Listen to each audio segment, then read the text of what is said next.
The following is a presentation of the St. Louis Chess Club.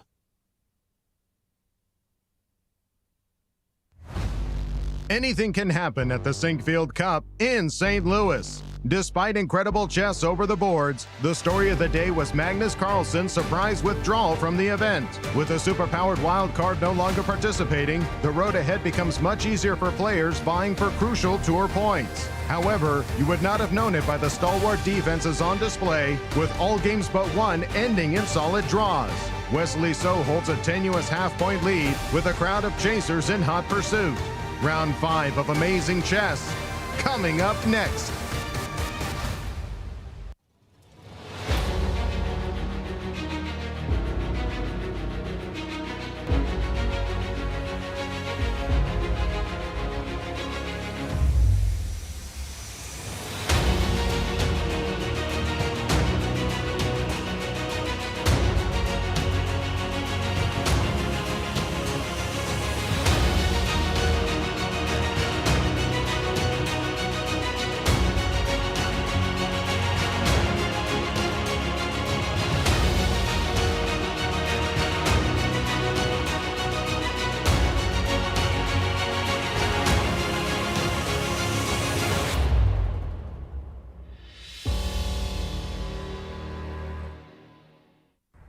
Welcome back, everybody, to Day 5 of the Sinquefield Cup, held at the St. Louis Chess Club. This is it, the day before the rest day, and the players are ready to leave it all on the line. Let's go to the studio and start today's action with Yasser, Peter, and Alejandro. From the home of chess in America, welcome to the Sinquefield Cup, the centerpiece of the St. Louis Chess Club's Summer of Chess, and the last stop on the 2022 Grand Chess Tour. Hello and welcome back. I'm Peter Svidler, and with me is Yasser Seirawan, the man we all wanted to be when we grew up. You keep coming up with some different twists, Peter. I admire your ability to do that.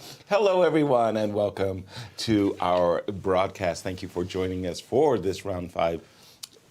Pardon me. After the stunning decision by Magnus yesterday to withdraw from the tournament, we kind of forgot there a little bit that there was some really excellent quality chess that was being played. Peter, please do the honors and tell us our current standings. Absolutely. After the withdrawal. Our cross table will look slightly more loaded with data, as you can see there on your screen, compared to what it was prior to Magnus's withdrawal, because people have played a different number of games, so this is what this graphic stands for. I think it's somewhat self-explanatory. Wesley is on 2.5 out of 4, which is a +1 score in chess parlance. And then, of the people on 2 points, 2 are on 50% and 2 are also on +1. So in effect, Wesley is tied for first with Ian Nepomniachtchi and Hans Niemann, whilst Fabiano Caruana and Firouzja are tied, and also Linear Dominguez are all on 50%. And then we have 3 players below the 50% waterline, so to speak. Well done, Peter, on the current standings and our format, please. It's a challenge. It's a challenge. I know. I think I did okay. You did great. And the format now is a 9-player round robin, a marked difference from what it was 3 days ago or 2 days ago even. Right. With 90 minutes for the first 40 moves and 30 minutes for the rest of the game. 30-second increment from move 1, draw offers expressly forbidden, and 1 point for a win, half a point for a draw, as is usual in classical events. And our schedule, Peter.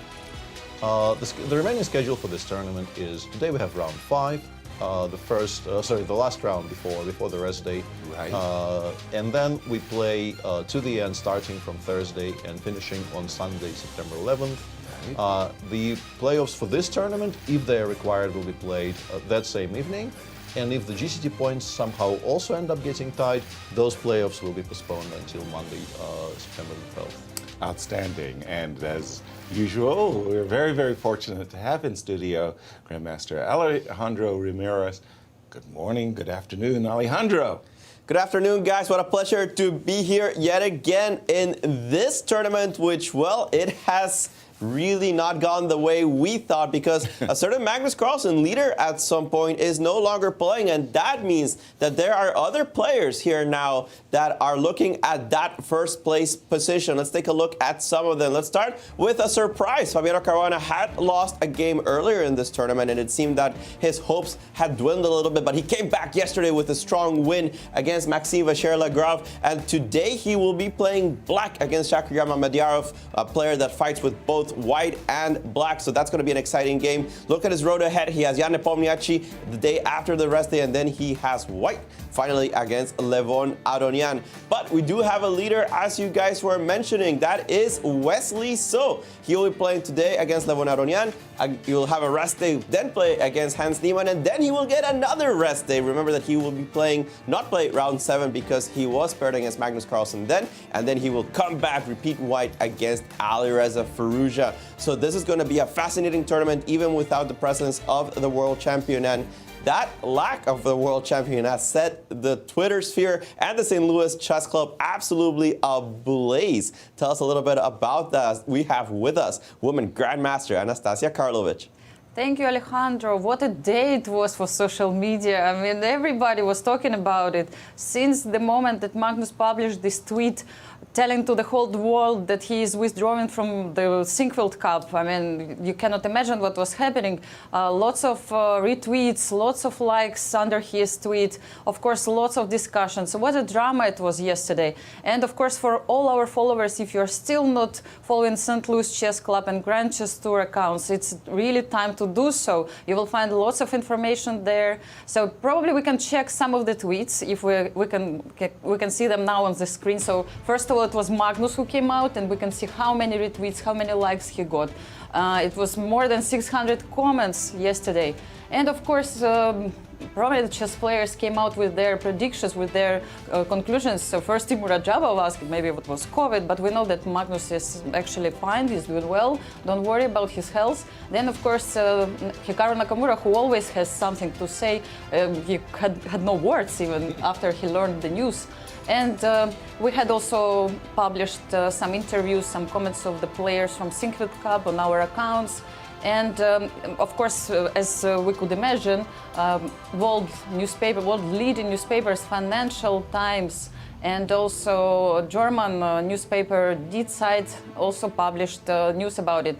Fabiano Caruana also came with his comment after the round was over, because he wanted to hear more news, as well as we want to hear more news about what happened, what is in the mind of the world champion right now. So yeah, I mean, we can see also Financial Times article about Magnus, who just withdrew from the Sinquefield Cup in St. Louis. I saw today Magnus' father, Henrik, and his Peter Nielsen, his second, in the lobby of the hotel. They told me that they are going to leave soon St. Louis, and unfortunately they will not come back to St. Louis, because actually Magnus was not supposed to play in the next tournament, which will happen after Sinquefield Cup in 960. He is not going to play in any case. He was not supposed to be here at this period of time. So I recommend to everyone, once again, to follow our social media, to check all the interviews in YouTube channels if you didn't do it yesterday, and of course follow our stream today. Back to Peter and Yasser. Thank you, Anastasia, for all the work you do. I'm sure it's been if you're not following those accounts, what are you doing with your life? Exactly. And Peter, lay the table today what our viewers can expect in terms of the pairings. Let's take a look. The pairings for today, the one at the bottom there is kind of sad, you have to say, because we would have had Alireza Firouzja playing Magnus Carlsen today. That would have been a wonderful match, to be sure. Something that all of us always enjoy watching and talking about. But as things stand, we have 4 games to talk about, and they are Shakhriyar is white against Fabiano Caruana up top there, and Dominguez plays against one of our leaders, Hans Niemann. Wesley So is white against Aronian, and Maxime Vachier-Lagrave is white against Ian Nepomniachtchi, which is also a very, very interesting matchup, of course. And there we see our players arriving for the game. Exactly, as the players get ready to be wanded and checked with all the electronic gizmos that we can possibly muster. Peter, round 5. And for you, as we get ready for this round 5, this game yesterday that Fabi played went so long. I mean, he won the marathon game. Today is the day before the free day. In the past, how did you approach this type of game when you knew a free day was coming up? Did you give it your all? I think very few people in the history of, I don't know, the last couple of decades ever accused me of giving my all. But Okay, misspoke there, I understand. but on a more serious note, I've often wondered, and I think we even had the discussion maybe even more than once on air, if it's difficult because nobody really thought of doing it from the beginning, and now you have to kind of track down schedules and things of that nature. But it would be interesting to try and collate some data on like the number of decisive games before the rest day and after the rest day, and see if it differs in any way from a random round in the middle of the run. I suspect the difference, even if it exists, will not be huge. I think people just play the way they play, and the thought of knowing that you can play a long game and not be too tired on the next day, it does enter your mind a little bit, but it still doesn't make you play entirely unobjectively. Right. It was something that was in my consciousness, but I must say that with the no draw offer off the table, you can't just suddenly stop the game and say, yeah, we've played enough. I suspect it's kind of a moot point there, you see, Ian. And you're very close with Ian. What do you, have you spoken with him about Magnus's withdrawal? Did it impact him? I think it impacted everybody in this tournament. I would be shocked to hear, any of the players say, yeah, this completely did not affect me. This is an everyday occurrence of a world champion just abandoning a tournament 1/3 of a way in. No, I'm pretty sure it's a talking point for all of these guys. But I did have some conversations with Jan, but I do not want to be, putting words in his mouth. Sure. If he chooses to say something, he will say something. Right. We know he will actually. Yeah. In case we can count on it. in case of Jan in particular, you have to assume that if he has something to say, we will hear about it. Right. But yeah, I'm not going to try and predict what it is or front run it. Right. In any way. And Alejandro, as the, I think the camera went on tilt there. As play gets underway, you've had 24 hours yourself to kind of digest and think about it. How have you made peace with Magnus's decision? Or have you? Nah, there's no making peace with the fact that we're missing the world champion in this tournament. It is the Sinquefield Cup, and today particularly, what a mouth-watering matchup we were supposed to have. You think of Alireza Firouzja playing Magnus Carlsen, and at this point, it's a matchup you just want to see. It doesn't matter what the time control is. You just want to see it because you love these gladiators fighting against each other. So certainly, I'm going to miss him. Every time that I see the world champion play, it's just amazing. And to not have him in the tournament, I just can't have any peace with that. But, the situation is what it is. There's a lot of rumors online. My phone has been just exploding for the last 24 hours. And I think it's set up the spotlight in this tournament more than it already was. And when you think about it, everybody was already watching this. And now it's like twofold. Exactly. We're having just a little delay on my board, and because of that reason, let's just remind everybody about the money. What are they playing for in this competition, Peter? Absolutely. The prize fund for the Grand Chess Tour in general is it's the richest tournament series in the world, and the prize fund for the classical events is a very, very nice round number of $350,000. Right. Total with a cool 100,000 up top there for the winner. It's a nice number. It is. Yeah, it is a nice number to write on a giant check and present at the closing ceremony. Exactly. If you're so inclined. And the GCT points are, of course, very much at stake as well. And it's a slightly cynical way of looking at this, but Magnus's withdrawal obviously increased the expected value for a lot of these players in terms of the GCT running in particular. And there is a very nice additional prize fund there for the GCT. And as you can see on your screen, a very, very generous additional prizes being awarded in this tournament by provided generously by Brian Prister, who is giving us a prize of $5,000 to award to the best game of the tournament. Right, the brilliancy, if you will. Thank Yes. you to Brian, who repeats his generous prize that he offered from the previous Sinquefield Cup. And now, again, I'm still a little bit stuck, so we're going to have to look at the games perhaps from we can- the camera's Yeah. point of view, the webcams from the tournament hall. Unless you, I Alejandro, do not. So we're going to have to haven't use the either. cameras for now. Yeah, And- this looks like like an Italian. Yeah, it Bishop definitely A7. is. And Lanier is a very, very experienced player of these systems. Actually, with both colors, but mainly with white. Right. He's been playing a lot of the Gioco Piano over the past couple of years, and has had good results with it as well. So we'll see how well Hans is prepared for it.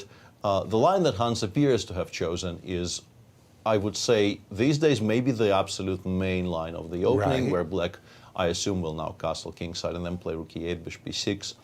And the resulting positions, they favor white a little bit, but they're extremely solid for Black, and also very, very well researched by this point, which I think is a major part of the equation here. Exactly, and again, Hans is one of those players with 2 points, but has only played 3 games. So he, as you say, in the chess parlance, is also at +1. We'll keep, obviously, our eyes peeled on this one. Yeah. And yeah, that is relevant because on our screen there we see that they both have 2 points, but not all 2 points scores are created equal right this Right. moment in the tournament. Not all 2 points are equal. Something like that. And we'll just see if we can switch games to another.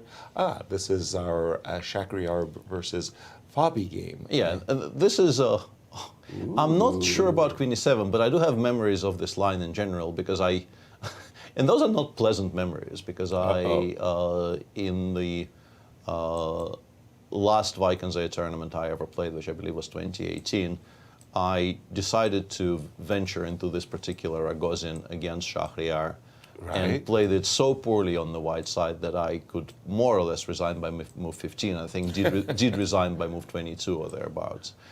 Shakhriyar, of course, is very well aware of how not to play that position, in part, I guess, because of that game against me. So he will have an idea. Queen e7, the move that Fabi has just played, knight e4, rook c1, queen e7, is new to me, but I would expect that Shakhriyar may have seen it before. It's a very rare move. There's a couple of games there. One game by Yuvenjun, a very, very strong Chinese player, but not a lot of sort of high-level grandmaster practice in general.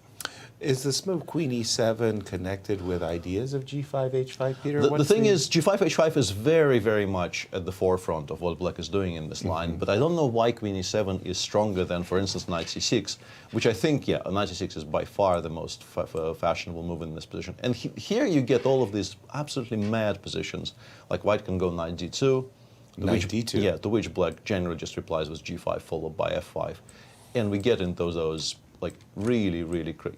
Maybe not f5 immediately, but knight c3, bishop a3, and then f5, for instance. Right. And this is a very, very heavily trafficked theoretical line. There has been a bunch of games by Magnus.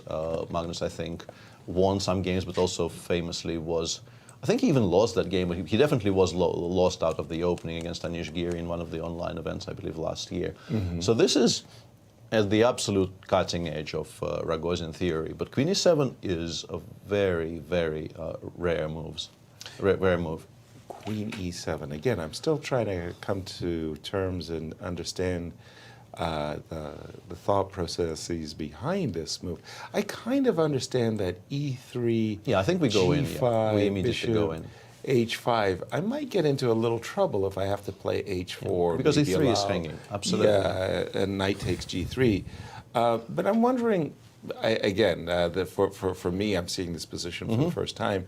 Any takers for trying to go into a Catalanish looking Absolutely, position? but Black generally doesn't have to stop 'Cause- anyway. Like, you can maybe still do this.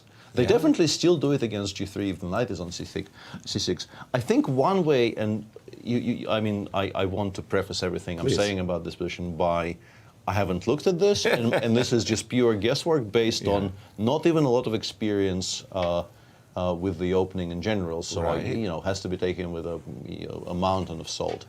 I think the difference between queen e7 and knight c6 potentially is that in some positions we will still sort of go in with g5 and h5 and play of that nature if white still allows it and is favorable. But we're also preserving the option of playing a purely Carlsbad structure, developing the pieces by playing c7, c6, and then the knight from b8 will go to d7 and f6. So we're doing it in a more flexible fashion, like we're keeping both options open. Because knight c6 is a very active move. It's very useful in a lot of positions because you're developing a piece, you're controlling the e5 square, all good things. But it also is extremely committal in terms of how you're going to develop your queen side. Because I think in Ragozin's, you very, very often will not want your knight on c6 while the pawn is still on c7, because you want to play c7, c5, or c7, c6. So I think it's just a move which says, show me where you're planning to go from here, and I will adjust accordingly. Right.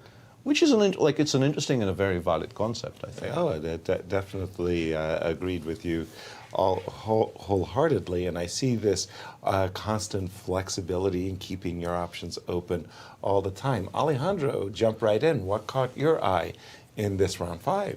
Let's continue with the remainder of the games. We have this one between Wesley So and Levon Aronian. And even though this is a very popular line and it is currently very debated at the top level, I'm not always so happy to see it. Levon has been defending this type of positions in this Catalan very, very often with this move d takes c4, the very quick c5. And Wesley has been trying with the white pieces and with the black pieces to play this position where they take on c5 and we get the symmetrical structure. And then after knight bd2, everybody sheds his pawn with c3, takes on c3, and we get this very, very heavily theoretical position. After knight fd4, people have also tried c4. I believe this is what we saw in the game between Ian Nepomniachtchi and Alireza Firouzja in the Rapid and Blitz. So knight fd4 was played, and most people here after knight fd4 play the move bishop d7. But knight takes d4 is also valid. And here is the little twist or difference. Wesley has actually found himself in this position with the black side many times. He lost against MVL, actually defeated Hari Krishna, drew against Wei Yi, so he must have a very good idea of the subtleties of this position. Most people take with the c-pawn just to fix the structure, get some space on the center, but it does have the drawback that it kills your rook and it avoids the knight being able to jump into the center. So instead of this, Wesley actually tries a different approach, takes with the rook instead of with the pawn. That keeps his pawn structure shattered, but it's obvious that this rook has some activity. Now, here, Levon played the move e5. I think that rook takes d4 is a novelty according to my database, but I'll check if there's something more recent. e5 played. Rook d1 already on the board, and both players actually played really quickly. We actually transposed back into a game between Ivan Popov and Monika Soshko from about 10 years ago. Rook b8 was played. Actually, a shout out to Monika Soshko, who just became European Women's Champion.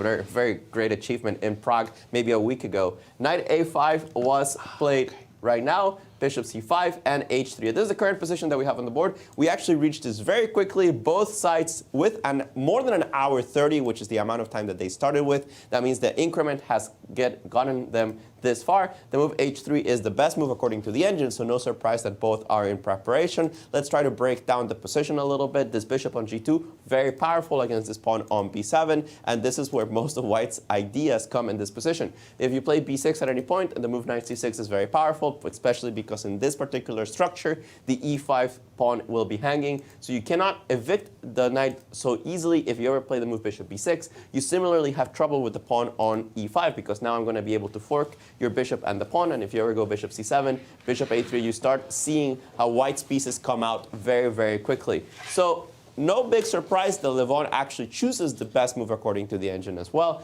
Plays the move h6 just to prevent the move bishop g5. It's a useful loft in the long run. And I would not be surprised that Wesley plays quickly. The engines are torn between knight c4, attacking the pawn on e5, or g4, with the idea of g5 takes, and still putting some pressure on the king side. So a little bit of a quieter Catalan. It is without queens, but at least this one isn't going into any kind of forced theoretical draw. All of the pieces still on the board, but I have the feeling both of the players are still within their theory. Thank you for that, Alejandro, as we see Levon at the board. Knight on a5. It's a useful weird. piece, though, because it stops black from playing b7, b6. It stops black from at least comfortably developing the bishop on c8 without losing any material. So I would maybe even argue that this is the best piece white has right now, but it does get driven away eventually, I would assume. It's a bit of an awkward position for black. I actually quite like. I'm surprised the machine doesn't like it more, because, like, if I play rook b1, I would be worried I don't know exactly how to meet this. Right.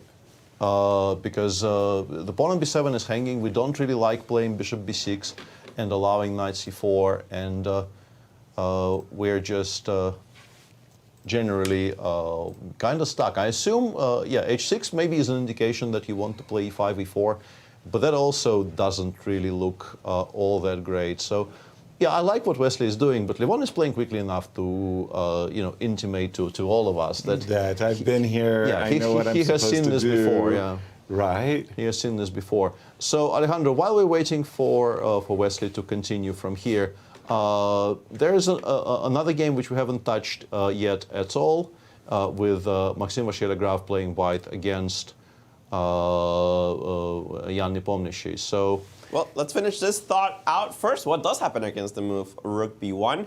And there's actually two solutions in this particular position. Now, the engine, crazy type stuff, bishop e4, just shed that pawn, rook takes b7, and then knight e4 supposedly gives you enough compensation because you have attack on c3 and attack on f2. And if you have to give back the pair of bishops, or give away the pair of bishops, I should say, then you have more than enough according to the engine. However, a more sane way to do so, although not necessary, it's b6 now, because after knight c6, thanks for putting the rook here, apparently the move bishop f5 works. You could win an exchange with e4, I think, but it's not enough. There's too much activity there.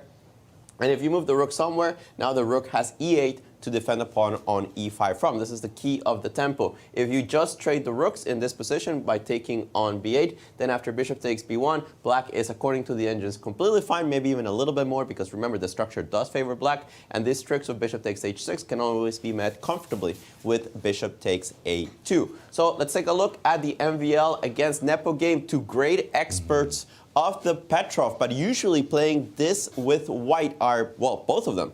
MVL has been playing e4 all his life, and he has a lot of ideas against the Petrov. But Nepo has been slaying the Petrov with this particular variation for years now. So I'm wondering exactly where we're going to see any deviations. Now let's go exactly to what happened. Knight takes e4, and we have this variation of d4, bishop d3, d5, knight takes e5, knight d7. And here the main move is knight takes d7, but people have been trying knight c3 pretty frequently recently in this position. And almost everybody that I've seen, including Dominguez, that's playing this tournament a couple of times, has taken on e5. MVL played it against Linear earlier on in this year, so this cannot come as a surprise to Nepo. But instead we have the move bishop d6, which is also perfectly playable. It was seen in the game between Oparin and Aronian from the Grand Prix last year. And after castle and castle, we currently have this position. We're so far following that game. Rook e1 is a very common move. f4 is not ridiculous at all. Bishop f4 is also fine. So we'll see if MVL is able to find something against Nepo's Petrov, which has served him quite well since the end of the World Championship match. Thank you for that. Absolutely. And one small point there, perhaps, is that Jan in round 3, basically, I think you can describe it this way, just as we suddenly get a little bit of good news over there. But we'll see. We'll see if it's actual good news or if it's not. Jan in round 3, it feels like he just thought, okay, Petrov is solid, but not as spectacular as I would prefer it to be. So why not play the neither of my old flame from years back? Right. And that was basically lost by move 15. So today he feels that, yeah, I'm not perhaps that interested in excitement if that excitement brings me this much trouble. So he is back to playing the extremely solid opening, that is the Petrov. Right. And the line that they're entering right now is, I think, very heavily theoretical. You're supposed to take with the bishop. White goes queen h5, provoking f5 because both h7 and d5 will be hanging there. Yeah, there you see it on your screen. In some positions, black has been known to sacrifice the pawn on d5, but I don't think G6, it's ever. Queen d5, bishop c6 kind of business. The old Artur Yusupov games. There was a bunch of games, but they were in a kind of a related but not the same line.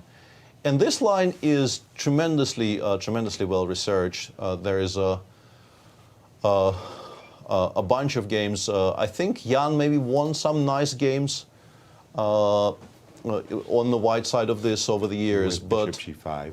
I think, to me, the most famous game here, because I got to see that live, was Jan with the white pieces, defeating Yu Yang at the 2019 Astana World Team Championship. And that caused such an impression on me, because Jan finished that game with more time than he started. It was a classical game, just destroyed the Chinese opponent. And I'm curious about this line. That being said, the move order, and I don't remember very well how this happens, but in this particular move order, the one that we used in this game, can you take with the queen? I think you probably play queen h5, queen f3, right? And or maybe even queen f3 straight away. But I think provoking g6 cannot really be a big mistake. It's not a big mistake, but wouldn't you rather be provoked to play g6 than f5? Well, yes, but the queen on d7 in front of the bishop on c8 is, I think, the major, like, this is the difference, and this is why I'm bringing this up. And if we continue talking about this position, if black stabilizes in the position you have on your screen right here, black generally will be completely fine, because these types of positions where no knights are left on the board, it's a 4-bishop middle game, you have to generate some sort of activity more or less straight away. And white has two plans to choose from.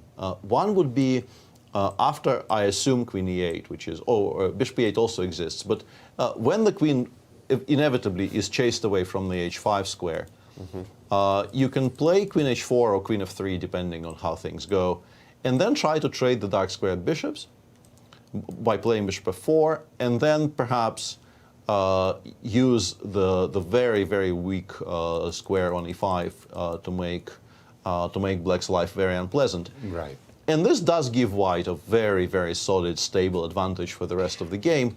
But I think black often holds those positions because the structure is so closed. In particular, if you, for instance, can get time enough to play c6 and then perhaps b5, to make sure that the c3, c4 break is completely unavailable to white. Right. That even with the bishops coming off, yes, there will be a rook on e5, but the structure everywhere is so solid for black that black can more or less play around it, and then eventually start trading the rooks on e5. Right.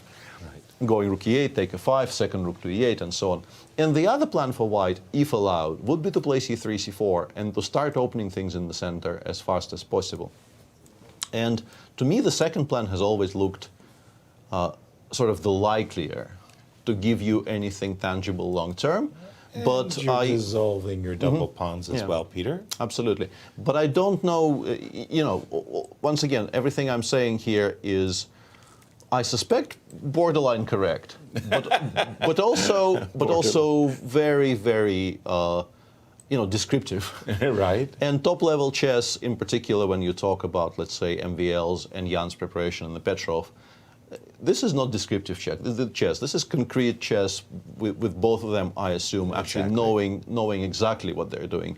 And move orders and like subtle differences between move orders will play, I think, a major role Well, here. one question I might ask for you, Peter, is in this position after a move like c7, c6, I agree with you wholeheartedly, c3, c4 is desirable. Are you worried about this bishop on g5 potentially being potentially, yes. caught off sides? Absolutely, yeah. But I wouldn't suggest this kind of a line. you can try, but I think, once again, chess is a concrete game, and the way you've played this, I think after h6, I very, very happily play c5, and I claim that I'm winning, or rook e1 first and then c5 instead of c takes d5. Sorry, just a second. Yeah. Let me go back. Yeah, maybe. So f5, bishop, oops, sorry. Queen e8, and I got it wrong. I apologize. Queen f3. Let's C6, say c4, f4. Okay, yeah, probably rook e1 first. Rook you have to play e1. queen f7. I play Agreed. c5, and I claim that I've won the game pretty much. There's a rook landing on my doorstep. Yeah. So your point is sort of well taken and understood. But you have to watch out for that tactic. Yeah, but black is not developed enough, I think, to spend the full tempo on f5 or 4 yet. If you start with queen f7 and then I do nothing, like if you play queen f7 here and I just choose for argument's sake. Yeah, I mean I've blundered the pawn here, but I understand. Okay, yeah. This would be giving me pause with white. Let's put it like this. Because, Exactly. the bishop could very easily get picked up by h6 and g5. Very cool.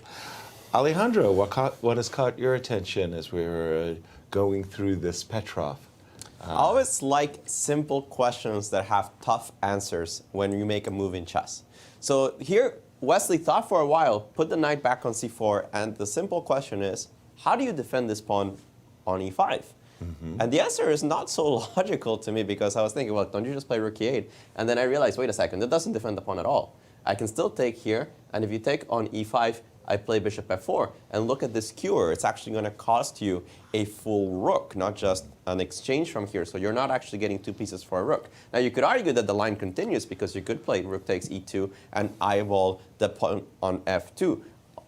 Another way to do this, the engines say, just give up the pawn. Bishop f5, knight takes e5, and then continue with something like knight e4, or first rook f8, and then knight e4. Just shutting the pawn completely, saying, you know what, we have enough compensation with play against the e2 pawn, later the c3 pawn, the knight coming to e4. Now, is this apparently obvious? I wouldn't be so sure about that, because knight d3 is a tempo. It does cover f2. You don't want to take on d3 and allow pawn takes d3. So I don't think it's immediately obvious how you defend this pawn. And knight c4, Levon finally thinking here, perhaps he didn't consider this one in his preparation, or he's trying to remember exactly what his file said.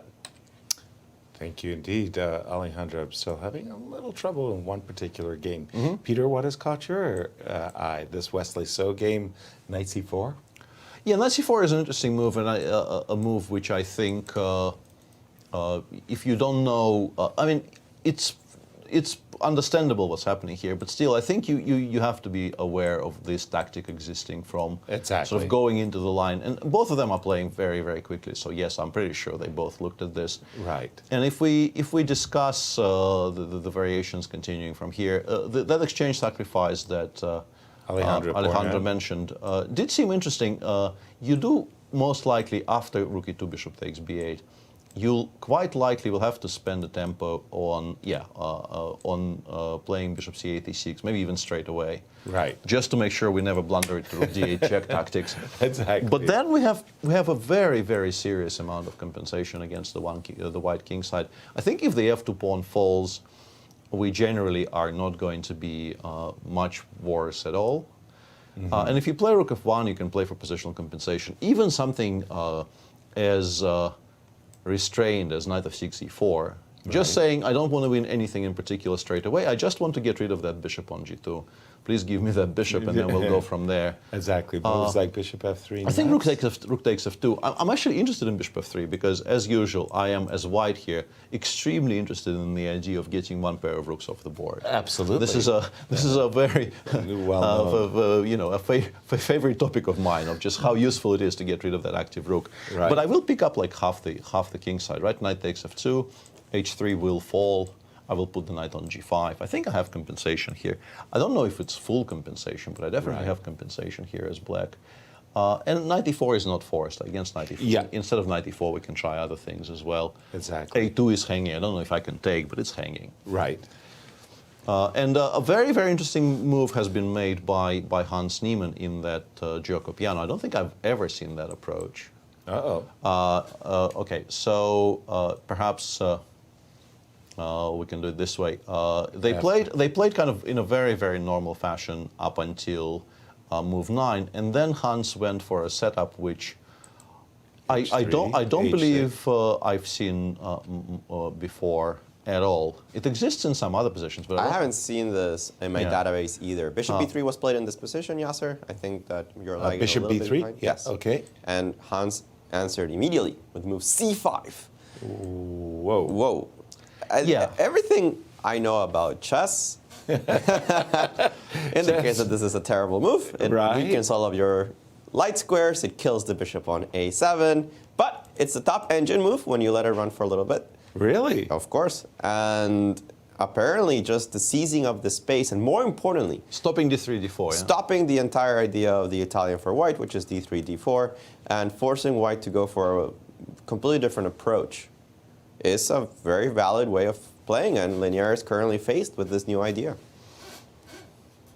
I'm still coming to grips with it. I know these Chagorins from the Rui Lopez, but in all of those, the black squared bishop is not sitting on the a7 square, it's sitting on f8 or e7.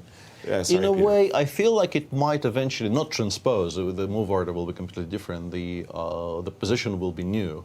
But you do see this in the, once again, I'm struggling to pick a name out of all the names this line is called, but like the modern Arkhangelsk, Yurtayev, Müller, whatever you want to call those. Right. Those positions where black goes bishop c5, bishop a7 against the Spanish. Right.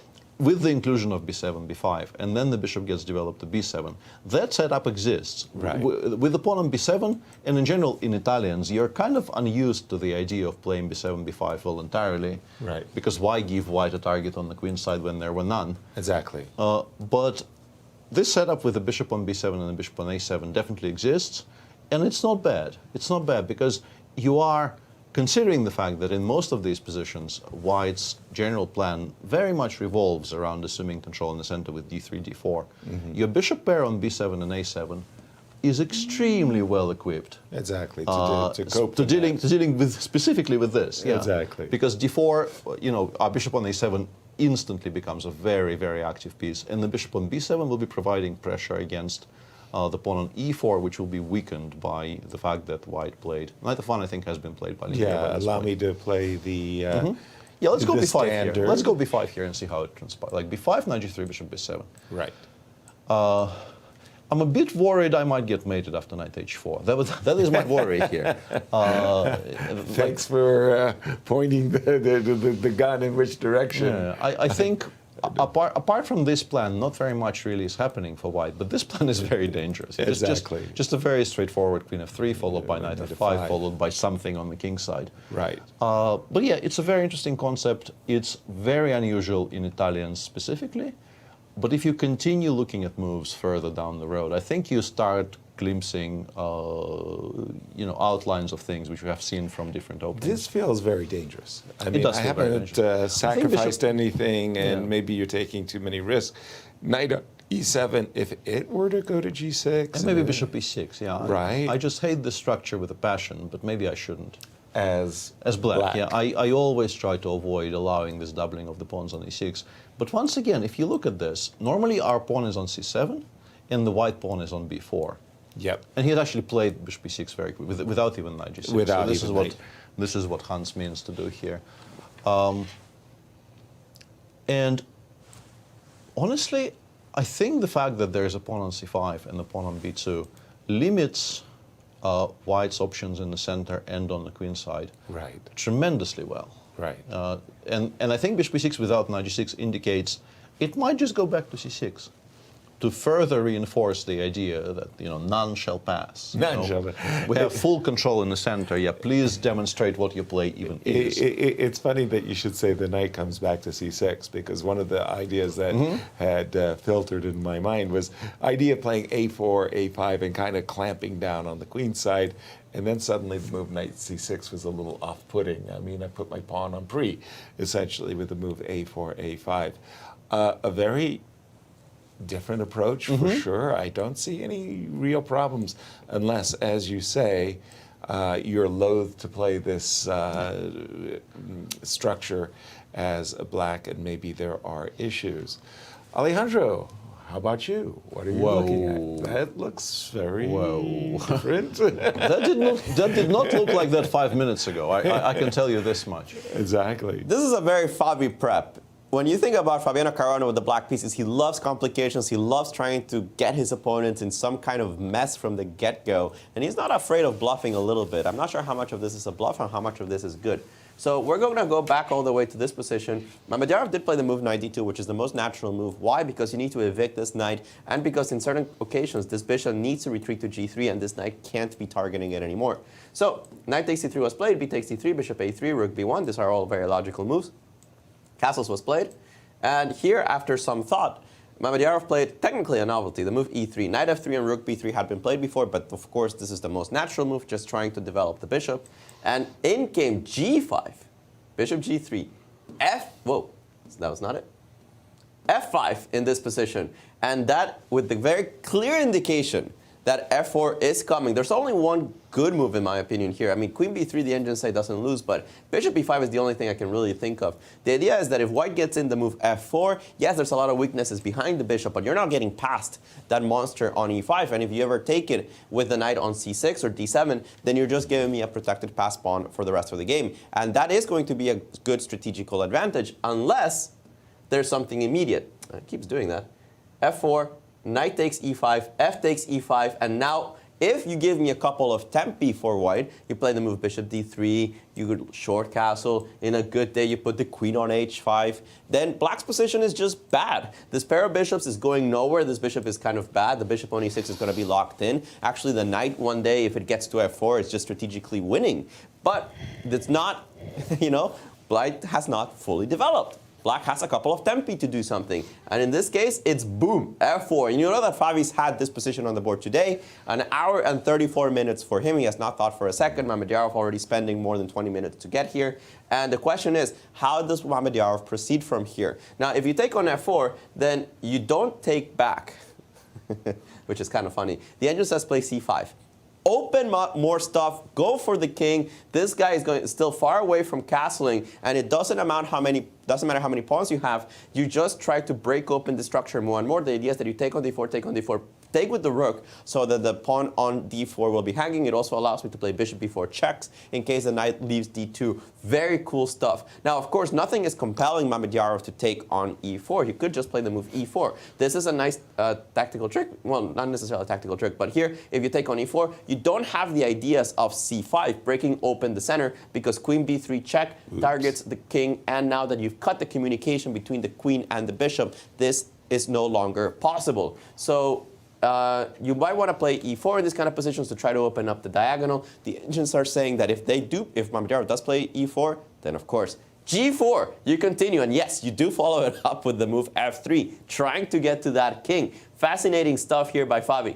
The best move according to the engine, just play it cool and smooth. Play the move bishop e2 with the idea that if you take on e3, you retreat the knight and then recapture on e3 with the knight with a very solid position. However, I figure that this is actually really hard to play because bishop e2 giving up the pawn is not immediately intuitive, especially since it opens up the rook on the f-file, which means that you might not be able to castle for a very, very long time. Great stuff here for Favi and his second. You know that they work very hard, and it seems like Shak is being caught in a web right now. Wow, well, thank you for that, Alejandro, this very concrete approach. But I wanted to ask you, Peter, after the move e3, e4, that, to my mind, is an attempt to refute whatever it is that black thinks he's doing. I'm countering in the center. Yeah. Alejandro mentioned g4. I'm the pawn grubber on our... I think it's not even the pawn grabbing. We want to generate a pathway for our king away from queen h4 check ideas. Exactly. Yeah, I mean, making room, if you will. Yeah, I would be, if I had to talk about this position, this is definitely one of those positions where I would, ask for my, 5 minutes of silence before I say anything at all, so that not to look entirely stupid. Right. I have no idea what this is.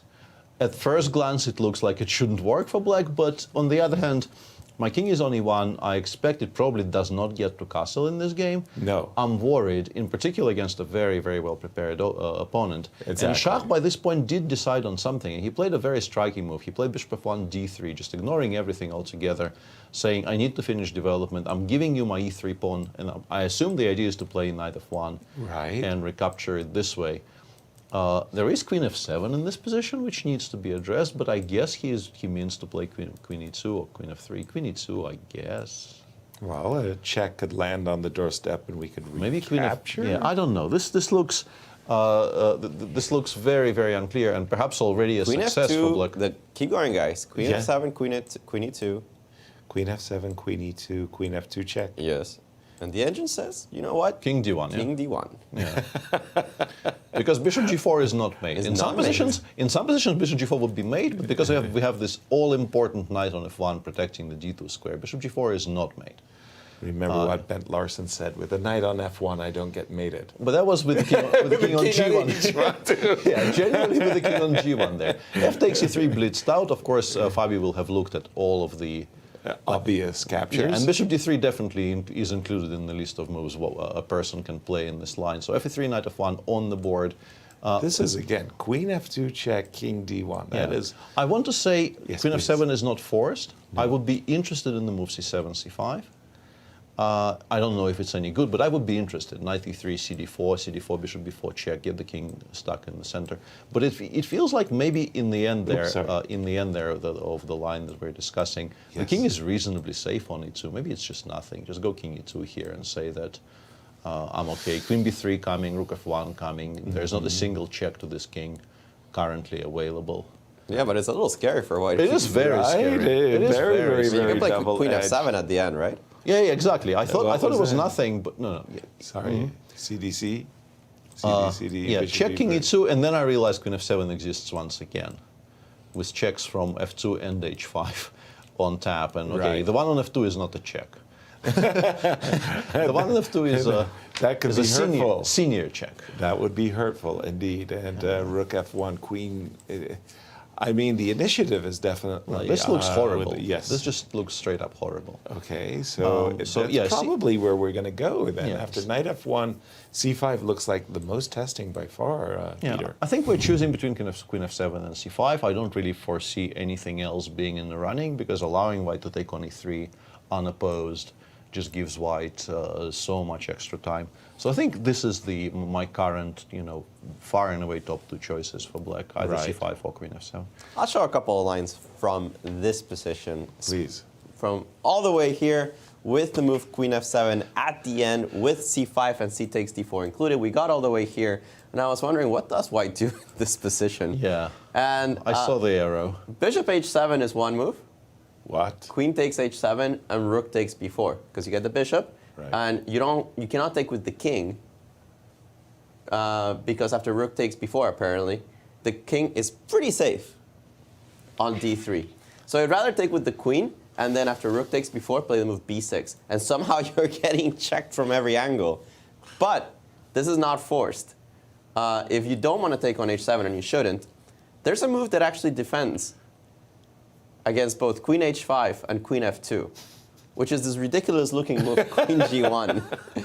If you play check, now And thanks to the G4. queen here, I have G4 and white is just winning because this bishop is hanging. And you don't have Queen F2, obviously. So you have to move the bishop somewhere, and then you have time for Rook F1. Of course, the engines think that this is 0-0, because after Rook F1, I can't capture on F1. Actually, I have to. You cannot take with the knight. Well, you can't take with the knight because check here and Rook F4 is, of course, equal. Of course. Of course. What on earth are these lines, guys? And, well, Fabi is thinking, right? Yeah. He is finally thinking. He might be remembering his prep. But No, look he at this played craziness. C5. He played C5. He He played C5. C5. C5 is on the board. We might be going for something like this, guys. Yeah. No, Fabi knows, and I assume Bishop D3. Has to be in the top. I don't know, 5. And if you're doing your due diligence properly in a position after F5, F4, you should be looking at pretty much every single developing move. I'm Queen still. I was giggling. I was giggling so me much too. there. Me yeah.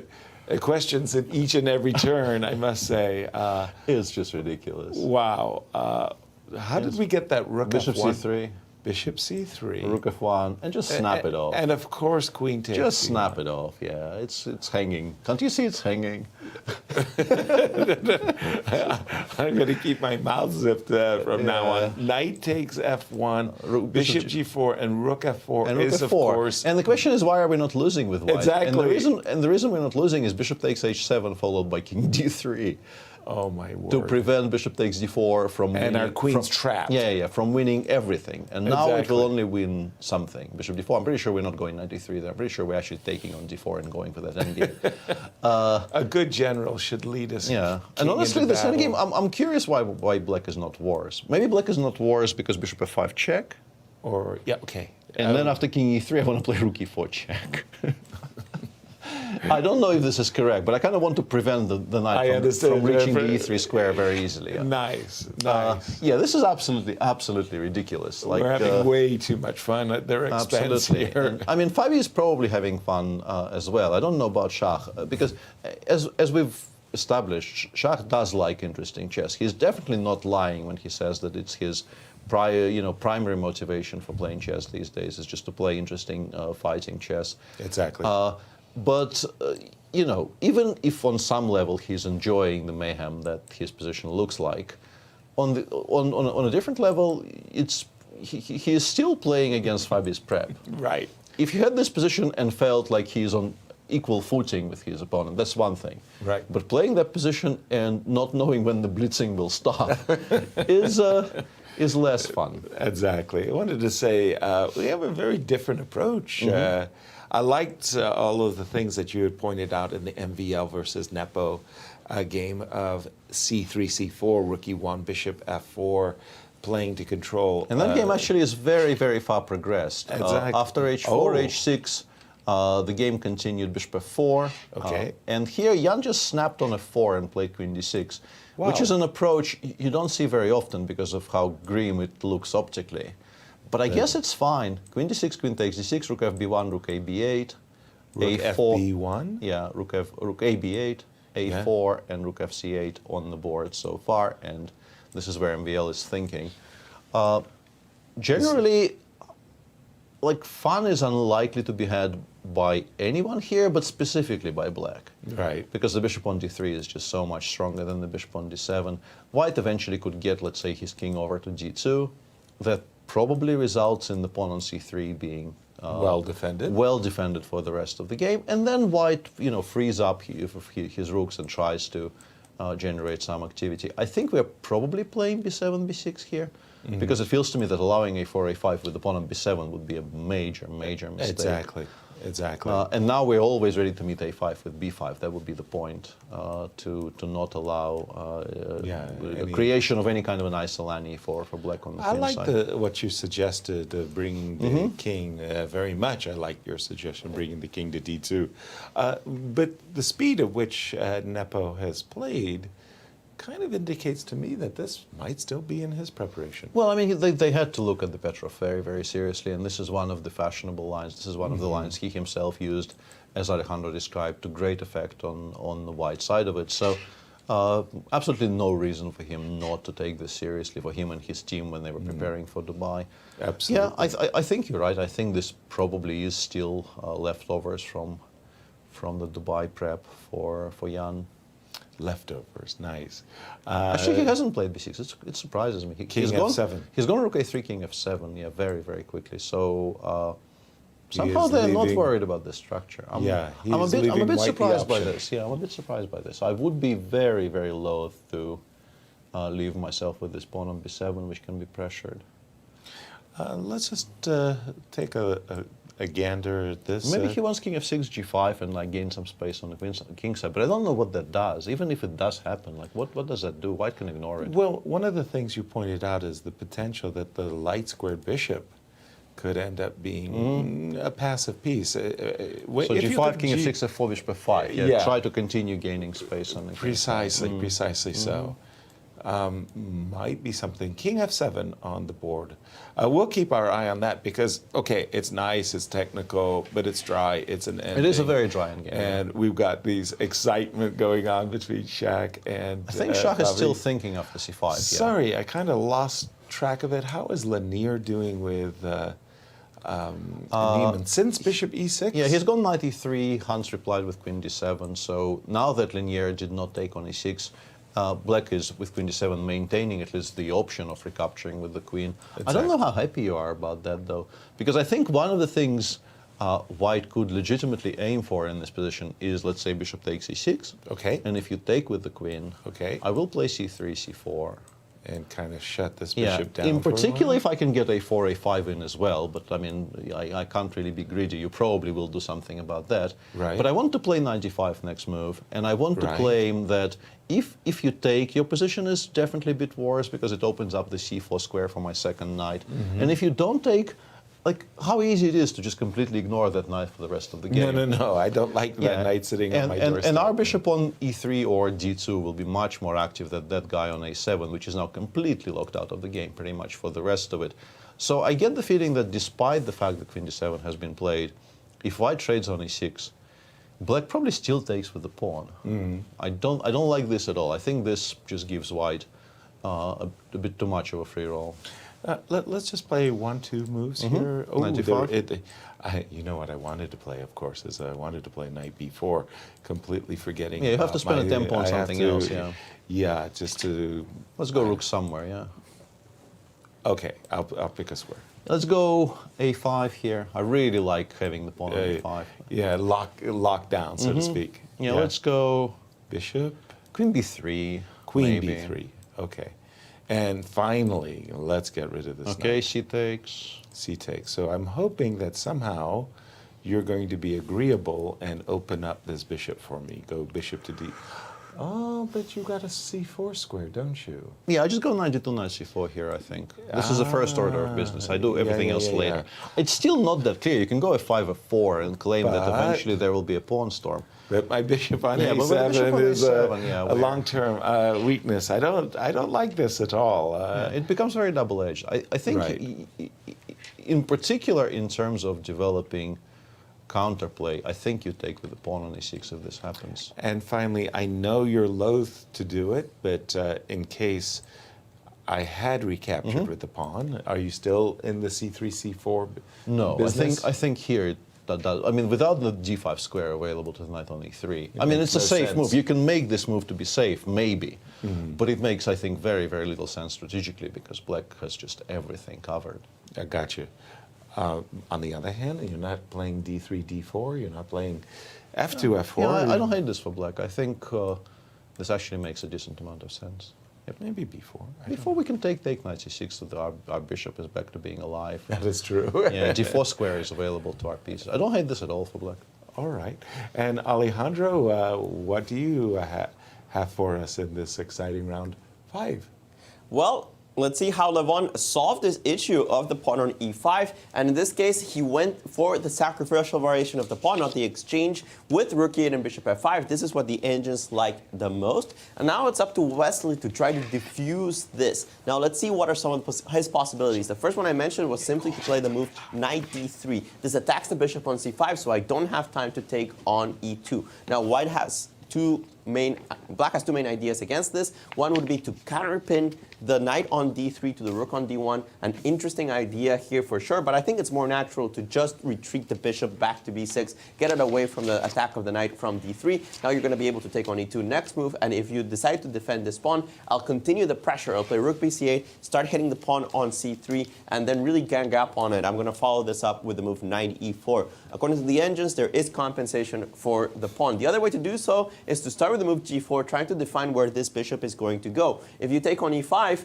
then I don't take on f5. That would be kind of silly because after taking and taking, I'm just opening avenues against my own position.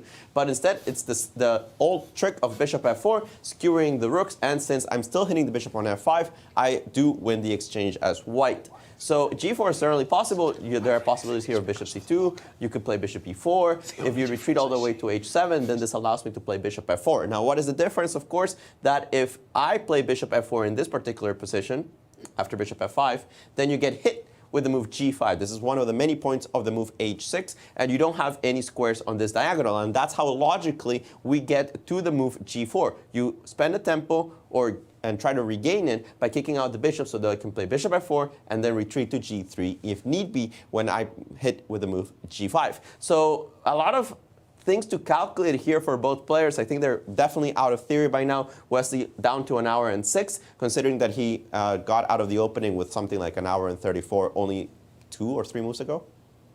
Thank you, Alejandro. And as we prepare for a break, what's new at Q Boutique, Peter? And today is a very exciting thing that we're promoting, and it is this very, very nice little book. And this is a one-of-a-kind workbook, which is meant for anyone learning chess notation. It's developed by Dr. Ginny Sinquefield, the co-founder of the St. Louis Chess Club and spearhead of the Boy Scouts Chess Merit Badge.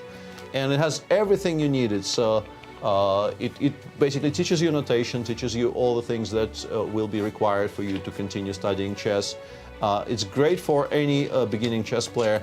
And what's even better, it's downloadable for free from the qboutiquestl.com. So this is a public service that Dr. Ginny Sinquefield and the club and Q Boutique are doing together. So this is a very, very nice thing. A little background about this. Jeannie got tired of sitting in conversations with all of these chess players speaking Greek of bishop to f6, queen f6. She said, I've got to learn notation. And the moment she learned the notation, then she exploited all the people that come to St. Louis and said, you speak Dutch? Translate it to Dutch. Did she get you to translate the Russian? No. Then she got Almira. Probably. She exploited everybody, but it's downloadable for free. It is, as you said. Yeah. This is a very, very nice gesture, and I highly appreciate it. Absolutely. And as we go to break, we have a feature for you. We hope you enjoy it.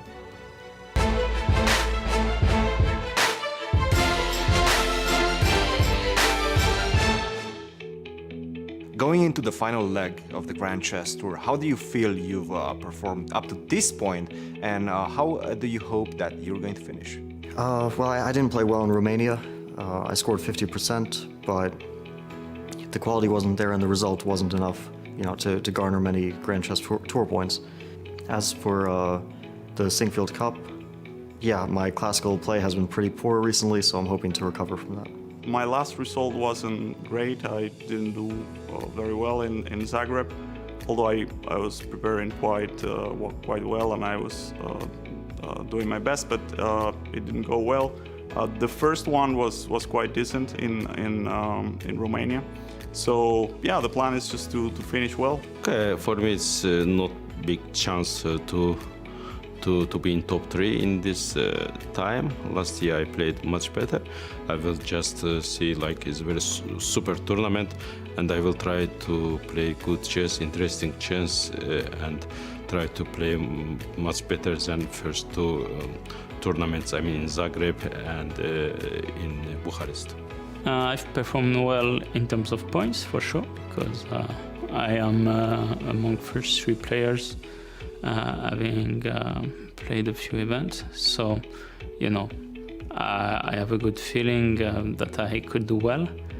Now, with that being said, the way I played was not always that convincing in both Bucharest and Zagreb, so I worked up a lot of points, but I feel like I will have to play still even better, to take it a notch up.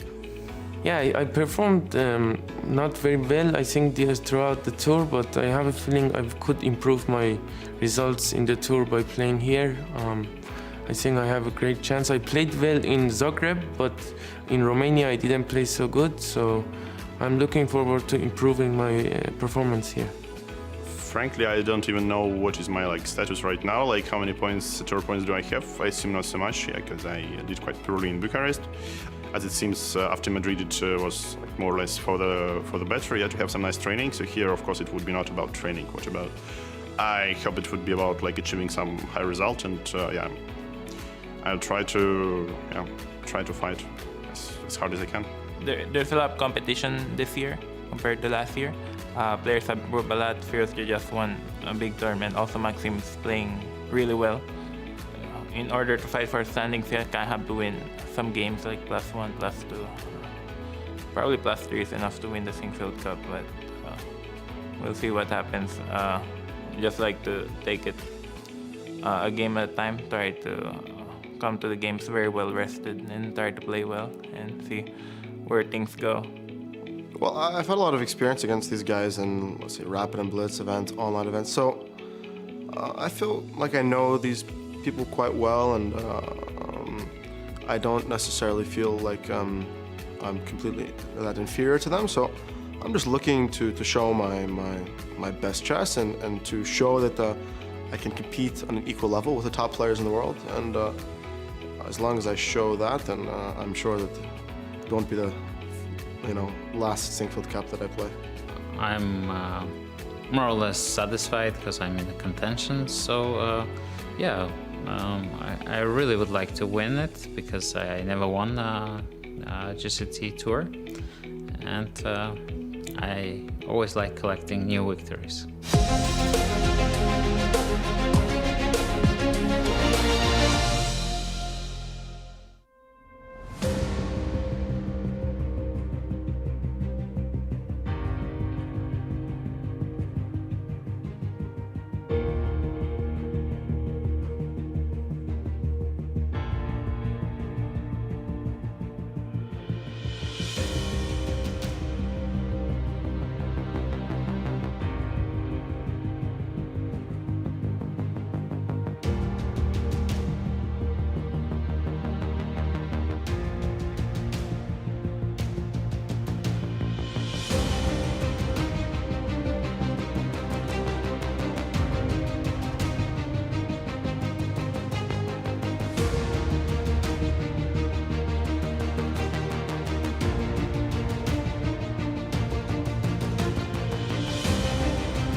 Hello and welcome back to our continued coverage of round 5 of the Sinquefield Cup. And plenty of excitement today. In particular, we are kind of in stunned disbelief watching Fabiano show some really high-tech prep in his game against Shakhriyar Mamedyarov. This one is somehow it's gone beyond world class, hasn't it? I mean, it really is extraordinary. He's got 90 minutes on his clock. They're on move 21, and he's been playing a la tempo, whereas Shaq has been, 40 minutes studying the position.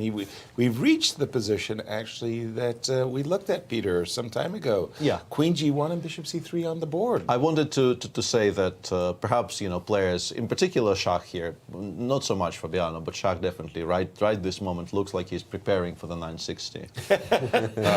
With the rook on D8. With the queen on G1 and the rook on H1, looks like... It does look...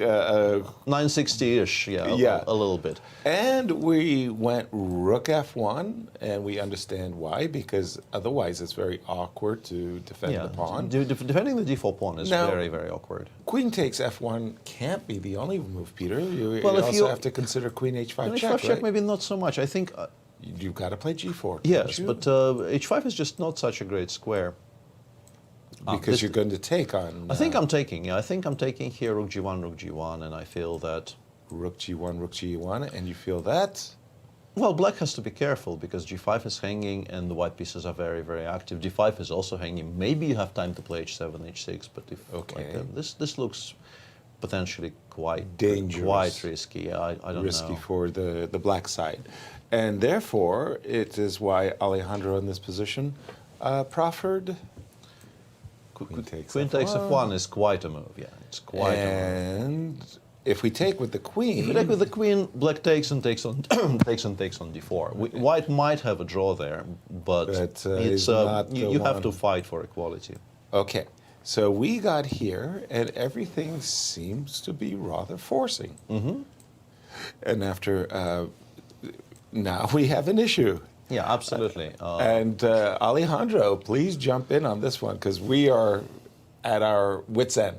So, not at all. I mean, you guys are doing great. Rook F1, Queen H5 is actually inaccurate because of everything you were mentioning. Takes on H5 is important, takes on G1. You do have to play the move H6, but it doesn't matter. You go H4 and reinforce the attack on the G5 square. Bishop takes D4, H takes G5. You have to get out of this somehow, either after bishop takes E5 first, check, king H8, and you do take on D5 at the end. Now, this might be holdable, but it's very risky, mainly because you haven't developed yet. So you are faced with sometimes some mating patterns. Also, the fact that this pawn can get to H7 and it's difficult to challenge is not very pleasing for the black side. Nope. So after bishop C3, rook F1, no, the computers are pretty adamant that you have to take on you have to take on F1. You could take on F1 with the queen here. It is possible, but it's very similar to what we just looked at, except the king side doesn't collapse for black. If you take on D5 and take on E5, the engineers are saying maybe you should play knight F5 because these are checkmating ideas. With knight E7 check or knight H6, you have to take on F5.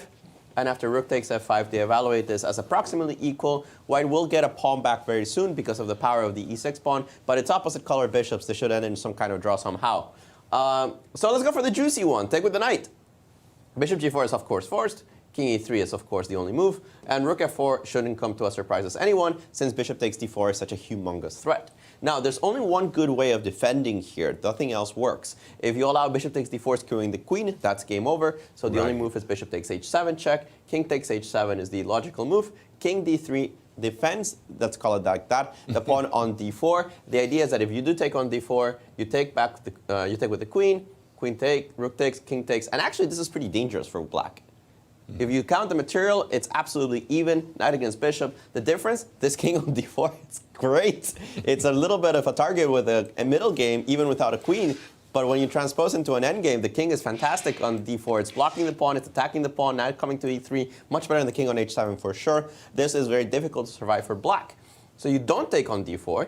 You instead play the move rook c8 first, keep the king ensnared on the d3 square, and force white to still find good moves. Bishop f5 is a bit of a threat. Bishop takes d4 has been reinforced. Knight g3 is the only move. It's not a difficult move to find, I think, because you do have to cover the f5 square. And the engines are saying that here, after the move rook c4, again, only one move to still keep equality for white. And it's queen b1. Guys, good luck to Shak. Good luck to Shak. Honestly, looking at everything you've just shown us, I think he goes rook f1, Fabi blitzes out, queen takes f1, and he just takes with the queen. Yes, I think agree. he just takes with the queen. He just takes with the queen. In practical terms, Yeah. no way you're entering any of those positions against somebody on 130. Yeah, the Absolutely. only unfortunate thing is that we see all of this cool prep, Yeah. and we might be thinking of an absolutely drawn bishop endgame very, very soon. It is very regrettable that the move queen takes f1 exists, because otherwise it would be so exciting to watch an absolute world-class player show us how they work out all of these details over the board against a well-prepared opponent. And I think Shak is capable of actually navigating all of these positions quite well. But I just think he says to himself, why would I do that? Guys, he didn't even think about it. He saw queen takes f1, boom! Instantly, queen takes f1. I don't want to see any of this prep. I'm done. Yeah. Get me out away of here. with you, yeah. 0-0s, of course. Bishop takes d4 on the board. He has choices here. He could play h4. You just don't take on d5, I think, because after bishop g4 check, it's not so easy. This one is a bit worse. Yeah. This one is a bit worse. You don't want to do that. Just play knight f5. Yeah, knight f5 is very good, and we should show the mating threat Yes. where you were describing. Bishop takes e5, check on h8, king h8, rook f8 check. Thanks for not developing your pieces. King g7, rook f7 check. This is why I didn't start with king g7. Now, it doesn't matter if you take my knight or you go to h8. It's the same checkmate. Rook takes h7 just finishes the game. So important for Mamed, I think, to equalize easier, to play the move knight f5. I suspect a couple other moves are also possible, but I think knight f5, once you find it, it's so obvious. Yeah. Wow, and just again, to buttress the obvious, 131? Yeah. 50 for Fabi, I think Fabi. He's been blitzing. Yeah. Sorry, I think Fabi will make 0 moves today. 0 moves. I think the entire game will be on file. You will have played the move bishop takes knight f5, bishop takes f5. I think you just go rook e8, rook g5, king h8. I think this is what you do. And you just blitz all of this stuff out. Because I don't think this even looks like black is better if you don't immediately attack the e5. But you can play h7, h6 instead of rook e8. Mm-hmm. But I don't think it looks like you're better. No. Like bishop b5, e6, e7. You can, I mean. Yes, I start to get a little bit worried that the there is be... rook f6 there. We're actually not losing this, but it looks very, very level. And by the way, once again, not just world-class preparation. This is something that is just extraordinary. What was your best experience in terms of a prep that just went unbelievably well? I won a game against my friend Sasha Grishuk in the Mexico City World Championship in 2007. Right. In the last round, we both had an absolutely horrendous tournament. Mm-hmm. But then my, at the time, second Alexander Motodov worked something out in a very topical line of the Najdorf. And I think I started playing roundabout move 28. Everything was going swimmingly till that moment. In particular, considering the stakes and the importance of the stage. World I mean, neither of us were in the running, but it's still a World Championship tournament. Exactly. So I think that's the one I come back to. As well. And for you, Alejandro, your ultimate, most wonderful prep that just went swimming. I played this game in the Olympiad against, I think he's a grandmaster now, but I think he was an international ambassador back then from the Faroe Islands, Helgi Siska. Mm-hmm. And I got a lot of prep in. Like, I found this really nice idea in the King's Indian fianchetto variation. I sacrificed a pawn, and my position was just winning from the opening. I converted very nicely. Mm-hmm. But 2 months later, I was playing another international master who hadn't seen that game, and I beat him exactly the same way. And I was very proud of that one because I won 2 games in 2 months without making a single move. That's pretty darn good. 2-for-1er is what we call that. Yeah, and the thing is, This used to be quite, I mean, I wouldn't say a frequent occurrence, but it definitely used to be something that happened in the pre-internet era where I'm sure all of us have heard stories of people sort of hoarding their opening ideas, asking for like bulletins not to publish their games so that opponents couldn't do any research. There's a couple of names that immediately spring to mind from my childhood. There was an international master in then Leningrad, it wasn't even St. Petersburg yet, who was an avid Philidor player, and like the sharp Philidor with not the bishop e7 castles, but the g6 bishop g7 type Philidor, where maybe you're just losing by force, but nobody knows how. And he would just ask for like the tournament books to exclude his games because he felt his livelihood depended on it. But these days everything is online on the same day, so it normally doesn't work that way. I do recall, of course, Garry Kasparov against Vachier-Lagrave. That was the open Spanish where Garry sacrificed a rook, went bang, bang, bang, bang, bang, and only stopped at like move 30 or something when he was completely winning. I think in Gary's life there will be many of those. I think he was very much a front runner for this extremely sort of mathematical, extremely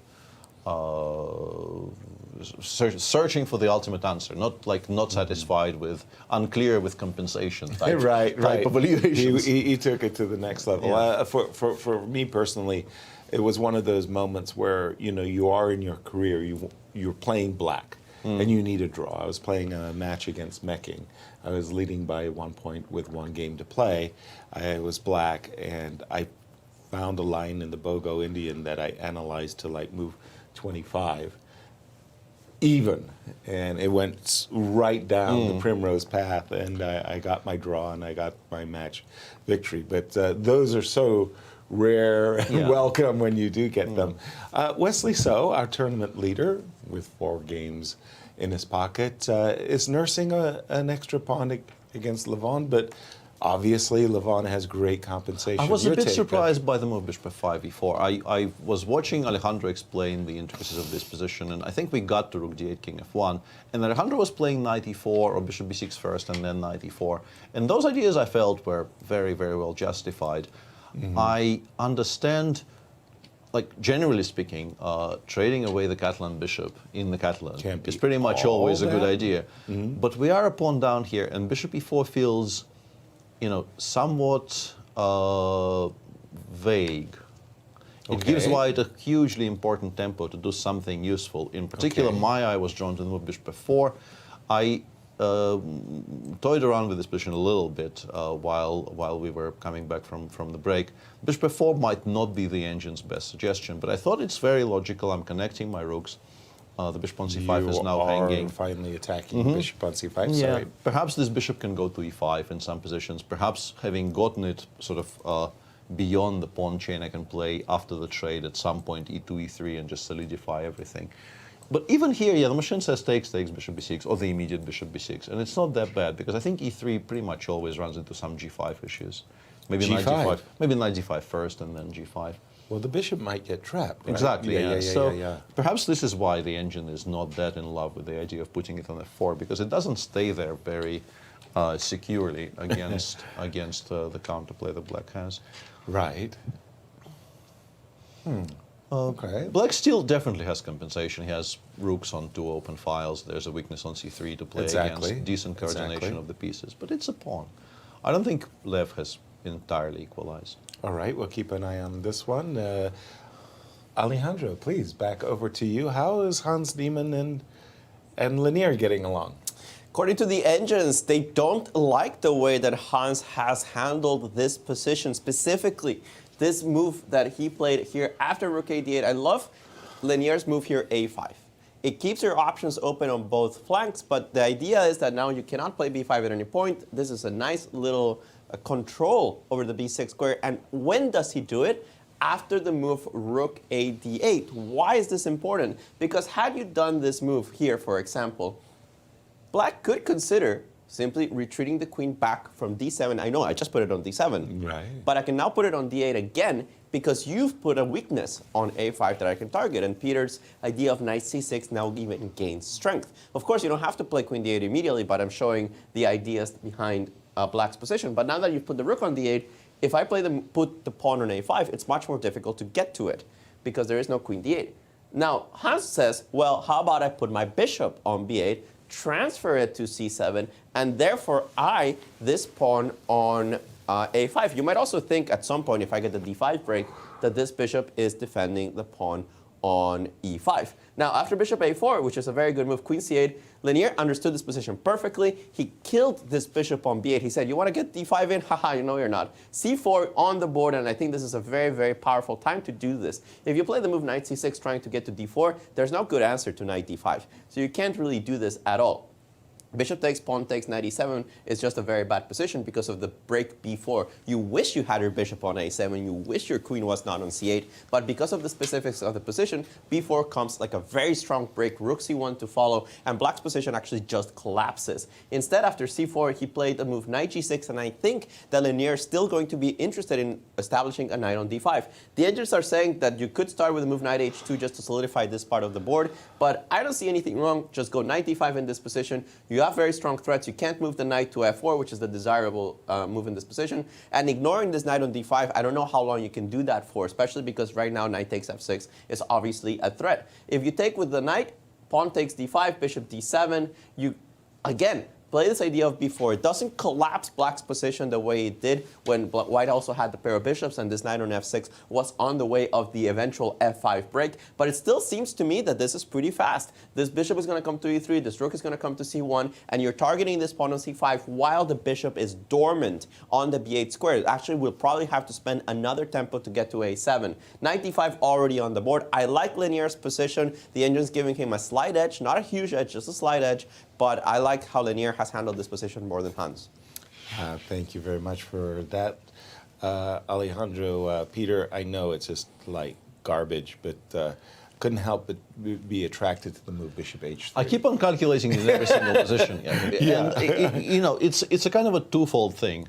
First off, because there is a queen on c8 and the bishop on this diagonal, right, your eye is drawn to it. But exactly. Secondly, I think I'm doing it because I really dislike black's position. Right. And I'm searching for a tactical solution because I feel that if we do nothing for another 5 moves, there might not be any solutions left. Right. I don't think it works though, because like gh, queen takes h3, I think the simplest is rook e3.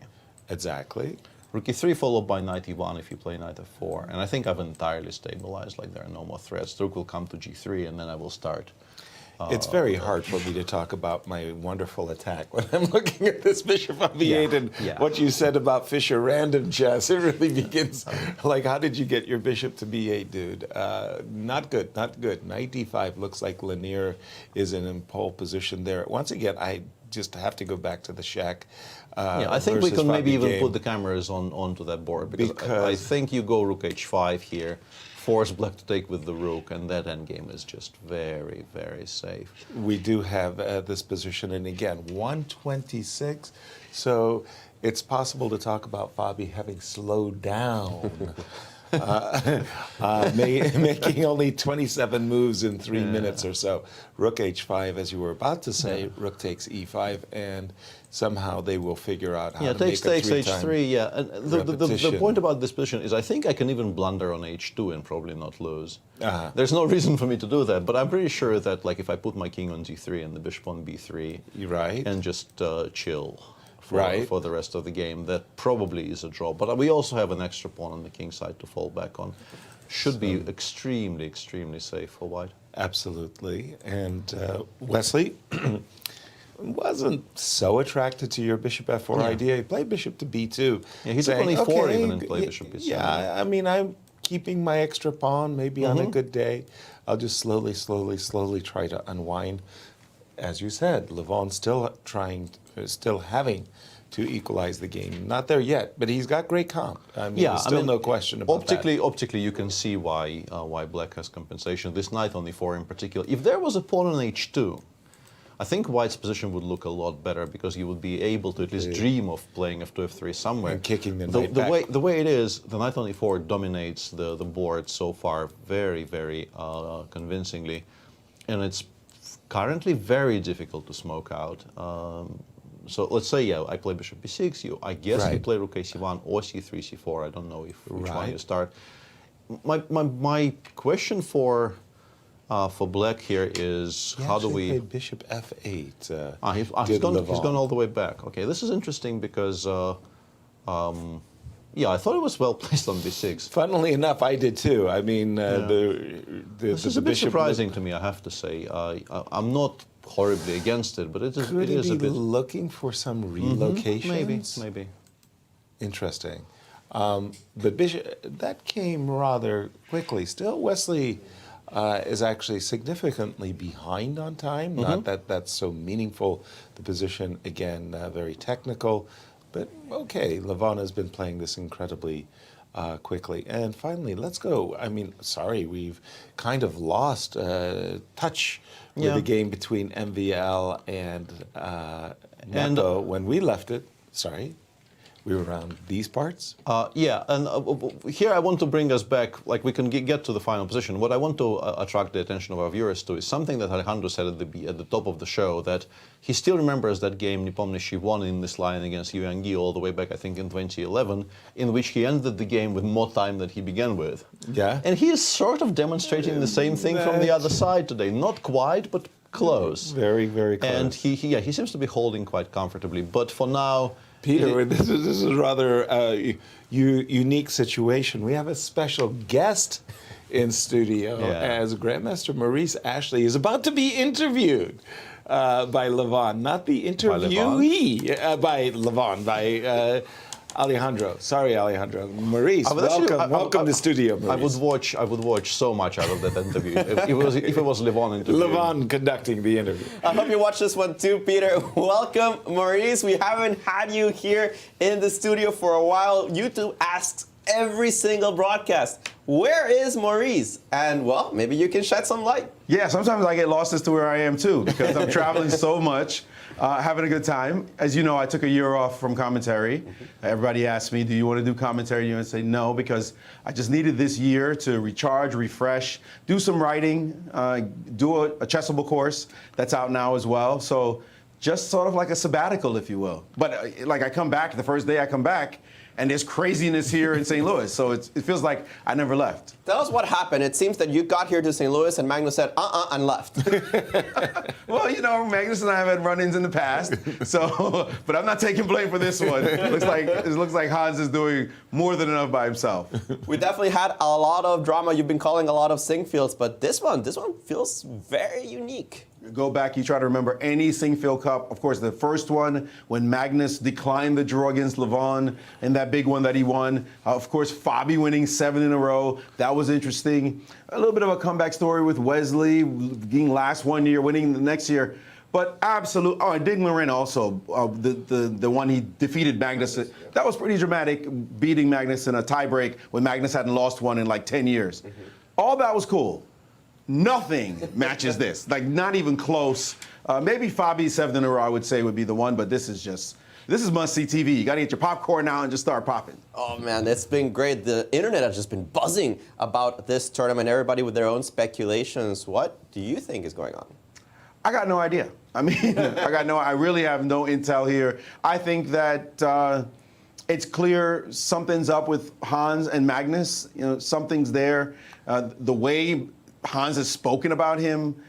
That last quote was vintage. I'm glad I beat him before he left. I mean, that's going to last forever. I'm curious to know Magnus's reaction to that as well. We know there's some history with Hans in the past with some issues that are pretty well documented about him possibly cheating and him taking punishment for that as well. Will he admit to that? Will that come out as a statement or what? I don't know.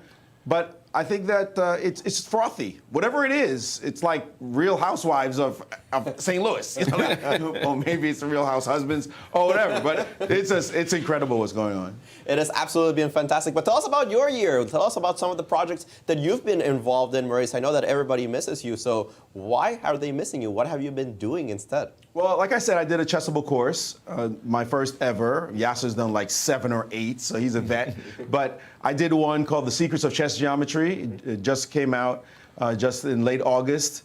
It's blowing up. I'm totally thrilled with it. It's just ideas that I've collected over the last 20 years and decided to now finally start publishing. When I was doing real work like you are, it was just too much. There was just not enough time to get projects done. So that's what I'm really proud of. And as I said, it's out now. I'm actually also writing a children's book. Nice. And my publisher is doing it. It's actually be illustrated for 5 to 7-year-olds. I'm not doing the illustration. I'm not that talented. But I did tell the story. It's about my life, little pieces of my life. So that will be coming out sometime next year. I'm doing another book as well on chess as it relates to business. I've been doing a lot of corporate speaking, Google, Amazon, Pinterest, Century 21, IBM, some no-name companies. And that's been amazing as well. So I've been keeping busy. No, certainly. It seems that you have your hands full. Tell us, for the fans, when are you coming back? You know, I don't know the answer to that question, so I can't tell the fans that. I promised myself that I will not answer that question until January 1st, 2023. I won't even inspect the question until January 1st, 2023. So until then, I'll keep doing what I'm doing, try to do a couple more chessable courses, hopefully finish this book that's been taking a while to write, the one on chess and business, and see what else comes up. I mean, there's some other cool TV projects that I can't speak on right now, but some Hollywood stuff. People think I've moved to California, and I haven't, but because I've been out there and I've been meeting some pretty cool stars like Jamie Foxx for one, and we'll see if that pans out, but it's just been an interesting time. Doesn't seem like your life is terrible right now. It's not bad. It's not bad. No complaints. I still miss you guys, though. No question about that. No, we miss you here as well. Yasser, jump in here in the conversation. I mean, you've been working with Maurice for how long, guys? Oh, my gosh. Yasser and I go back to the mid-'90s somewhere. Kasparov blew up 25 years ago. We've known each other a while. Because Kasparov and Anand, for one, I was going to say. 95. But I thought it was pretty cool, Maurice, that you were the tourist in Madrid. I'd still like to get some more insights of what you found about the candidates tournament that you liked, and it was history. Yeah, it was fun being in the candidates. You know what? In general, it's been fun being a chess fan. I always talked about myself as a super fan. I actually got a job where I get to watch the best players in the world duke it out. I had a front row seat. And to be a fan, like a true fan, not working at all, not worrying about being stuck in a studio, sorry guys, but being able to just roam around, meet people, hang out, talk, leave when you want, come back when you want. It's been fun. I'm like a true fan of the game now, and I sit at home a lot creating chess puzzles. One of my big hobbies now, I try to torture. I've sent you a few puzzles, Alejandro, just to torture the strong players with this side of myself, and I never thought this would be a side. I'm like spending 3 or 4 hours a day creating chess puzzles. And I'm going to tell you guys, for those that are not familiar, these puzzles are hard. I mean, they're hard. I'm aware, yeah. We set them up for the U.S. Olympic team. And they spent an hour trying to solve one of them. It was Fabi, it was Levon, all of the girls were there trying to solve it. It was hard, guys. They eventually got it, but it took some time. That warms my heart 100%. That's what you want to hear. I love making really strong players suffer over my puzzles. I did it with MVL. I did it with Ali Reza, called my puzzle, over 2750 for sure. So that, I can't play like these guys. So it's great to make them suffer over the puzzle creations. So that's been a real joy for me.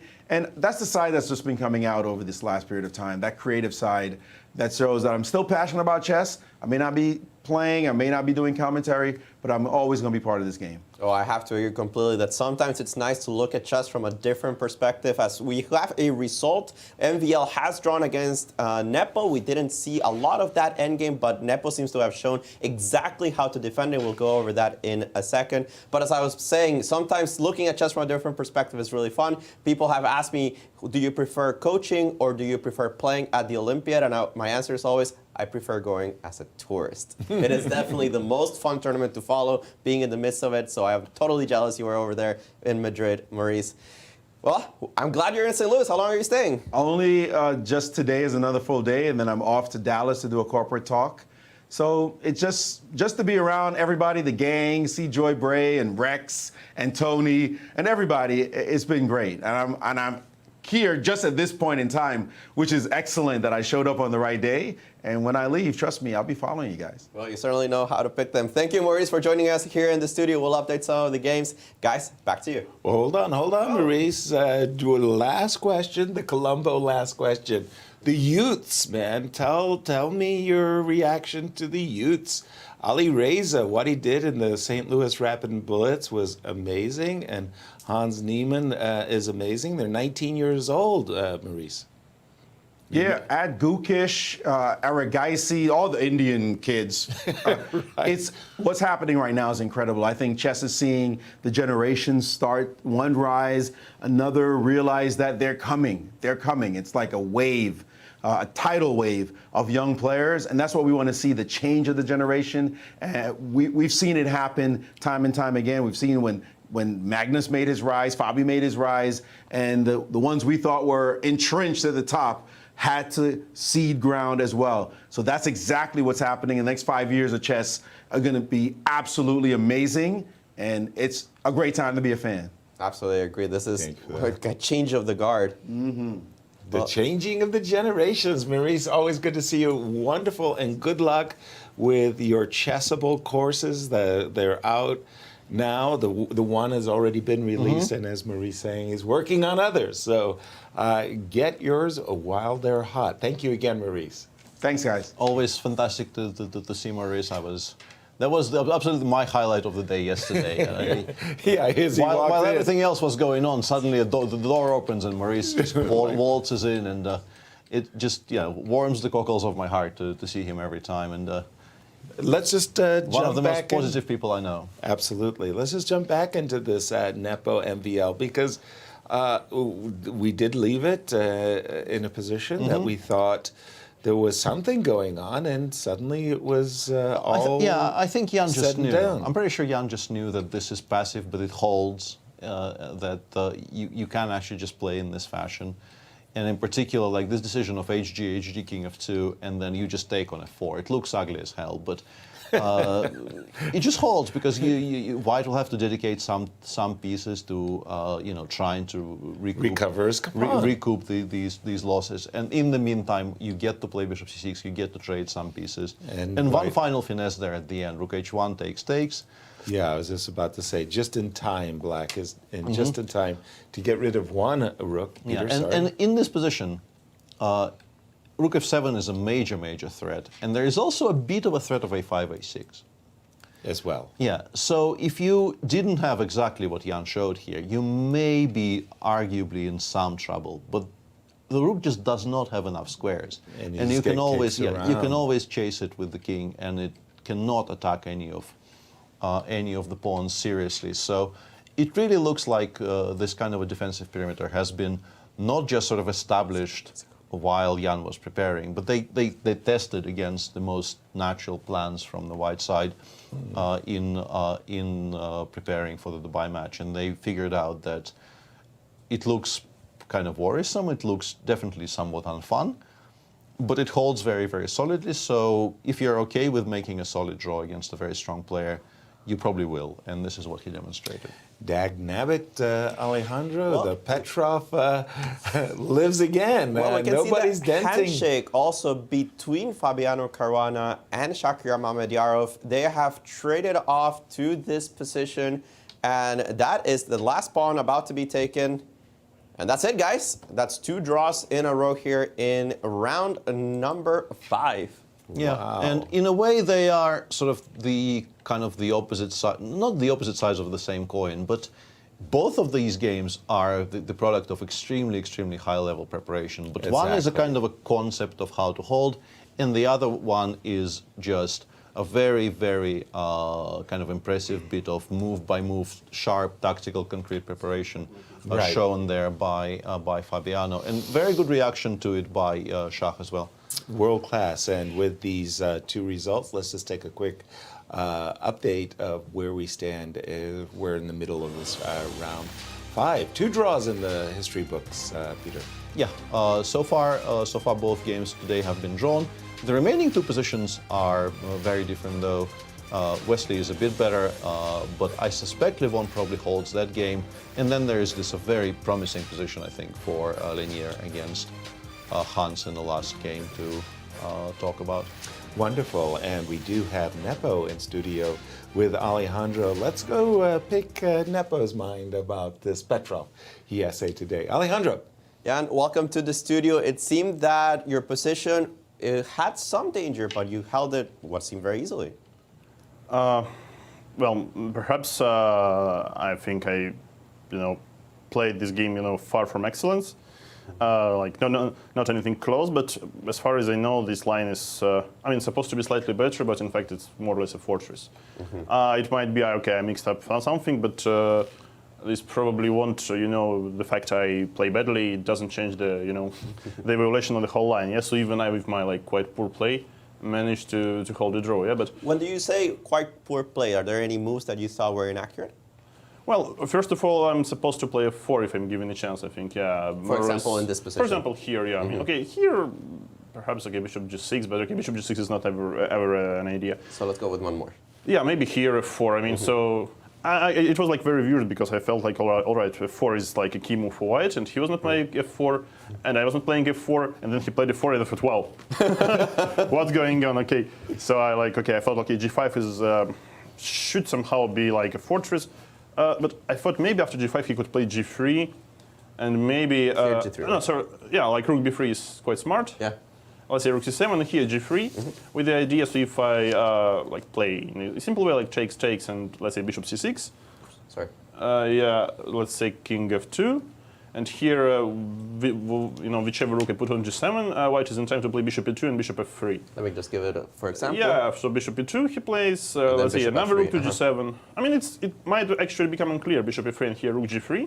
Yes. First of all, rook takes b7 deserves some attention here, and secondly, he could also try maybe something like rook h1, and then try to improve somehow, yeah, because this is like, I don't know, to me it didn't look like absolutely clear. Like, okay, perhaps it's also like a sort of a fortress, yeah. Right.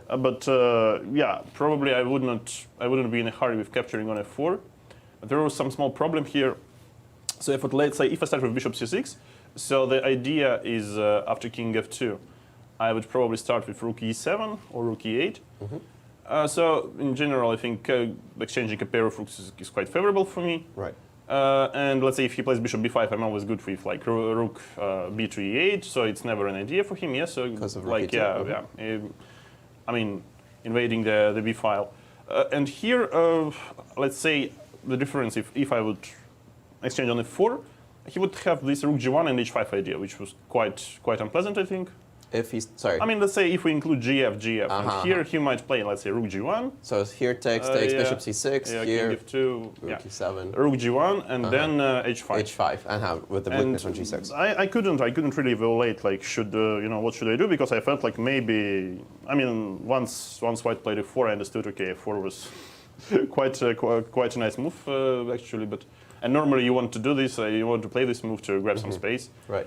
Yeah, but But it seems you were solid enough anyway. Yeah, I think so. So I wasn't sure, like, okay, in the line, I thought maybe he should take on g5 and play king f2 and try to play like this. But as for me, I don't think it's really that much for white here. Yes, right. So it's always material is quite limited, and his ideas are quite limited also. So maybe I could also like stay still and like see what white is going to do without even g5. But I thought like, all right, it's more or less a draw.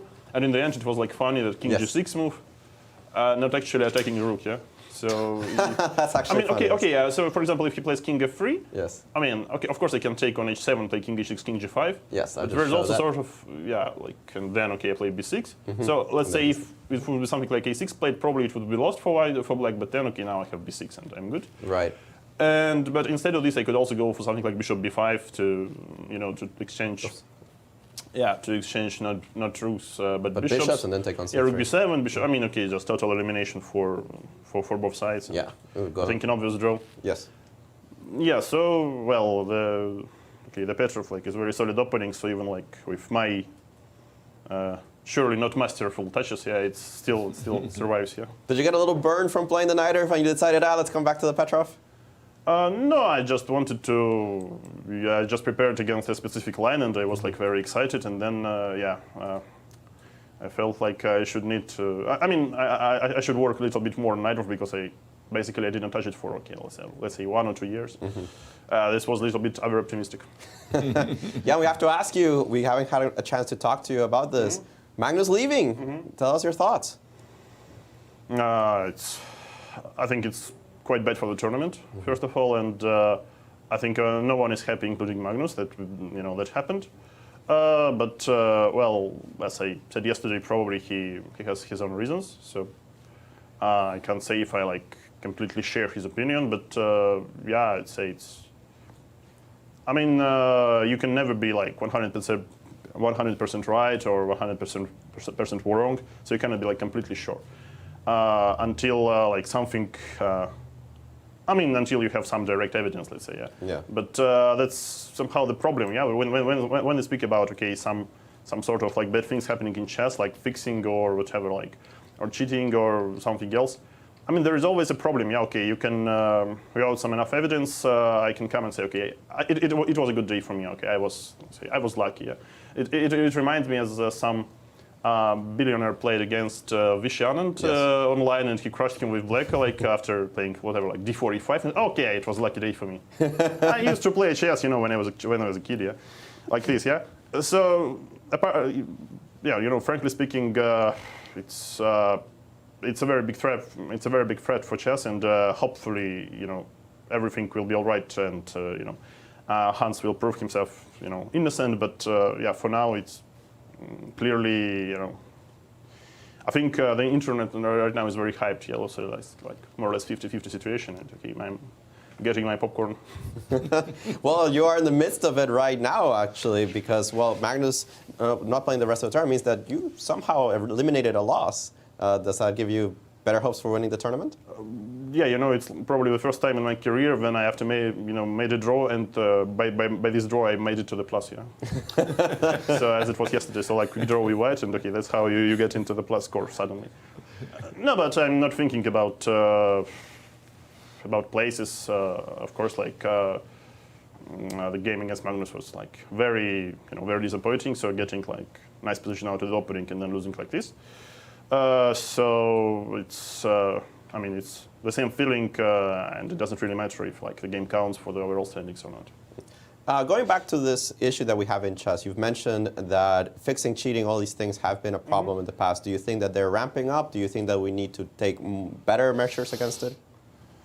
When we speak, let's say, okay, after the pandemic, okay, the internet chess boom, surely, okay, this problem was, became very serious, and a lot of people were, really vocal about it.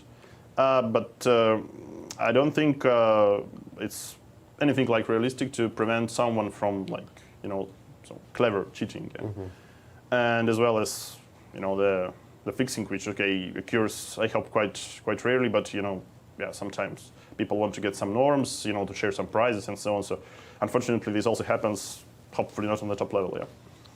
Yeah. So I think it's always two sides, and it's basically it's like in the war. The better weapon you have, okay, and your opponent also have to know and take some measures how to counter it. Yes. So I mean, if there is a way to avoid it for 100%, okay, probably stop any transmission of any games, and play naked in a locked room, but I'm not seeing this happening. Do you feel it'll be difficult or different, I should say, not difficult, different for the players playing Hans now that all of this drama has happened and the internet is saying all these things? You better ask players. I think, so as for me, I think I'm paired with Hans in the last round, so I think I hope till the last round situation will clarify. Yeah. We'll hope so. Jan, thank you for joining us here. Solid draw today in the plus score. Ian Nepomniachtchi. Thank you very much, Jan. Good luck with the rest of your games. And we do have 2 results, but I'm thinking, Peter, three results, yeah. We're about to have a third result We as have Wesley So and Levon Aronian have just whoop, everything got hosed to 3 versus 2. I just want to say, you sort of bring us back to the start of the show where where we did, I think, specify that if Jan wanted to say something, he will say something. And he did. And I think we got vindicated exactly on so. that point. But we have more interviews, so in a moment we will have Alejandro with Maxime Vachier-Lagrave. All right. And MVL, in fact, is ready. Over to you, Alejandro. Here with Maxime, you had a solid draw against Nepo. Did you feel that you missed something, or did you feel it was more or less according to plan? Probably I didn't miss much. It's just that when I looked at this endgame a little bit, I thought I had some chances. So, you know, I felt like it's the best I could obtain, but I don't know. I think it shouldn't have been that comfortable for Ian. So probably I had some better option. I just didn't see it. Yeah, Jan also came here and showed us that the fortress was just very difficult to penetrate, even with a best play. So I'll ask you, as we do have this result we were expecting, Wesley So did draw against Levon Aronian. I'm sure we'll have them soon. We got to ask you about the drama. We know that you made a comment online yesterday on one of the Twitch streams. At least I saw it on Reddit. Was that you, or was that fake news? Did I actually make a comment? I mean, I made a comment on some French that one. channel. Yeah, but this was this morning. Oh, sorry. Yeah. So anyway, yeah, there's like a few things. I think, I mean, as always with these dramas, it's very difficult to handle well. But I think this has been handled very poorly because it's become basically a witch hunt, and like the effect it can have on ants is actually quite devastating. So, you know, this felt bad. Then to whether or not he has cheated, honestly, I don't know. I don't have, you know, for now I don't have enough information. Like if it were up to the information I have until now, I would say not cheating. But then, of course, like Magnus is also not known for going on witch hunts and stuff like that. So, you know, maybe he has solid arguments, but like I would like to see them. And yeah, if I have to end on a more positive note, I think, you know, these things have been ramping in the chess world for the past few years, as you well know. And like it was all handled behind the scenes in general, but you know, like it's hard to avoid suspicion on one player or the other. And if it can, you know, if this going straight out in the open can help figuring out, you know, ways to like make cheating much more uncomfortable. Like for instance, I assume that delay in the broadcast will be commonplace, stuff like that. I mean, it can end for the best. But for now, yeah, like, again, I really don't like how things happened yesterday. Like I saw after I came back from my game and I saw basically everyone going straight after hands. And like, again, like I don't have enough information, maybe cheated. Of course, if that's the case, it should basically be banned, but almost for life. But you know, like I would like first to see some proof or at least some circumstantial evidence that, you know, exists in some way, but is definitely not enough to conclude to a certain, like, or even like a probable cheating. Like for now, it doesn't look probable, considering the amount of information I have. You've played Hans plenty on Casual Blitz. I saw you play in Dubai. I see that you've played him in here and there. Does it surprise you at all that he has this strength? Yeah, exactly. Yeah, I didn't come to this, but yeah, I played him in a casual match in Paris, and like, okay, if he cheated there, like, then, you know, that's off. I did win the match actually, but he was playing very well, like definitely over 2700. Of course, Blitz and Classical is not the same. And of course, he's had this tremendous progress, but he's also been working on chess nonstop for 2 years. So like, you cannot like ban a player for improving. I feel like otherwise, you know, we have to ban every young player who has been improving, like Alireza, Gukesh, Fagnananda, Eric Gacy. Like his list never ends. And you know, I've been at this place, of course, when I was younger. So of course, computers were not yet, you know, part of the issue.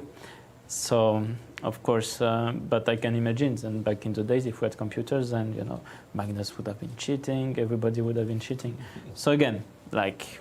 For now, I don't have enough information to say like. But I would say still the fact that Magnus seems convinced is a bit worrying. But you know, without more information, I won't go on a witch hunt based on that. Well, Maxime, thank you for your candid thoughts on this. We wish you the best for the rest of the tournament. Thank you, Alejandro. Indeed, thank you very much, Maxime. Candid thoughts, and I must say I agree with them. Show me some evidence. And and in particular, the thing that rang very true for me, and something I've been saying myself for a bit, is that this seems very, very unfortunate right now. But if it leads to some kind of clearing of the air, of like an open discussion of this topic, which, as Maxime said, has been going on, you know, in private chats behind the scenes. Yeah, behind the scenes for the past, I don't know, year and a half. It's been a topic nonstop, and it's never really gotten out of that very, very, you know, closed club. If it leads to an honest discussion and perhaps leads to improved protocols going forward, that at least would be a positive, because what is going on right now is not very enjoyable. Yeah. Peter, let me interrupt you to say that we do have a special guest with Alejandro in studio, the man who was on the receiving end of some incredible prep. Over to you, Alejandro. Shaq, welcome to the studio. My first question: how much time did you spend considering taking with the knight in this position? Okay, I mean, he played very fast till this moment. After Queen F1, of course, I understand this. Maybe it's draw, maybe it's but why I need to play. I mean, knight F1. Why? If Queen F1, I see after knight F5, it's better to play without pawn than the extra queen. It's better to play. if your opponent know everything, if your opponent know everything, it's better to just to change and play end game without pawn. I mean, I was upset to show knight F1 is also, I mean, it's okay, but it was not today. I mean, maybe next day, but not today. Today I just think it's Queen F1 and take knight F5, because after Queen E7, it was a new move for me. And after this moment, I start to play myself, and I was too much time. And really, I think I played very well. And a very important moment when I played. This move, you first take, you can play, continue. I think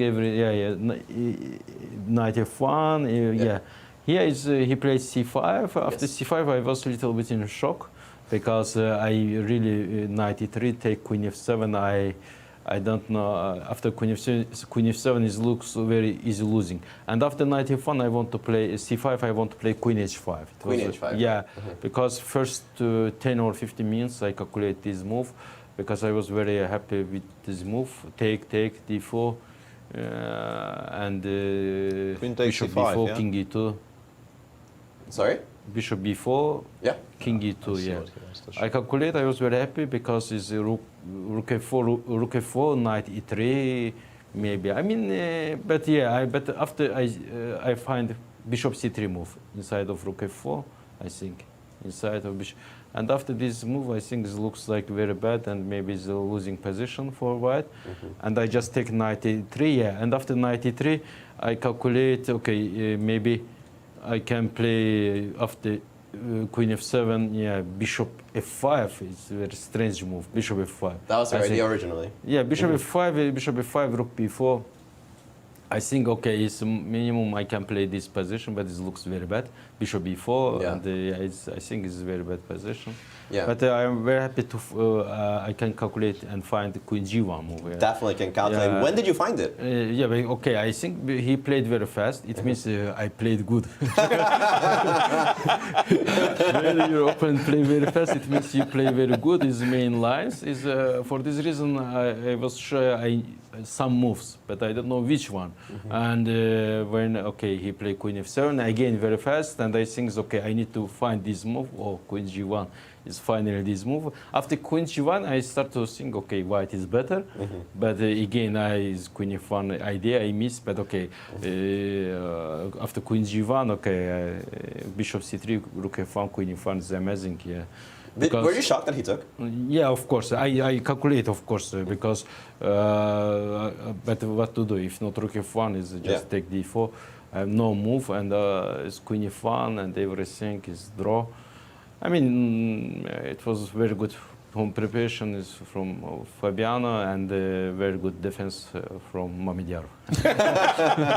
We have to agree this was a brilliantly played game, considering you didn't know the engine evaluations. Shak, I have to ask you, what were your thoughts yesterday as your opponent's clock started ticking down? Okay, of course it is a little bit sad. Magnus not continue to play tournament.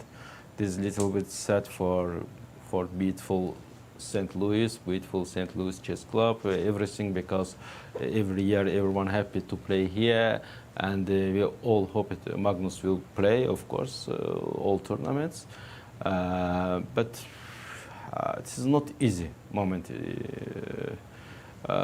Say something about Magnus, but you know why he's not go. I don't know why he's not continuing tournament. He has not made an official declaration, no. Yeah, okay. If you know, you can ask me. I will answer something. If not, I don't know. All right, guys, you want to join in the conversation? No, just I love the. I love the line, great preparation, great defense by Mamedyarov. Yeah, Well done. Shaka's doing our job for us. I just feel like kind of usurped because that was a perfect summary. We don't have anything to add. Good luck. Enjoy your free day, Shak. We'll see you the day thereafter. Nicely put, really nicely put, it was Peter. Just perfect statement of fact there by Shakhriyar. Absolutely. So with one game now remaining. We are now what 2 hours into the round, and we only got one game left, and this is this game between Lenier Dominguez and Hans Niemann. I've been trying to calculate this endgame. It's an incredibly concrete endgame, I feel, because white will be structurally much better if the pawn on b4 gets recaptured, and the b7 weakness will be very exploitable. So I've been looking at bishop takes e3, f takes e3, f5, trying to play f5, f4, and get squares for this guy, for this knight. And maybe actually after f5 you're supposed to take on f5 and not even allow f4. Nope. Because allowing that knight to land on f4 is a huge big deal for black. Yeah, bishop b3 played, fe played. You're undoubling my pawns, by the way, so I'm grateful for that. And then we're taking on b4, we're going rook b1, the knight comes to d2, and then perhaps to e4 or c4. No, this is a dream. This is an absolute dream endgame for Lenier, for sure. Absolutely. No, he's already captured on e3, huh? Yeah, it's interesting because there was also a kind of a really risky option here of playing bishop c5. I was also trying to calculate. That was right. But I get the feeling this loses. I don't think this works. Yeah. Because you just don't play knight f4 quickly enough. But in the meantime, we have more interviews, so let's go to the studio and to Alejandro, who's with Wesley So. Wesley So that just comes off a draw against Levon Aronian. Wesley, you seem to have good prep. That your opponent played one more move than you did. No, I mean, I wanted to turn, but Levon apparently analyzed also this position with the white pieces, and he knows that you're very well. So he played this Catalan with c5 a few times. I played regularly. And you play this regularly as well. Yeah, I played against Dingler, and it's a very solid line. And last night I was looking at several lines I could try. But basically, if Black knows the theory, which I assume LeBron mostly knows, then he equalizes pretty much. I was looking for an interesting way. That's why I came up with Rook takes D4 on move 13. Which is not the main line. I mean, it doesn't look very nice objectively because the queenside pawns are weak.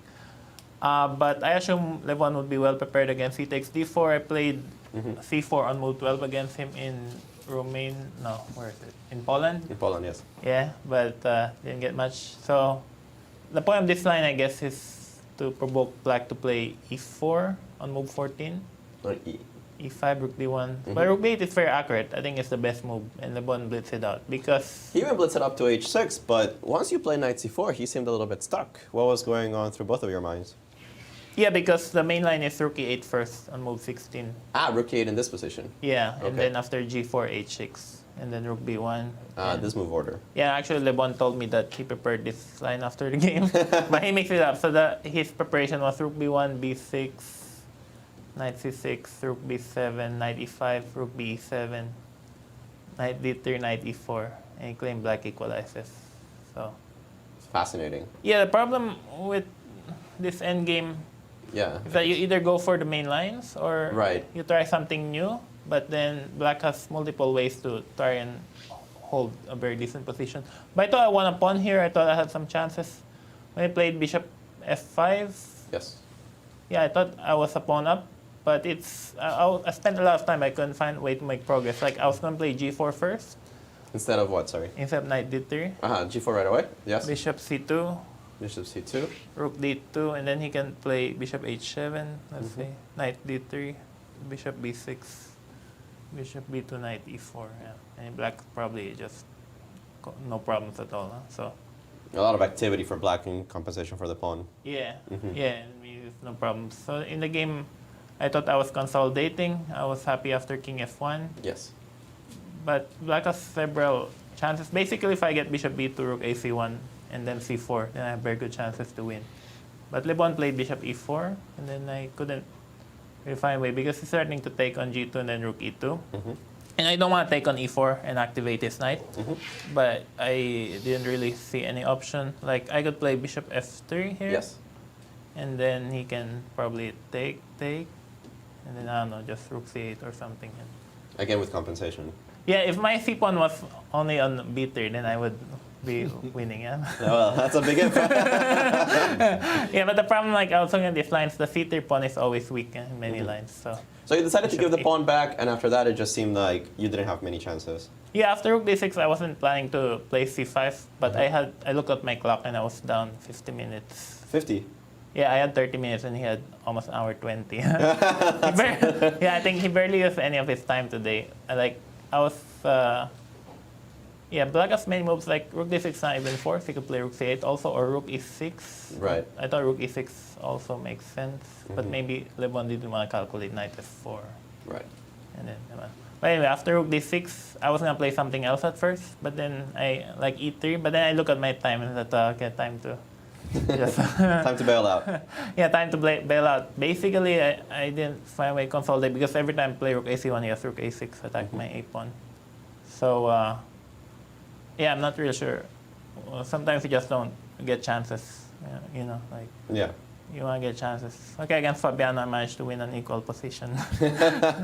Well, you seem to outplay him very nicely in that one. Yeah, thank you.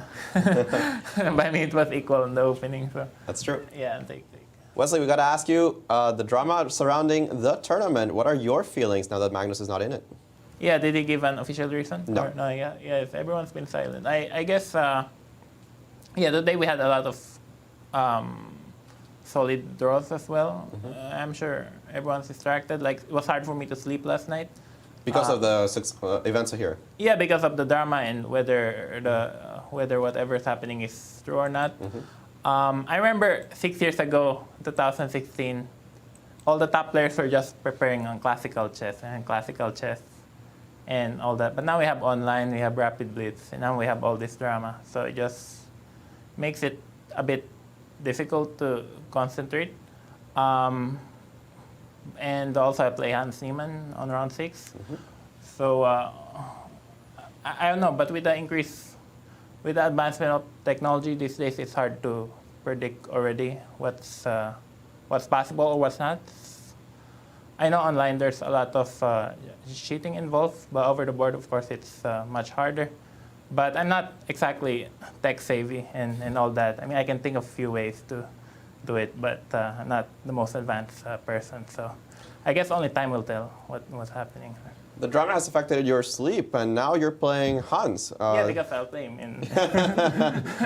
Yeah, I mean, I was watching today, and I mean, he probably gets so mad and beat me on round 6, but we'll see what happens.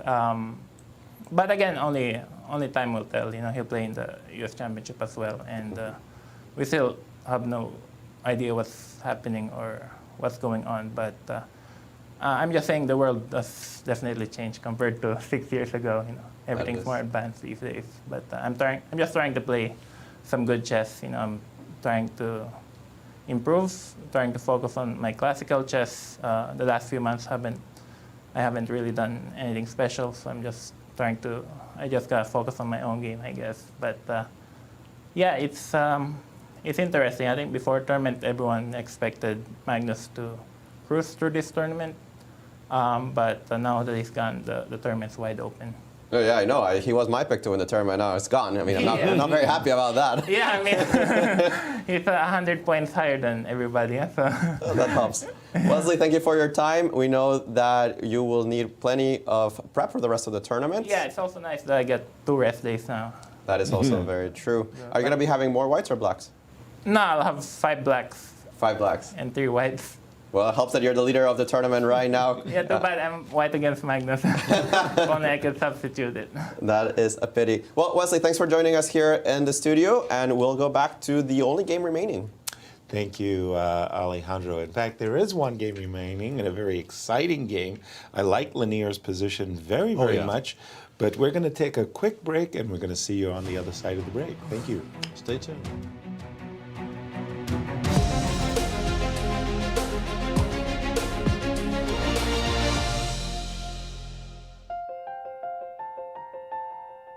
St. Louis University is celebrating its 200th anniversary. Offering world-class education in the heart of St. Louis, SLU attracts students and professors from around the globe. In 2015, SLU partnered with the St. Louis Chess Club to start a top-tiered collegiate chess team. On the very first year of the team's inception, SLU obtained second best university at the Pan American Intercollegiate Chess Championships. Higher purpose, greater good. St. Louis University.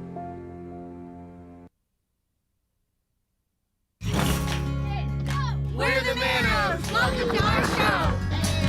Go, go, go!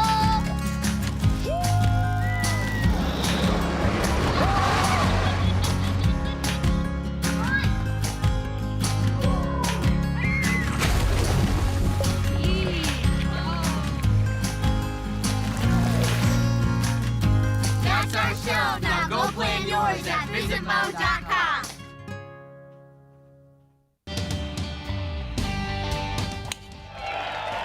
Hey St. Louis, the Ascension Charity Classic, presented by Emerson, is back this September.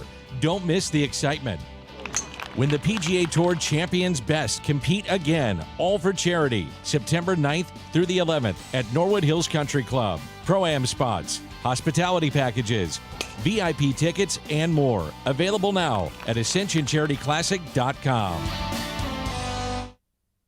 When you visit St. Louis, you'll probably want to watch the Cardinals or the Blues. What about after the game? Heading back to the hotel would be a major error. Instead, boogie through the city and discover the music that gave the Blues their name at the National Blues Museum, Broadway Oyster Bar, or even the legendary Blueberry Hill. So whether you love the Cardinals, the Blues, or the Blues, come play with us. And you guys know I can't play this, right? St. Lou is always exploring.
Welcome back to round 5 of the Sinquefield Cup with only one game remaining, and that one is our highest hope for today for a decisive result with 3 draws so far.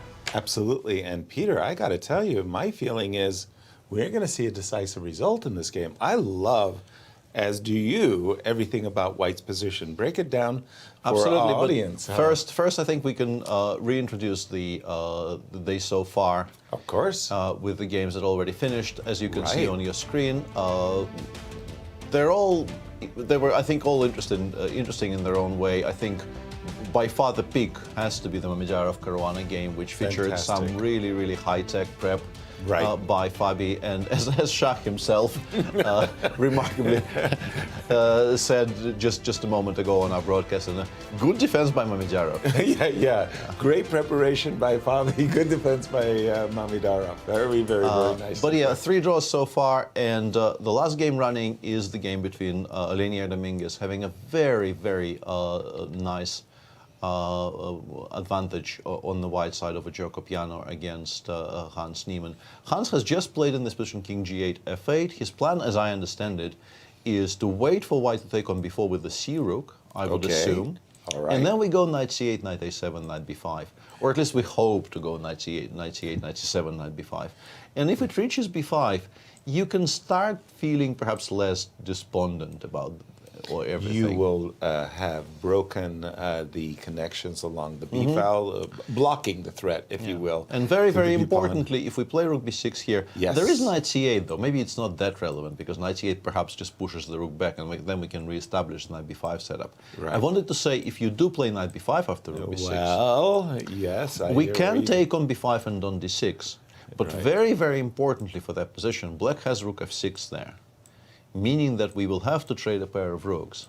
And if we have to trade the pair of rooks, this is not as hopeless as maybe some other positions would be. It's still very dangerous because I think the knight comes to c4 and everything. Like if you imagine this position, white goes knight a3, knight c4, secures everything, brings the king over to e3, and then plays d3, d4. Those are 2 connected those two passes probably win.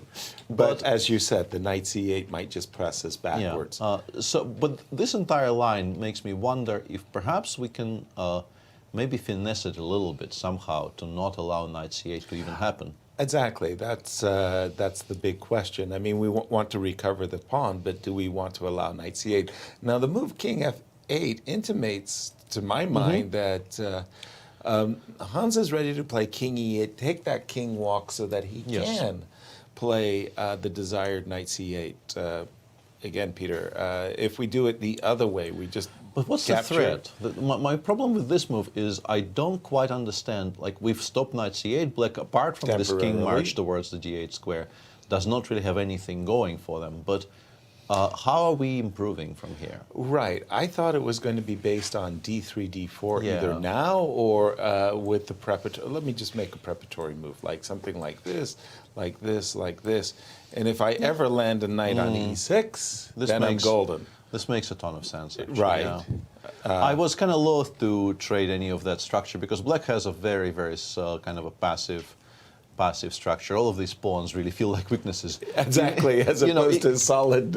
including the e5 pawn, because I think, in every single position here, we run a decent chance of just winning the d6 pawn outright if we get to attack it properly. Which means that we get to win the e5 pawn outright as well. But maybe you're right. Maybe you do have to switch to a slightly more restrained way of converting this by d3, d4. By playing knight of 3, g4 and asking black, are you going to allow my knight to e6? Are you going to allow d takes e5, providing me with a protected passer on d5, as well as an open target to the e5 pawn.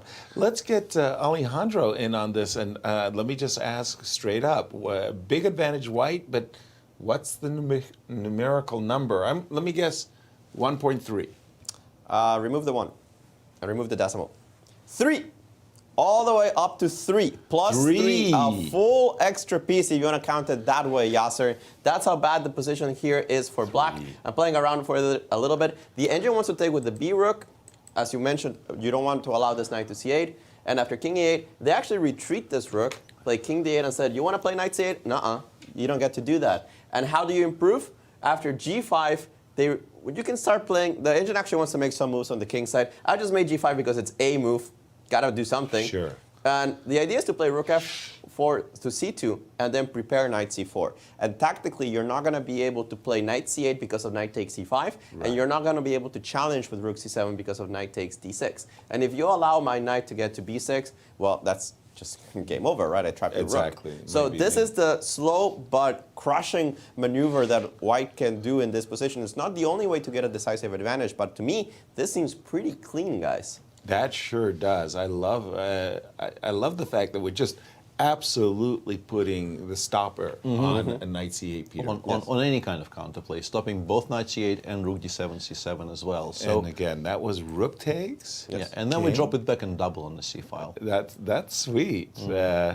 No and knight c8 for you, and then after Alejandro just picking a move, dropping back, the knight is ready to swing to the square b6, and that could even come with mating, checkmating concepts as well. Let's see what.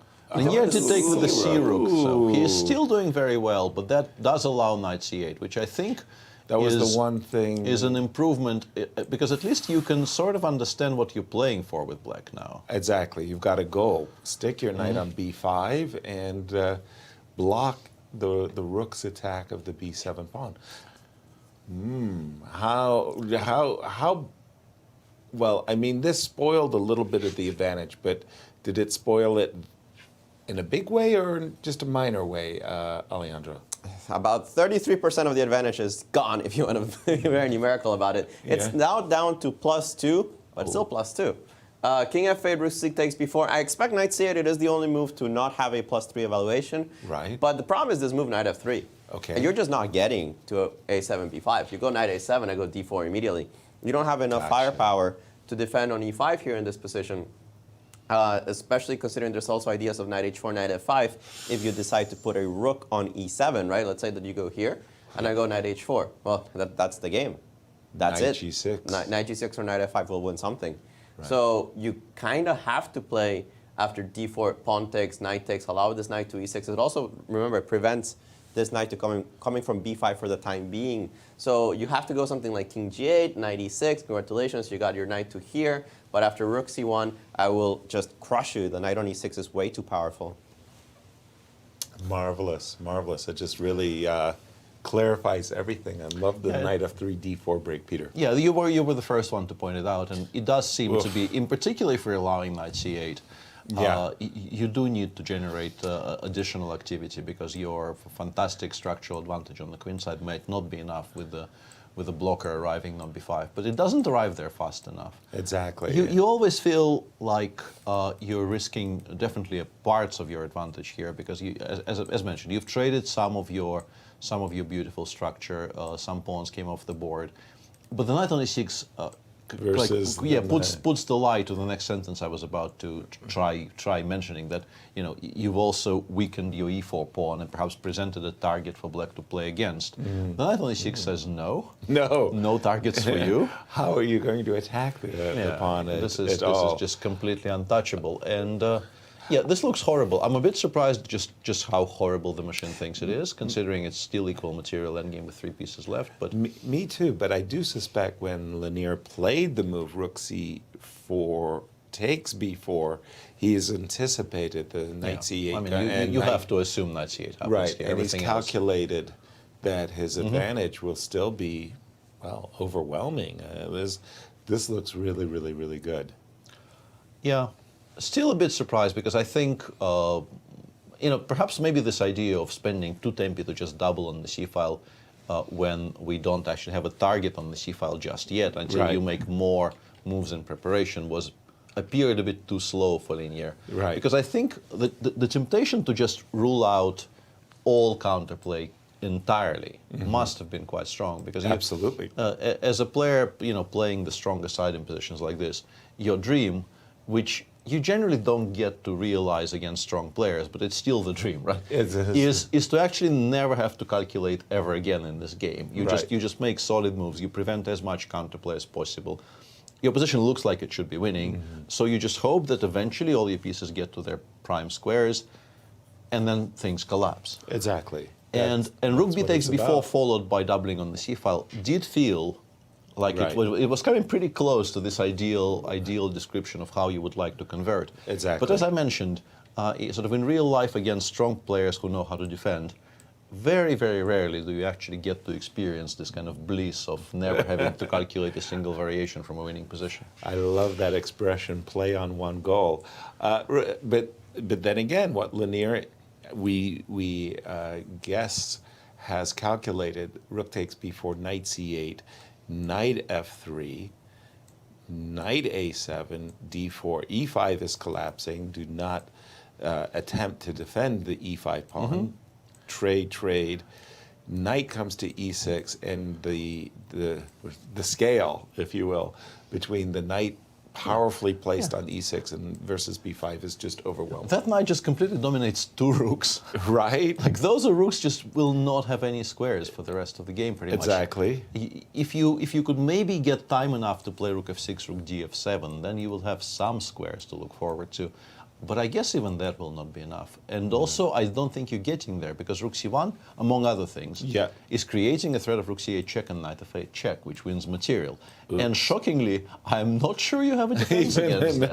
No, it looks real bad. It sounds ridiculous, but even if, let's say, you start with king h7, I play rook c8, like how do you defend against rook f8, knight f8 check? I think you've lost an exchange here. There it goes. Yeah, there it goes. I recall in his really immortal brilliancy, the Moscow World Championship match where Gary put a black knight on d3 that just kind of like was this amazing octopus that just captured all of these squares. The knight on e6 is doing a terrific job. This is overwhelming. It is a very strong advantage for white. Yeah. And shockingly, with all the interviews that we've been having and discussing Magnus's withdrawal, sure puts a question to what the previous day's proceedings, doesn't it? Knight f3, Knight f3 as on expected the board, as we thought was going to happen. It like if you take with the c rook, I think this is how you follow up. Nothing else really made much sense. I'm sorry, Peter. That the position that we've been looking at just simply unplayable.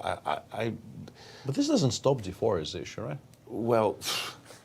No, it doesn't, of course. But I can still.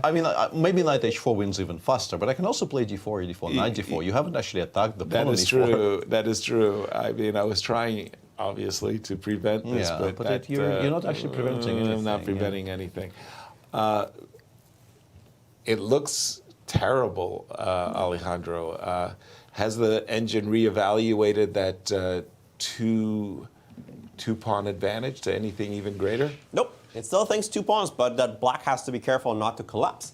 And it wants to start with the move king e8, so that on d4, I've moved the king away from the f8 square, and now I can play rook d e7, so that when knight h4 comes, it doesn't actually hit that many things. For example, if I play knight h4 in this particular position, the angels are saying you can move the rook to c7. Yes, allowing takes on d5 is not very pretty. You could take on d4 as well. Hansen has played the move knight a7 instead already. I expect Lanier to blitz out d4. I can't imagine not blitzing out this d4. is Lanier. I'm not sure blitz is the right word. I apologize, it is Lanier. So d4, you don't have a choice. You absolutely have to take in this position, unlike the positions with, and d4 already played, Yasser. Hey, he showed you. I stand corrected. If you play rook d7 in this position, then as I mentioned, knight h4 just wins because there's 2 different attacks, and knight g6 just hits too many things. So he has to take, he's already done so. You take with the knight all the time. I don't think it really matters which way you go. And the interesting point is, if black goes knight b5 instead of king g8, I wonder if in that position you still go knight. Yeah, exactly. Like we're just we're walking past that knight. We just we just ignore it altogether. You ignore it. Yeah, king g8. This is the same position, and if king e7, I guess we still occupy the c file, and we're still kind of winning, right? It doesn't matter. I think you occupy the c file. The engine actually wants to play rook 1 b2. Not sure. I think. What's wrong with this? King f6 and king e5. Ooh. Whoa. And why was rook b2 stopping that? Because engine, be faster. Apparently, what? Rook check. Rook f2, knight f8 or something, yeah. Right. F2 here. And knight Knight f8. f8. And knight f8. Knight G6 Knight mate. f8. Knight G6 mate. Knight G6 mate. The rook's also hanging. Oh, that it's a beauty. It's hard to see though. E takes d4, knight takes d4. On the board? Not on the board, actually. He's thinking after he takes d4, but I expect him to take. Yeah, he will take. Yes. Yeah, I mean, there is e4, e5 right now. Maybe he's considering playing e4, e5. E4, e5 is okay, but the engine doesn't like it as much because you can give back the exchange either way. Yeah, I was wondering about that. Yeah. Well, not give back the exchange, but give the exchange with something like rook f3. d5 also works. Pawn takes, and then if you not pawn takes. That's kind of silly. Knight b5. And since your knight is strong, your pawn on d4 is defended, it's not giving white a huge advantage. Quick question there. Rook takes f3, e6? Just move the rook. It's the same position, right? It's the same position, pretty much, yeah. I got it. Yeah, okay. Let's just take a break and say that Anastasiya caught up with Fabiano for a short interview, and let's cut and see what Fabi said.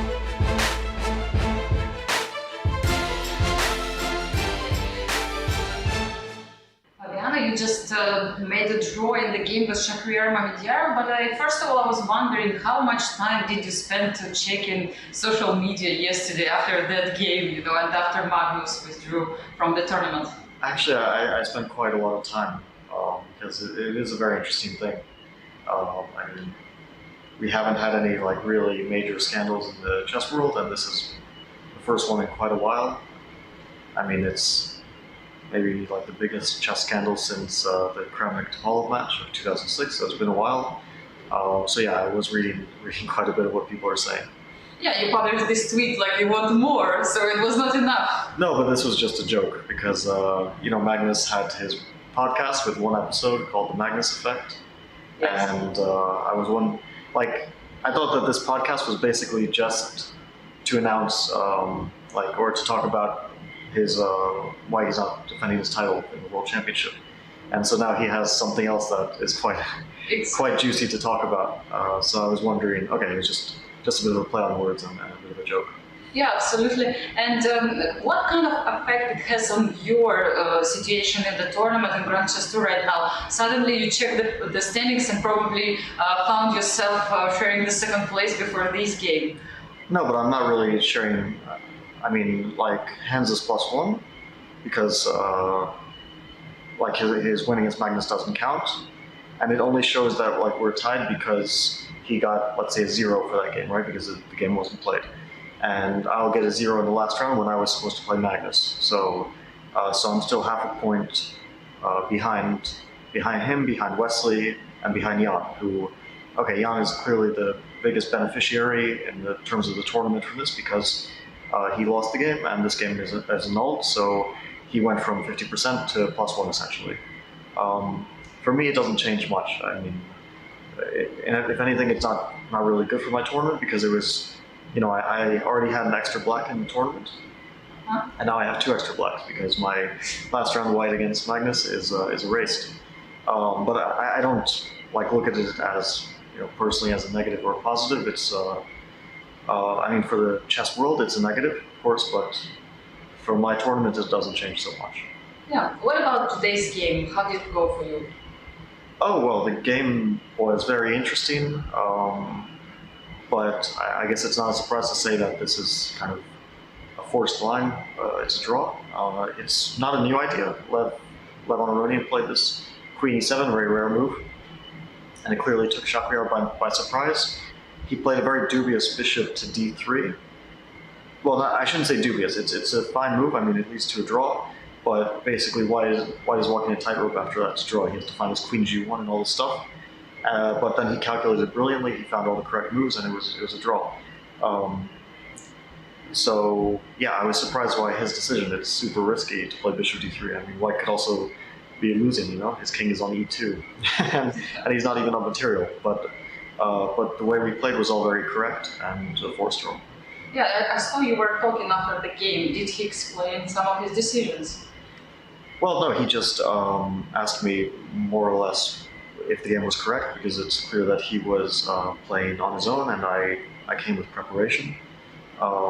So he just asked me, and I told him that Queen G1 and everything that he found was correct, and he said that this Queen G1 idea was took him some while to foresee, because it's a bit strange. The Queen usually doesn't defend the King via G1. So he said that it took him some while to see that detail, and that he's okay there. Yeah, and the last question, like, how did it feel actually to play today, to play the hall without Magnus, without Alireza, who was supposed to play against him today? Well, I mean, it was more yesterday when it came as a surprise. Today, it's we already knew what was happening. But yesterday, I kind of heard that something would happen before the game. Like I just heard some rumor that there would be some sort of, some development, and I didn't really think so much of it. And then it happened. I mean, I saw that Magnus didn't show up, that he forfeited the game. And but today, already we're used to the situation, and I mean, we'll see what happens, of course, because it's quite a big thing to withdraw from the tournament. I don't know if Magnus has done it before during the tournament. I'm sure he's withdrawn before tournaments, but during the tournament, it's quite a big development. Exactly. Thank you so much, and we're waiting for more news, hopefully. Thank you.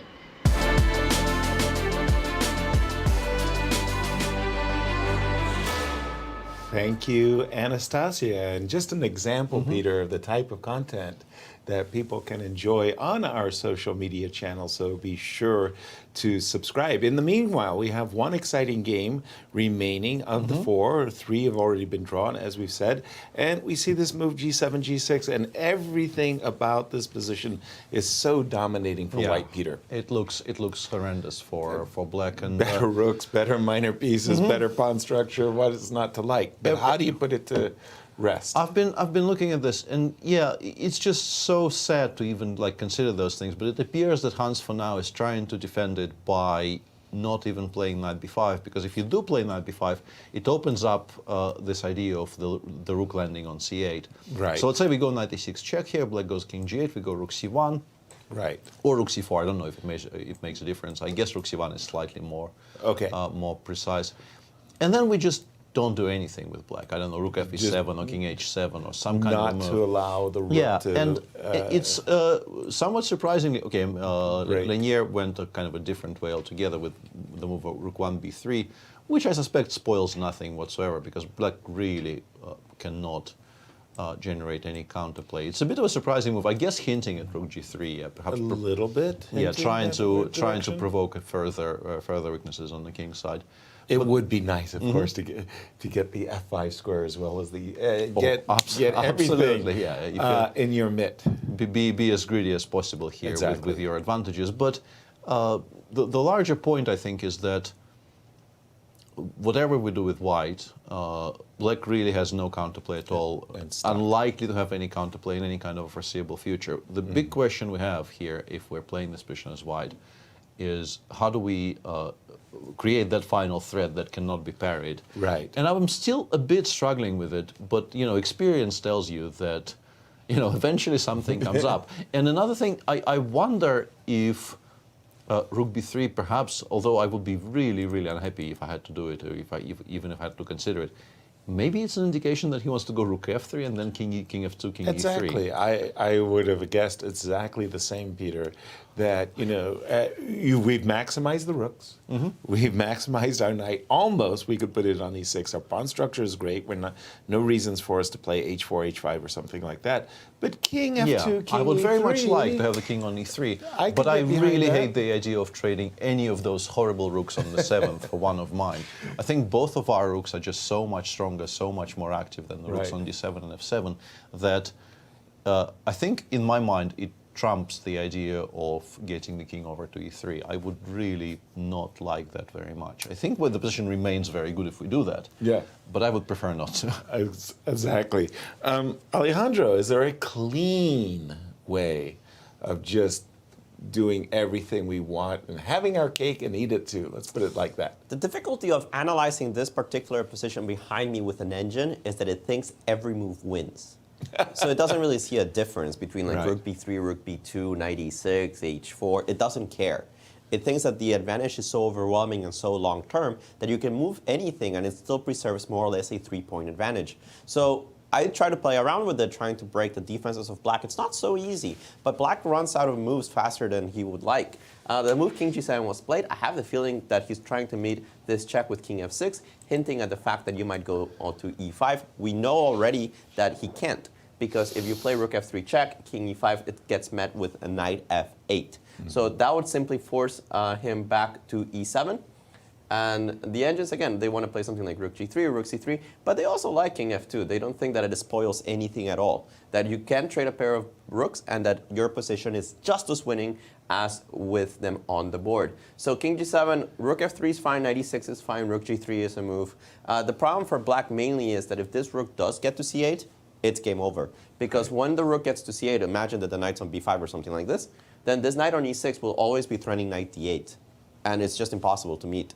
So at some point, Knight D8, Rook B8 will collect the B7 pawn, and then everything starts collapsing. So King G7, Lanier has a choice of moves. Knight E6 is, of course, the engine's top move because it has been the top move for a while. You might as well give a check while you're doing so. But everything else, everything wins. And there we have it. Everything wins. Nice dominating performance by Lanier. Lanier, just to refresh everybody, he's drawn all of his games. Is that right? I think so, yes. He was in desperate trouble against Fabiano. But he was also winning against Nepo. Wasn't he? Yeah, he was there. So, well, okay, a little bit of a roller coaster ride, but this would certainly warm him up to the event.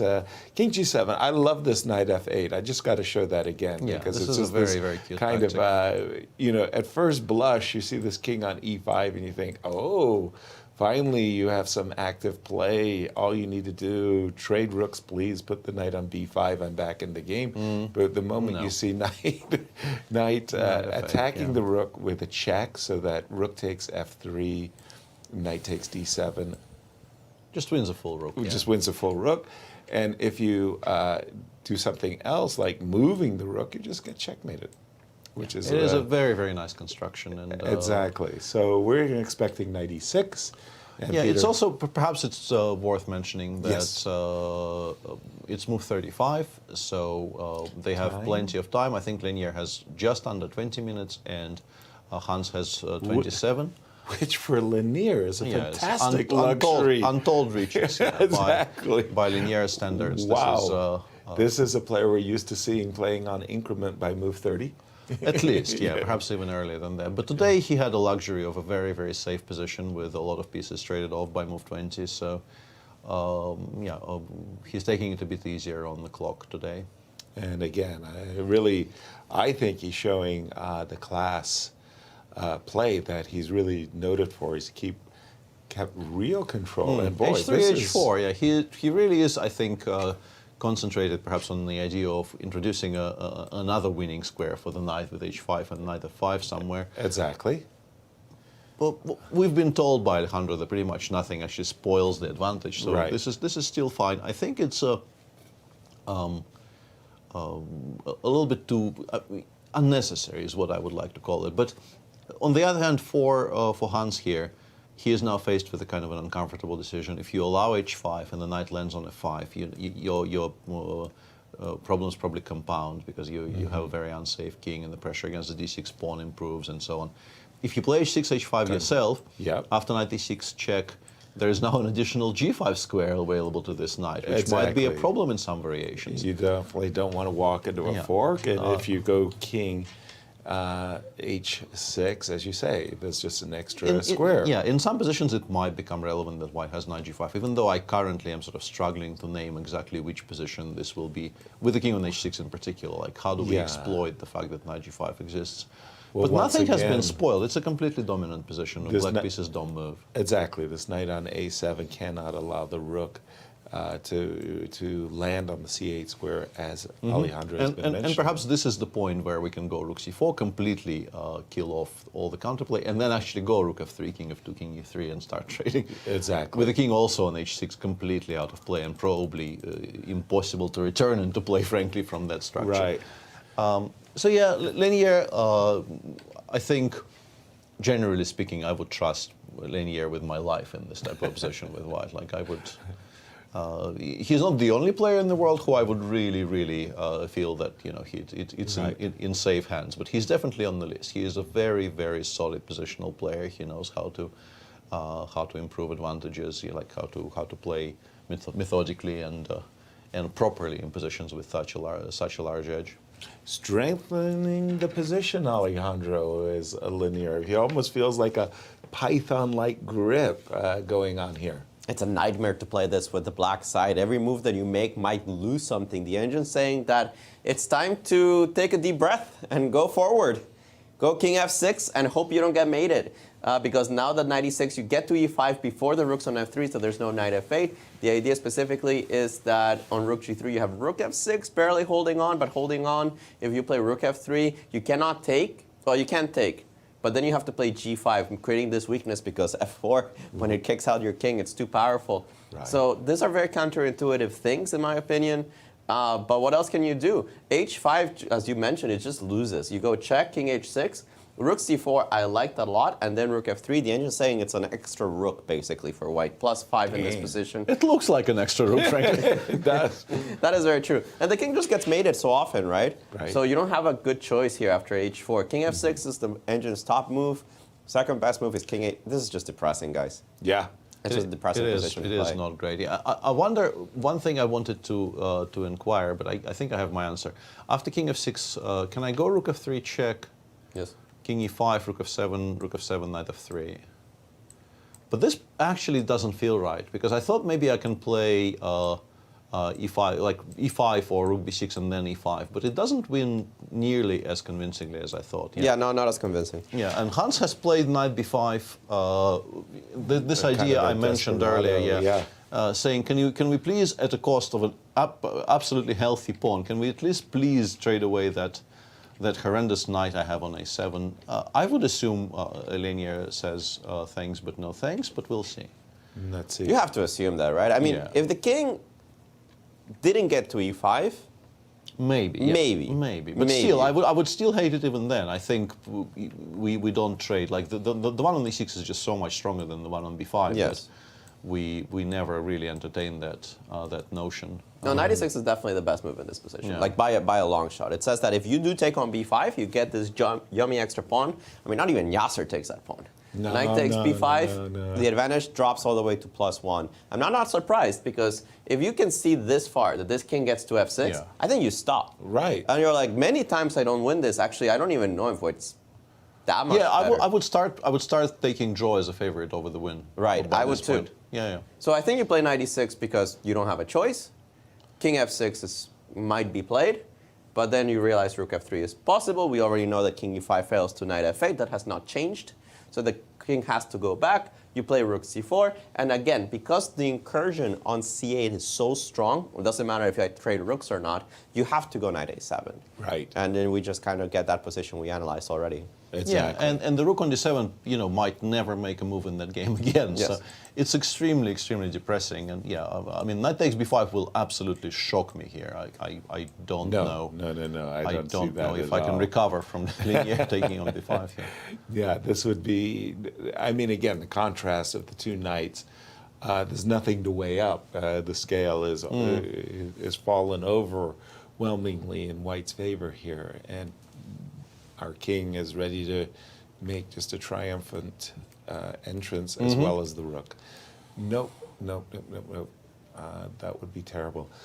Just looking at I'm just looking at Hans. Is he just kind of glancing off into the world there? What's he doing? Well, it's the posture of a man who knows his position is bad, but who is still he is trying to keep himself. I think one of the biggest challenges when you play a position like this is to continue reminding yourself that the game isn't over yet. You should continue, because something that I think people who haven't really been in that situation very often kind of underestimate is a psychological pressure of playing a very, very poor position for hours on end. Exactly. And you're sitting there and you're staring at this horrible abyss. collection of disjointed pieces, and you're asking yourself, like, why is this my position? Why am I here? What have I done?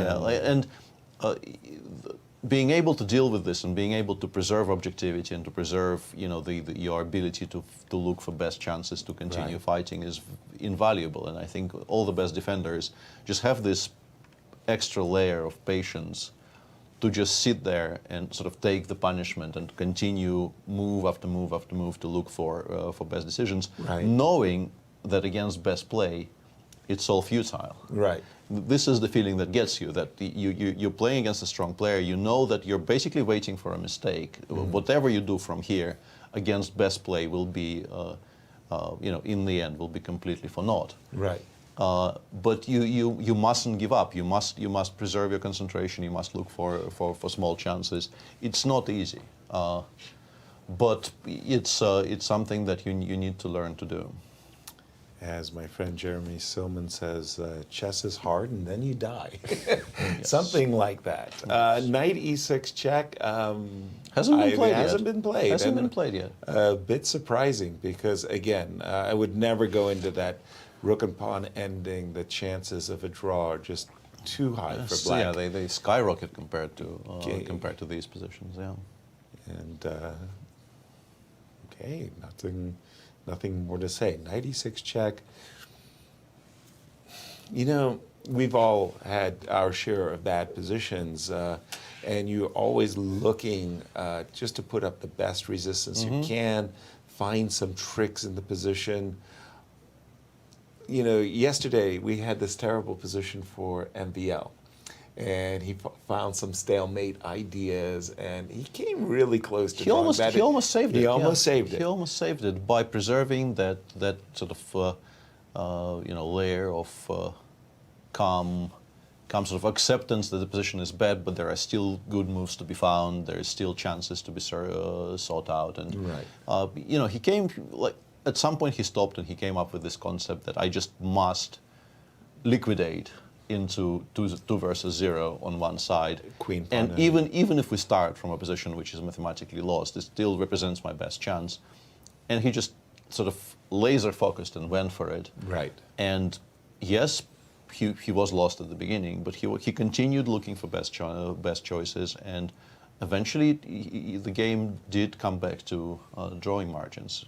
It's just difficult to play, and mistakes are, I think, almost inevitable in those types of queen endings. But yeah, it's a good example of hello? I was about to say hello.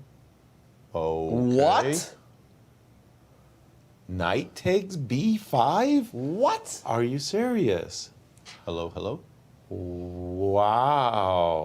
Okay, that's stunning. Now, I mean, Hans must be soaring at this very, very good news. Peter, I don't really understand this. I'm a pawn grubber, but knight e6 was just so overwhelmingly strong. Wow. Yeah, wow. I think this is just very, very difficult to explain. Maybe he goes rook f3 now. Maybe that's his point, but I still don't like it. Oh, this is bizarre, guys. This is just bizarre. Knight e6. What are we witnessing here, Alejandro? Yeah, I don't know. Maybe he didn't see knight f8. But even I don't know. I'm kind of struggling to find justification for this trade. It just makes no sense to ourselves. And I've given the hard vouch here for Lenier's positional understanding. I'm not going to withdraw it. I still feel that Lenier is an extremely sound positional player. I just don't. Do we have really rook f3 on the board after knight takes b5? Yeah, I think that's what he played. Yeah. Yeah, I mean, otherwise, okay, that at least explains something. Because, capturing on b5 would have allowed black to immediately bring his king to the e5 square. Yeah. Even this, though, Alejandro, how badly did that impact the engine's value? Draw. White is better by 0.4. 0.4, so it went down by 3. Yeah. That is a bit of a shocker, frankly. The only way I can explain it is that he He missed knight f8? Did not see that knight f8 just wins the entire house, and he thought, okay, knight e6, the king will come to e5. It's difficult to attack it, and let's make our life slightly easier. But yeah, it just loses on the spot to knight f8, as we continue pointing out. There is a point, though. If you don't see knight f8, I mean, you're still like king f2. I you think I'm could still get- better, honestly. I think even if I go king g1 f2 in this position, I think I'm still better. Oh, no, there's no question you're better. I'm just wondering if you start to panic and think that I'm allowing play Maybe, or something. Maybe, yeah. I don't know. It's but if it's a if strange thing. I'm just saying, if you don't see knight f8, of course, guys, knight f8 would have won the game. Instead, we do have a rook. Rook f8. fe7 is a very logical reply to rook f3 there to not make it easy for white to take on b5. It makes perfect sense. White is obviously white would very much like. No, he played rook fe7 first. Oh, sorry. From this position, a b5, rook f3, rook fe7. Rook fe7 makes perfect sense. We're tying the white rooks to the protection of the e4 pawn. Linear played king f2 and rook c7. Just look at this position. Suddenly the rooks have air. The rook on c7 will now be on, I don't know, c2 or c3 or somewhere. And I mean, white is still obviously, there's zero risk involved. But why have we done this to our position? Why is white better? No, I'm not better. I'm saying white will not, under normal circumstances, will not lose this position. That's my claim. This is a shock. Yeah, but I don't really understand this. I think this is very, very odd. And if you were so worried about the king landing on e5, you could have played knight e6 sort of ages ago, and it wouldn't even gotten to g7. Exactly. There was no g6 in the position so at the time that you could have played knight e6 check. Yeah, I don't quite understand this. Time to Something about the Sinquefield Cup. Yeah, I mean, time it just has it all, guys. I mean, wow. What? Sorry. Time to trot out the old Tal excuses. Yeah, he's hypnotizing me. Like the old Tal Benko stories. Exactly. I can't play against Misha. He wears those dark glasses, and I get hypnotized. What is Nice. it? I don't know. It's just so very unusual from a player specifically like Lanier, who, he's been beating me like a drum in quiet positional games for the last 20 years. I've been on the receiving end of it enough to be understand to be kind of shocked at this. I think my first introduction to Lanier was, I think it was the Turin Olympiad, maybe 06, which is not 20 years ago, but close enough. It's getting and he was very young, and I was a kind of an established figure, and I played some kind of a Spanish against him and didn't entirely equalize. And then I found some maneuver which I thought improved my position enough to be able to offer a draw. Right. Because I try not to offer a draw in positions which I know are bad. Right. But I thought, okay, maybe this is slightly worse, but it's not very much. I have like some rating advantage, and it's a team event. He'd be like, maybe. Right. He spent about 0 seconds on refusing. Dismissive. Yeah, just like no, and just swept me off the board. And like I remember that. It sticks in your memory. Like when somebody just sort of shows you where your place is and and backs it up with play. With So yeah, for play. me this is very, very kind of difficult to process. Right. Alejandro, jump in. When did you first meet Lanier and recognize that he was the greatest talent since Jose Capablanca from Cuba? It was at the Capablanca Memorial, actually. It was at the Capablanca. Yeah, that was the first time I ever met him. He was playing the elite section. I was playing the one under the premier section. It's where I got my first Grandmaster norm in 2003. And the first time I played him, I believe, was at the Continental of the same year. We were both leading the tournament, something like 4.5 out of 5, maybe 5.5 out of 6. And I got to play black against him. We played a fascinating Sveshnikov. I had a decisive advantage, but then he outplayed me, and he ended up winning that game. So I've always known he's very strong. He's a few years older than me, so we always looked up to him as probably the most promising figure, him and Bruzon, to come out of Latin America for a very long time, perhaps since Granda. So we're all very well familiar of who Dominguez was. And don't you feel similarly stunned by this decision to go into this 4-rook ending when I have no words? No words, right? I have no words. It's like not capturing a piece or something. It just feels so bizarre. It's just so weird. I mean, the knight on e6 for the knight on b5, really? Right. And not only that, but the rooks on. I don't get it, guys. Yeah. I just don't get it. And I don't know if this is like being tired from too many events in a row. maybe this is what's starting to affect players because Lenier has been on a tour, right? Right. He has been on a tour for a while. He went to India. He came here, played the St. Louis Rapid and Blitz, which went atrociously for him. And he's coming to this tournament. He's had some up and downs. He didn't see bishop takes d6 against Nepo, a little uncharacteristic, or he saw it but misevaluated it pretty badly. He held on to Favi, but he was lost at some point. I don't know, perhaps Lenier needs a little bit of a break because this is very uncharacteristic. Absolutely, and just looking at the engine suggestion behind you, after the move King E3, Rook C2, I mean, what a difference a few moves makes, because a moment ago Black's rooks were absolutely stuck in mud. They were going nowhere. And suddenly this rook coming to C2 activates itself, hits the G2 pawn, asks White some questions, and I think Hans is in a great shape to save what was lost position. Yeah, it's, nothing to say. It's strange, and one thing I will say, you know, perhaps I'm talking entirely out of.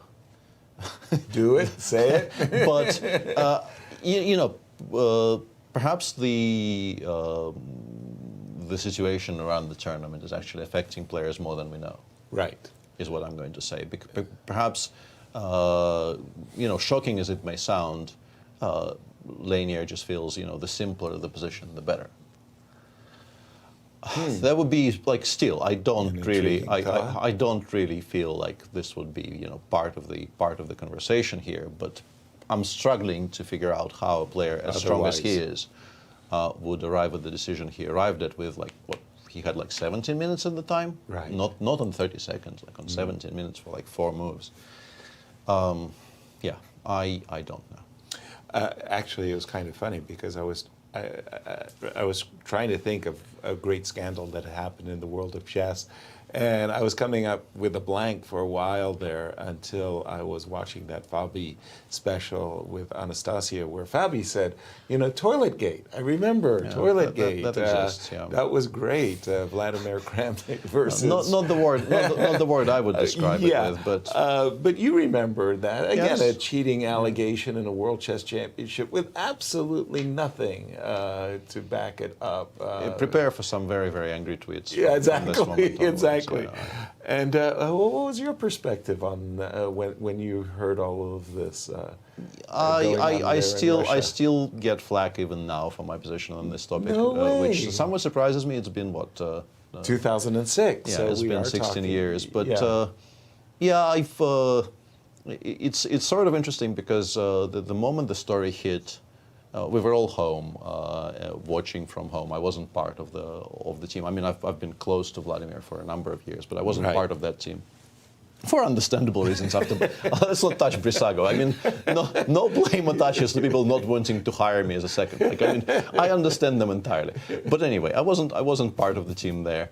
And then the story hit, and we sort of our own accord, we like assembled a bunch of people, like Olga, my wife, and me, and Ilya Levitov, a friend of both, like our friend and or Vladimir's friend as much as ours, maybe more than ours. We just bought tickets and all flew to Elista just to like really cool, just to kind of be next to Vlad as it's going on, and perhaps, you know, it will be on a very, very, you know, small percentage point. Maybe it will improve his mood to know that his friends are behind him. Right. And this immediately drew accusation of, like, I think the direct quote from the book is that the Russian Chess Federation ordered the forces to immediately go to mobilize it. Oh my gosh, that's terrible. I mean, it was his friend showing up. It was interesting to me because I didn't know. It was a sort of a kind of a genuine, like one of those episodes of like you genuinely feel bad for somebody you care about, because I felt that for Vlad to be accused of cheating was a bit too much. Right. And I thought, you know, maybe, just maybe, it will be good for him to know that, you know, he still has support. And yeah, the reaction from the other side was that we're obviously doing this because we're ordered to do this. I mean, if that's how you view human relationships, okay. I mean, that's not for me to judge. I was a bit surprised. Wow, I didn't know that part of the story. But again, that was the one where in the World Championship match, there were suggestions that Vladimir Kramnik, the reigning champion, was going into the bathroom to somehow consult some electronics that might be hidden there. Nothing, of course, was ever found. And he ended up winning a very dramatic tiebreaker. That was a match and a half. Yeah. That was great stuff. Any developments going on, Alejandro? Can you share what we think Lanier and Hans, where they may be headed in this ending? Yeah, absolutely. I think Hans is considering where to activate his rook. He has two big choices, rook c2, trying to get to this pawn here on g2, but it's also in some way a waiting move, because if you take on b5 in this position, yes, I could take on g2 and just say it's okay. But you could also just go back to c4, and the point is that there's no really comfortable way of defending this pawn. If you ever play the move rook f4, and I hit you with rook a4 or g5 or whatever, rooks are just stuck. Right. They're just not going to make a move in the rest of the game. So that's not really a winning attempt.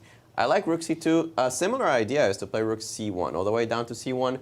The point is that if you take on b5, of course, rook c4 works. But a more human approach, you just go a check here, and on king d3 takes, rook 1 takes e4. It looks like you have this trick of rook takes b7, but this actually ends up being a draw, because after check, you actually have to block your rook from the third rank, and I guess it didn't matter because you go behind the pawn anyway. So this is just a dead draw. Rook c1 works, rook c2 played also works. I think this is just going to head for the draw in not that much amount of time, because black is pretty active here. Absolutely. Rook c2 on the board, and we're going to take a short break, and we're going to see you on the other side. Thank you for staying with us.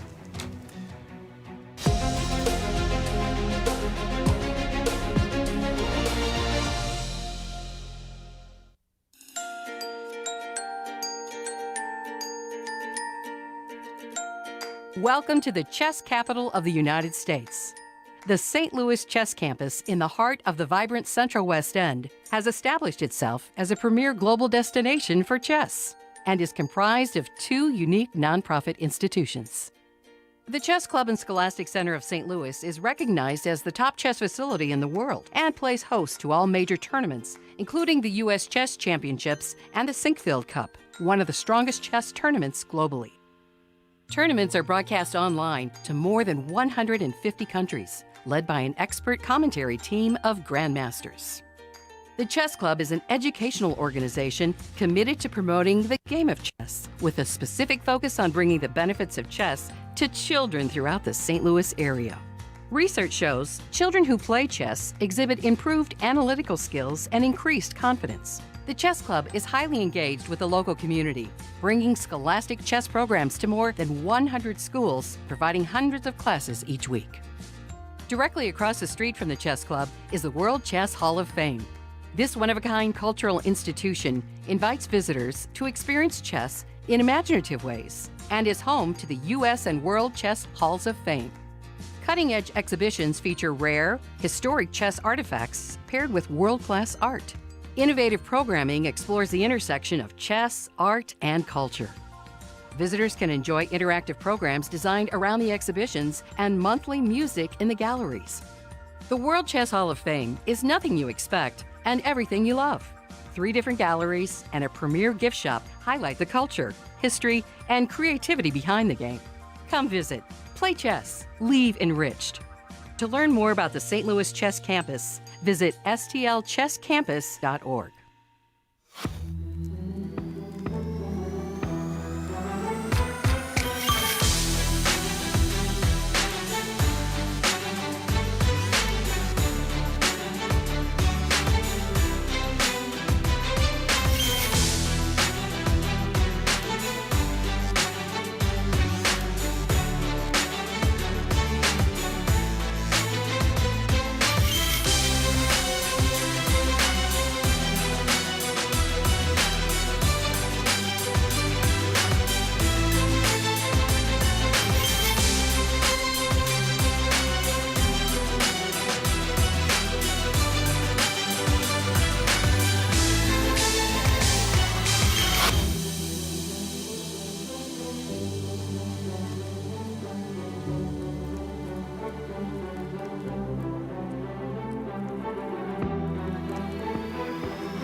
Welcome back to our continued coverage of round 5 of the Sinquefield Cup with only one game running, and that game had a stunning turnaround just before the first time control. Exactly. And we might have our first round of this event, which will feature no decisive games, with the position being what it is right now. We've had 3 out of the 4 games drawn already, and this is the game that's currently going on between Lanier and Hans Niemann. His last move, rook f2. I'm expecting the simple rook c1, Peter. Yeah. Just getting ready. Go ahead, take my pawn, please. Rook e1 check on black's agenda. This feels totally drawn. Well, it's specifically drawn because of that line that Alejandro's shown, and I was actually wondering about this entire thing because I couldn't quite equalize it as comfortably for black. But this idea that after rook b5 you can go, I mean, rook c4 probably also draws, but you can go rook e1, rook e4, allow rook takes b7. I mean, no, after king u3. I mean, sorry, the line that rook e1 check, king d3, king David 3. Sorry. Yes. The line that Alejandro showed earlier, rook 1 e4. Yep. And it looks for a second like rook takes b7 is winning, but it's not, because we take on b7, we give a check on b4, and we're just in time to attack the pawn on a5 from the a4 square and win it. And then there's really nothing left to play for. Exactly. That line, I think, provides such an tremendous additional layer of security, because if you didn't have that with black, then maybe you, after rook takes b5, you play rook c4, white goes rook f4. Yes, I understand all the arguments about the white rooks having no squares, but you're still down a pawn in the rook ending. Exactly. So you're not 100% sure you're not losing here. Exactly. But you can just make pretty much a straightforward forced draw with rook c1 and then rook e1 check if allowed. And the stunner for us, in case you're joining us late, of course, is this decision. This absolutely mystifying decision to trade knights by Lanier when the move knight e6 check was so obviously dominating black's position. The knight on e6 versus the knight on b5 is no contest. We were looking at a variation with king h7, rook something c4. along those lines. It just looks horrendous. Yeah, that was terrible. Horrendous. The engine went from like a +3 advantage to virtually no advantage after knight takes b5, and this is where we find ourselves. And as you were saying, this could very well be the first round where we don't experience at least one decisive game. Yeah, they have plenty of time. They've just made time control very, very recently. I think. I'm actually not sure. I thought the clocks were showing time before anyone ran out of the first time control time yet, but that still feels right to me, to be honest. I think they were both playing quickly enough that these are. Let's check. Yeah, that's about right. Yeah, I think I'm right on this. Yeah. Yeah. Oops, that was my move. So yeah, there's plenty of time for both of them to play this endgame, but the endgame no longer is all that exciting, right? Compared to just how much advantage Lanier had earlier. I'm also wondering if maybe rook c3 check followed by king d4, rook a3 is not an even more straightforward immediate draw. Because I want to take on a5. If you give me the a5 pawn, like why am I ever worse? Exactly. And if you play rook b5, I go rook a4 check. Right. And then after king g3, I don't even have to take on e4. I can play rook a3 check, I think, and just make a draw this way. That's the most clear. So maybe this is also just a very safe way of making the draw. As well. Seems like black might even have like a wealth of choices here to hold reasonably comfortably. I don't agree. I don't disagree with Peter. I think there are a lot of ways that he can defend Alejandro. A wealth of choices, but that's not one. Not that one. Yeah. Not that one. If you give a check king d4 and go rook a3, you can still play other moves like rook c1 and other rook things. Rook f b2. I was wondering if rook f b2 actually was working. Yeah, this is pretty strong because you take. You don't want to get stuck defending the b7 pawn with both of your rooks, but if you go into this endgame and you allow, it doesn't matter if you give me a check, I'll cover on b4. I'll eventually play rook b6. You're going to be forced, e5, and then e4, e5. Yeah. And this the rook on b6 is very dominant. ugly. Yeah, you might very, very easily lose this with black. Yeah. Yeah. As I was giving the speech, I realized rook f b2 existed, and I was kind of desperately hoping it was still not changing the variation somehow. But got caught exposed there a little bit. A little bit. Yeah. A little bit. But there's so many other moves, right? More logical, in my opinion. Even check here and then rook c1 to me looks... Which is what we also thought was a nice way. I think this is the nicest way because you'll be able to get rook e1 and try to take on e4 with check. We already know that rook f4 is not really a good winning attempt. No. So we're just waiting for Hans to figure out which one of the ways. Which one he wants likes to the take. most? Yeah, I think from this moment onwards, yeah, he should be okay. You know, to such an extent that I'm wondering, is White even winning if we go rook f? I mean, nobody ever does that. But my question is, has the position deteriorated for White to such an extent that I can go rook f2, king f2, put my king on e5? No. And king e3, king e5, rook b5, rook c7. No, it has not deteriorated that much. And maybe this one I also don't lose. But obviously, there's absolutely no way to check. Like, I mean, there's no reason to check is what I mean. Like, there's absolutely no call for Black to subject themselves to this. And also the answer might be no. No. I mean, you're giving White that opportunity that he like needs. you never do that. Yeah, rook c1 played in the meantime by Hans. Let's jump back to the game, rook c1. That's a good one. Yeah, that is it's one of the good ones. Yeah. That's one of the good ones. One of the good ones. Absolutely. Yeah, it feels like the advantage is pretty much entirely gone. I just don't see how we get anywhere from here. I mean, an attempt would be a move like rook f2, e2. Rook f2 to e2? Yeah, trying to perhaps take on b5 and then be able to play king d3 after rook c4. But let's say, even if that happens, let's say we play king f6 here, right? Okay. Rook takes b5, okay. Rook c4, king g3, and we put the rook on a4. Okay. I mean, the difference in rook activity here is such that I have a feeling this we're not winning either.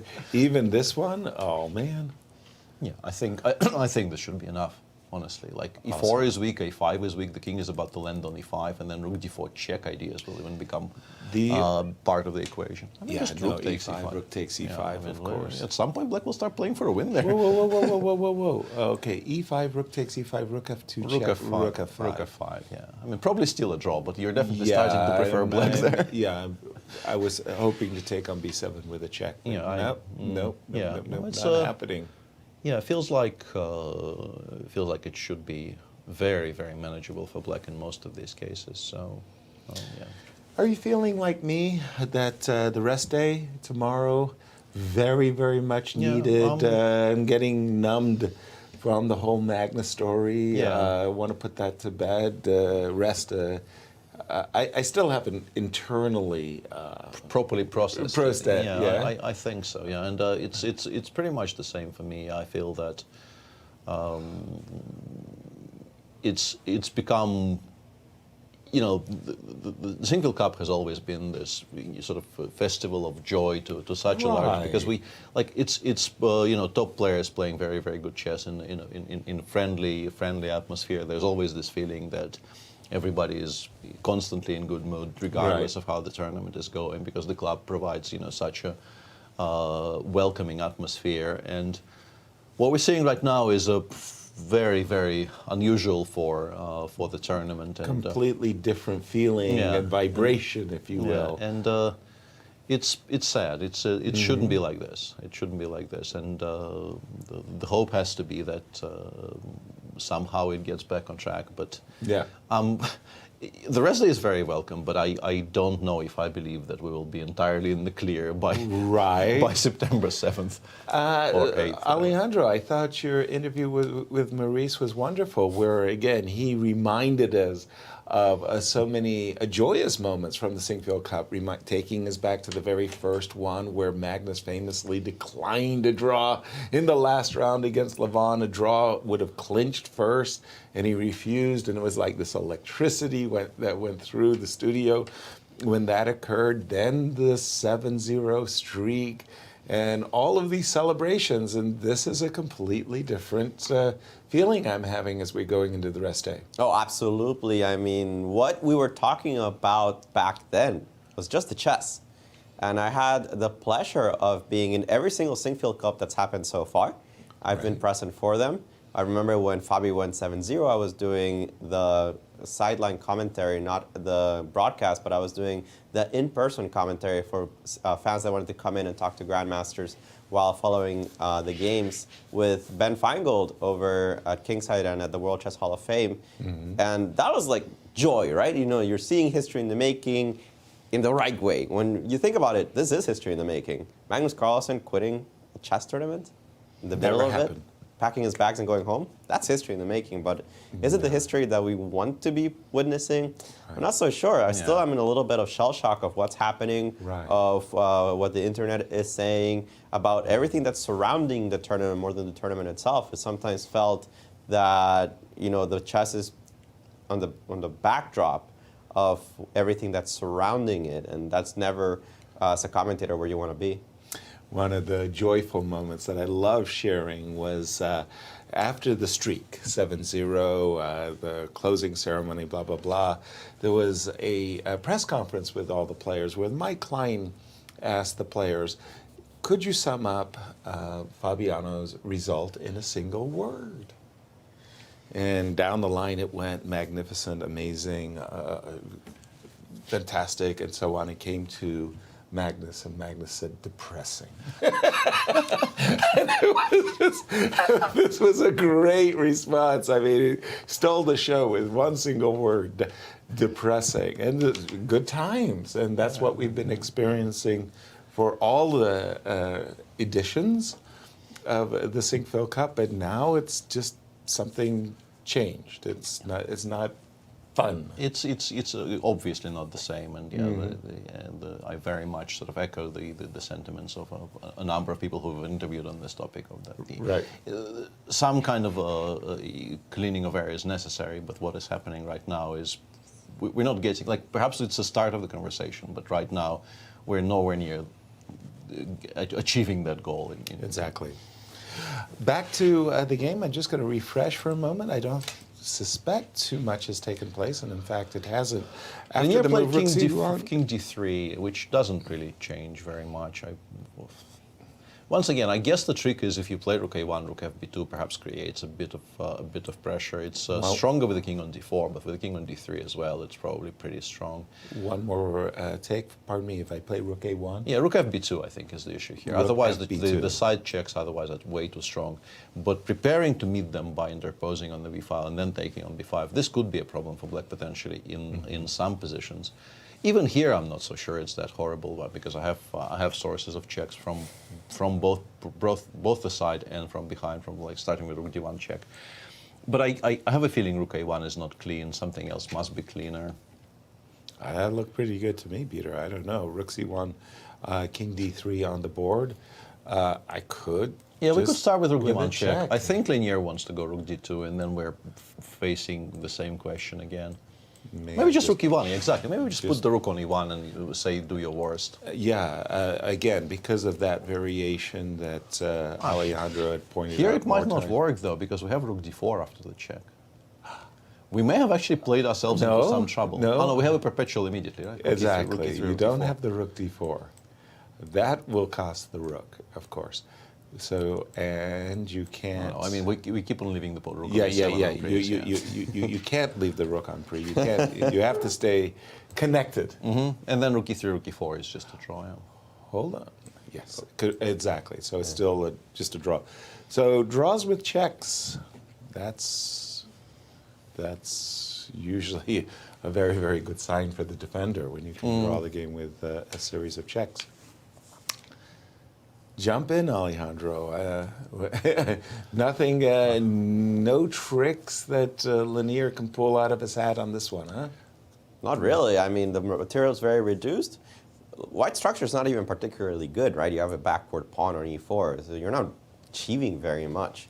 The best he can do is try to take on B5 for free, but as long as Hans is clever about his rook positioning, that's impossible. It's just impossible to do. Exactly. Rook D1 check is fine, Rook A1 is fine. There's a lot of moves that are fine.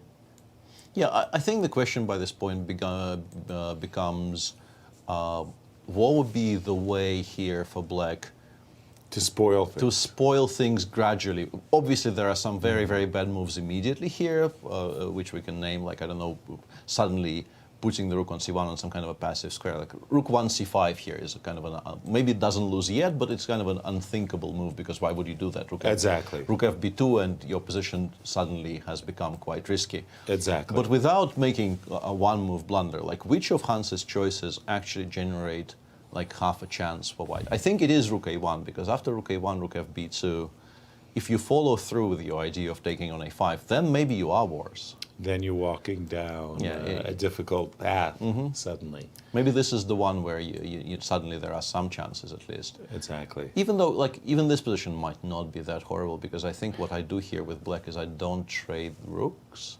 So I go like rook a4. You have to play rook b4. I give a check from a3. King d4. King d4. Okay. Yeah, rook b3. I wanted to go back to a4, but yeah, like I think this is the way black might play himself into trouble, because otherwise it feels like as long as the rook stays active and as long as we don't get distracted by the idea of winning the a5 pawn, which really is not that crucial in the grand scheme of things, we should be completely fine here as black.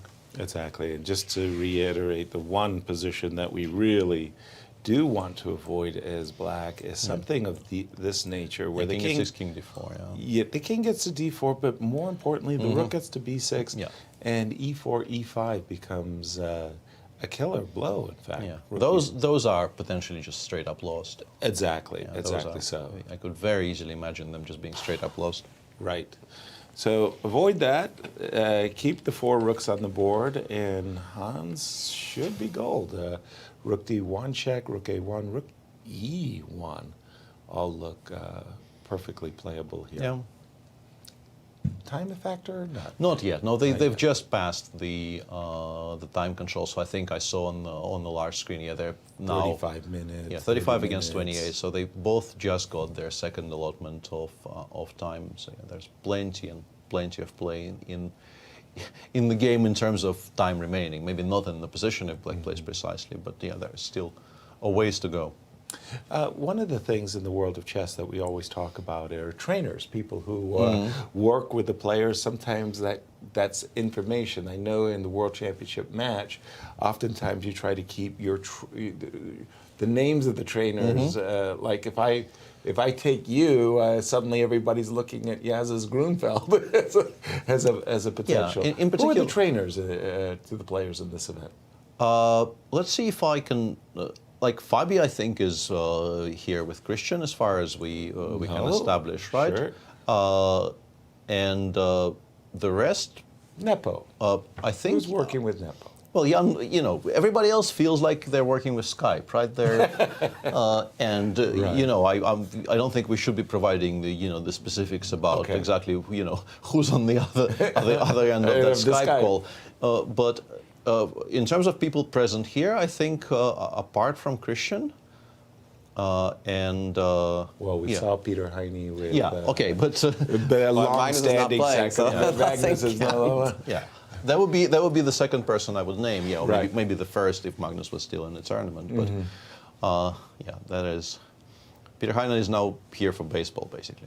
Yeah, but what do we know about, say, Wesley and Levon and MVL, and for that matter, Firouzja, 19-year-old? Who is he working with as far, if you know? I don't really know. I mean, I assume he has a decent sort of support cast in France now. He has, and I think he's on very, very good terms with a lot of the French chess scene. And there's been some rumors about who he may have potentially worked for the candidates. Like there was the one that felt the most interesting was that apparently he worked with Vladimir a little bit prior to the candidates, which is interesting in itself, but which is particularly interesting considering some of the things Vladimir said about the candidates. Terrible, worst tournament ever held under the blue sun, and. You're very, very well connected with the chess world, Alejandro. Expose the secrets of the players. Who are their trainers? Or not. Look at the handshake. I don't know. I don't know. Or not. No, specifically about Firouzja, I have no idea. They've kept that pretty much under wraps. I've heard of the Kramnik thing. I think there has been, like, it's fairly in the open. I think Vladimir kind of, I think Vladimir kind of mentioned something, yeah. But that's pretty much it? Yeah. Wow. Okay.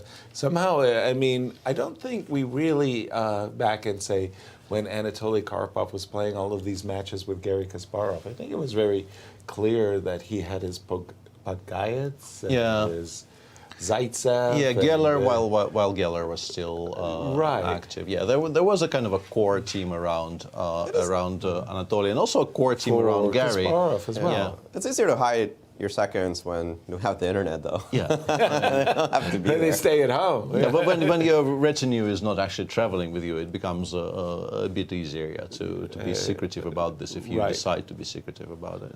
Exactly. As people, I think, generally do these days, actually. Not everybody, though. I remember we had this conversation with Fabi if we were going to, like, keep who's working for the team secret. And he just went, we went to the beach and he, like, posted an Instagram picture with all of us. I was like, well, that's the end of that secret. Yeah. Although, obviously, there have been... Nicely done. Nicely done, Fabi. I think some of those kind of grand reveals were, what's the word, accidental, right? I think Mickey was revealed kind of by accident in one of the pictures, so it's not always on purpose. But with Fabi, I think at least in part it is on purpose. Yeah. Who has been one of the most surprising trainers working again for a rival that you were stunned by, or if it happened? I'm kind of struggling to name anything, and to me, like, this idea, in particular with everything that went on afterwards, the idea that Vladimir worked with Alireza was kind of striking to me, because I didn't think Vladimir would be in the coaching business just yet. But I mean, this is not entirely coaching, because Alireza being as good as he is, I'm sure there's also, it's interesting also for Vladimir, because it's a kind of an exciting new talent on the scene, and you get to kind of pick his brain and see how things work, and what makes him tick and so on. But yeah, if you got an opportunity, Peter, for example, Gukesh just gives you a call out of the blue and says, "Please, Mr. Peter Svidler, would you ever be interested in working with me?" I feel that, I've been scarred by my own mishaps as a second and as a coach so much that I think the problem would be on my side. Like, I would feel that I would be hesitant because I wouldn't know if I can provide enough value. I'd be extremely interested, but I would be extremely worried that they're doing this of some kind of misplaced sense of, like, outdated respect, which is no longer really very valid. But in general, yeah, I mean, this new generation of kids must be very, very exciting to be around, and it should be a lot of fun. It's just that, yeah, I don't know if I'm the person they should be contact, and also judging by lack of contact, they probably have come to the same conclusion. And how about you, Alejandro? As a chess coach, you're working each and every day with these youths, the young generation. You're enjoying your work. I'm enjoying my work a lot, and it's fun to see how these youths think and how they use the engines and how they just expect different things than we used to back when we worked kind of full-time on chess. And it's fascinating to see them. They're very hungry people, so it's always good to be around them if you feel encouraged to play sometimes. And yes, a lot of my students have enjoyed great success. I mean, especially on the Olympiad, when Nicolas Theodorou was fighting for the medals, he actually got silver medal in that one. So yeah, it's pretty great, and I think having the opportunity to see how the young generation thinks about different positions is a very rewarding part of the job. Nice. And since we are sort of waiting for a move here and telling personal anecdotes, because, one of the most enjoyable things I've done in that respect was for that Mexico City World Championship in 2007. The situation was. At those times, as I mentioned, like, I won a game in that tournament basically due to the amount of stellar work Alexander Motilov did for me. Yeah, but he was playing, I believe, in the higher league, maybe not the super final. I think specifically the higher league as a qualifier for the super final, and he asked for permission to arrive a bit late because there was a very, very important tournament potentially qualifying him for the national championship. And I said, sure, because, like, of course. Of course. He also is a very active chess player. I didn't really feel like he was my employee. He was a lifelong friend. And if he wanted to play a tournament, of course, he's going to play the tournament. Right. But, the World Championship, it's a very long event. We were allowed to come way in advance because I think the organizers, and we were all very grateful to them for that. They recognized that most of the participants are going to be coming from Europe. Right. And there is going to be a lot of, jet lag, acclimatization type issues. So they gave us, I think, maybe a week in advance to come with, the hotel provided and everything. But it will be a bit lonely there, right, on your own, like 7 days before the tournament starts. And I think Alexander came after round 3. So that was almost 2 weeks, all told, before I would have my second with me. Right. And I thought, okay, what can I do about this? And then I thought, my best childhood friend, we've never actually traveled together anywhere. And I called him and I said, do you want to go to Mexico? And he said, sure. Yes, he said, why sure. not? And so we traveled together, and like all the participants, arrive, and then you go for breakfast. And I'm with this guy who no one has ever seen before. Right, the mystery man. Apart from Sasha Grishuk, who has been to my kids' birthdays and so on, so he knew, but nobody else knew. Right. And there is this like hubbub, there's this. Who is this? Right. What openings does he play? And it was very enjoyable. Yeah, for the first 2 days, people I think eventually realize what's going on. But for the first couple of days, it was excellent. Right. Because I enjoyed this air of mystique, because I found some secret weapon to bring them with the most important tournament in the calendar. Yeah, we visited the pyramids. We did a lot of touristy stuff. It was excellent. It was really, really enjoyable. I like it. Talk about throwing your rivals off their stride. Still no move. Nope. After King D3, Hans going in the tank, and well, we've been looking at it. We don't see the tricks. Rook D1, Rook E1, Rook A1, all seem to be perfectly fine.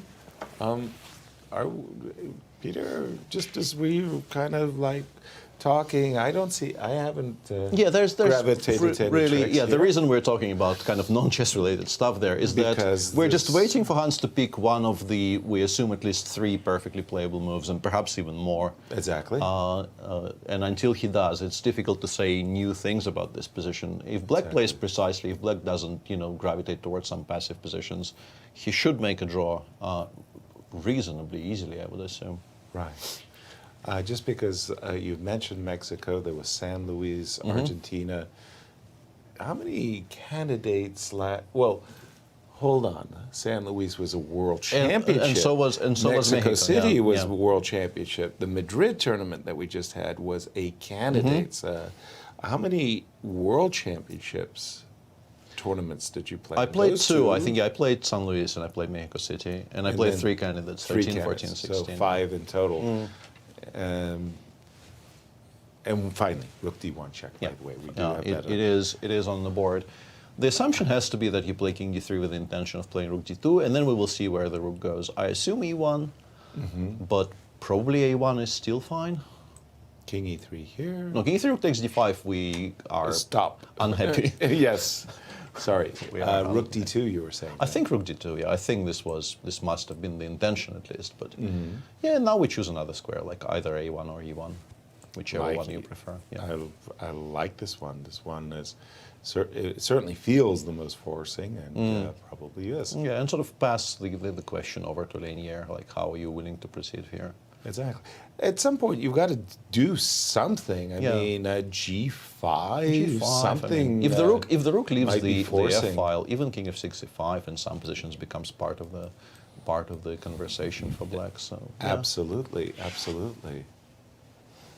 Through these 5 World Championship candidates, did you change trainers often, or did you rather gravitate to the same team? Sorry. No, I mean for 05 and 07, I was working very actively with Alexander Motelov, and then he kind of got poached.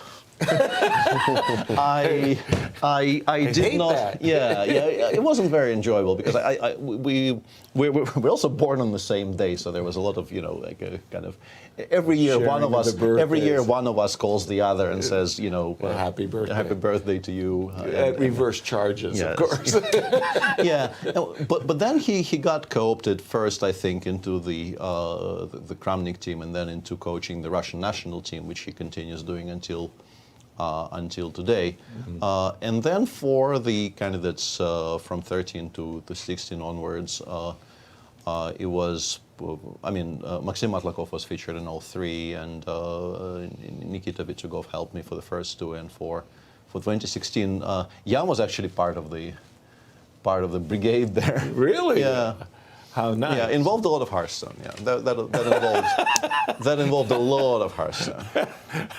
How does one prepare for candidates? A lot of Hearthstone. That's Yes, what it takes. yeah, Rook E1 on the board. Absolutely, the prescribed way to prepare for the most important tournament in your year. Did I see that in the background, in your background, that the computer now recommends G2, G4, Alejandro? It's all zeros. But it's still all zeros. It's all zeros. Yeah. Okay, nothing changes. Perhaps it's actually time to pull the plug here, just to go Rook B5, Rook B7, and accept that perpetual. Right, Rook B5, Rook I'm takes assigning C4. a non-zero probability to this happening. You can also just play Rook E2, right? You don't have to be that fancy. Yeah. Okay. Sure. Yeah. You can also just repeat with Rook E2, Rook D2. That's a good point. Exactly. That's a good point. Yeah. What makes a good trainer, a good second, a good coach?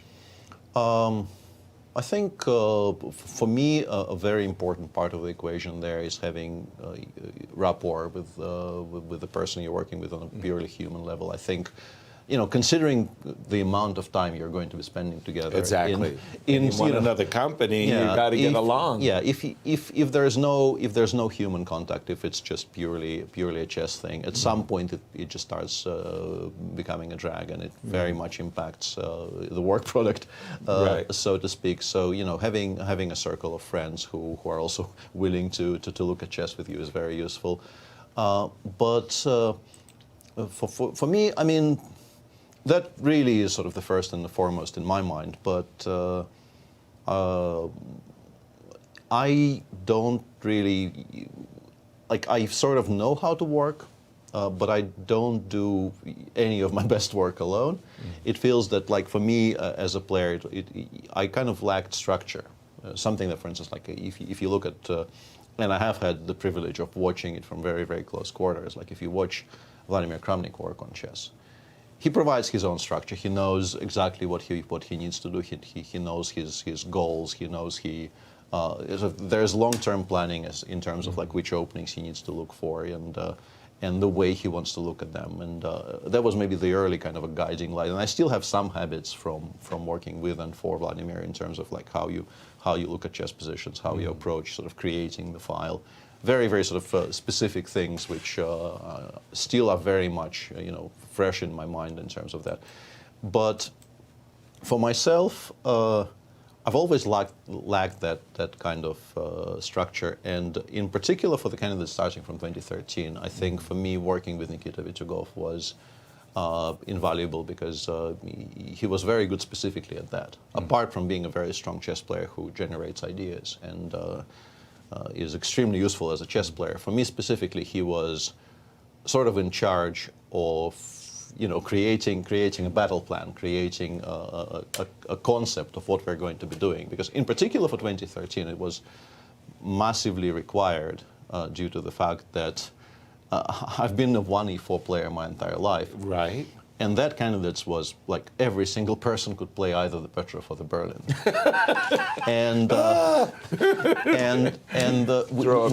We very early on we came to this realization that we either have to spend our entire time trying to find 2 ideas which might be good for 2 games against the Petrov and the Berlin, or we have to sort of revamp the approach from the ground up. And the 3 of us, I was working with Nikita and Maxime Vachier-Lagrave for that.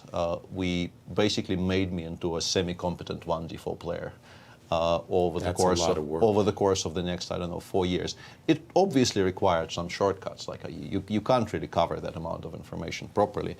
So some ideas were extremely, extremely short-lived. But for that kind of this tournament, I was definitely, I feel, one of the better prepared players in the tournament, which is generally just so far away from the truth. Like when I play normally, like in a field which includes like Vladimir and Levon and the young Magnus and the rest of that field, like there's no way I'm anywhere near that conversation. Right. But for London, I think I had almost no opening problems in any of the games. I showed Nice. some important novelties. I won some games out of the opening pretty much. And so for me, yeah, it's first and foremost, I need to be on good terms with people I work with. And then, once again, from purely from my perspective, with the leaks that I have, sort of life leaks. Yeah. I very much need somebody to provide that structure to be there to kind of make me understand what needs to be achieved and like show a path forward. One of the things, once I was really shocked by an interview that Boris Spassky gave. Boris said to the interviewer when asked what his problems were, and he said, I'm very lazy. Yes. I'm a very lazy player and I didn't work hard. And I was thinking to myself, wait a minute, this guy was world champion. How can he possibly say that? Do you count yourself as one of those lazy players, or were you a hard worker? No.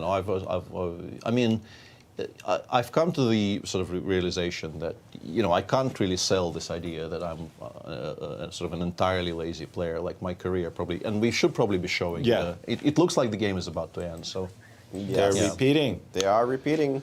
But yeah, I mean, obviously I have done some work over the years. Otherwise, I probably would not have had the sort of the longevity in the game that I had. But once again, I've seen people work.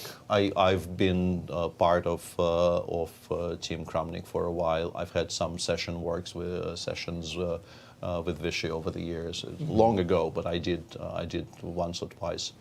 Do some work with Vichy. I've seen how the proper giants of the game work, how they approach that. Yeah, compared to them, I don't work at all. Right. It's just there's. I was shocked when I worked with Viktor Korchnoi. His work capacity was like several factors above anything I ever experienced. I didn't even know what it was like to work, and that was an eye-awakening experience for me. But I've also been shocked by Garry Kasparov because I thought this was somebody who was an extraordinarily great natural talent, but the reality was he worked incredibly hard on his game. Of course, yeah. And he had a great backup team as well. Expecting a repetition, Alejandro? I'm kind of hoping for it. so we don't go on and on, huh? This game needs to end at some point. And the thing is, Lanier already destroyed all of his advantage, right? If we were talking about a position in which Lanier has chances, then yeah, let's go. Let's fight it out. But the reason that we're talking about so many different random things is that there's no progress to be made here. No. I mean, you can try this, you can try that, but it all ends up in the same drawn situations, not particularly dangerous for Hans. So I'm okay with a draw at this point. Let's go, and we get on to the rest day. Exactly, and with this draw, it would mean that going into the rest day, just a few players have a +1 score, and they would be led by Wesley So because he has played more games than absolutely. It will remain a three-way tie at the first, just as it was prior to the start of this tournament. With Wesley, the person sort of just off your screen there, Hans Niemann, and Ian Nepomniachtchi, who is also on +1 with his loss, very painful loss in round 1 to Magnus Carlsen. Now annulled. Being annulled, yeah. Yeah. Yeah. And finally, sorry for pressing you on such matters, but Jan, he's getting ready for a World Championship match coming up 2023. Hard worker? I think he's become a very, very hard worker. Yes, I think I think you can pretty much find the moment where he chose sort of, choose life, I chose something else. Yeah, he chose life, so to speak, and I think results more or less immediately started showing him, because for years and years we knew just how gifted he is. There was never, I think, any doubt in anyone's mind that this is an incredible talent, generational champion. Yeah, an incredible talent, but. He had so many interests outside of chess, you know, Hearthstone being one of them, but not just Hearthstone. And looks like Linear chose Rook F2 now. Oh yeah, we keep going, guys. Yeah, we keep going. So yeah, I don't know what that does, but he did not repeat here. And actually, Rook D1 check is still a twofold now. We've also had this position on move 42. So it will be once again a bit of a repetition, just not exactly the same one. And then Jan at some point thought, okay, I appear to be quite good at chess. Why not give it a proper try? You know, why not actually dedicate more of myself to this game? Exactly. I am sort of uniquely suitable for. Gifted. And his results immediately showed up, because when you couple the amount of natural gift that he has with work, there's absolutely no surprise that the results improve. And yeah, I think these days he works very, very, very diligently. He also has very good support staff. He is now working with Nikita Vitsugov, who I mean, I've praised. Poached. No, that wasn't the poaching. That was just a kind of a gradual thing. Whereas with Motylev, it really did happen. Like you know, one moment I had a coach, and the next moment I didn't. It was nice. So yeah, Jan I think is doing quite well in terms of both his approach to the game and the support that he has in terms of friends and helpers. Did the breakthrough that Ding Liren had surprise you in any way? The comeback, I want to say, the second half comeback by Ding Liren, I found astonishing. Your thoughts? It was very impressive. I just wanted to. I realized that I somehow I singled out Nikita and did not mention Peter Leko, which feels probably incorrect. Shame on you. Yeah, absolutely. And I want to correct that mistake, because like if you talk about people who know an unbelievable amount about chess in general and chess theory in particular, like Peter Leko is just it's unbelievable the amount of knowledge he has, and also his desire to continue looking at things. He has lost seemingly none of his enthusiasm for the game now that he is sort of more on the coaching side of it. Yeah, coaching side as well. Yeah. But yeah, as for Ding Liren, I think what was the most impressive about it is that I think a lot of people would have just kind of given up, right? The first half. Yes. The first half is so dispiriting, right? And the situation in the tournament so completely unpromising by this point that a lot of people would have just kind of dropped their hands and just stopped really caring. But he continued showing up and he continued trying to win games, and of course, you know, things had to go his way for the result to be what it ended up being. But as I said, I mean, like so many people in his sport would just have mentally gone home. Right.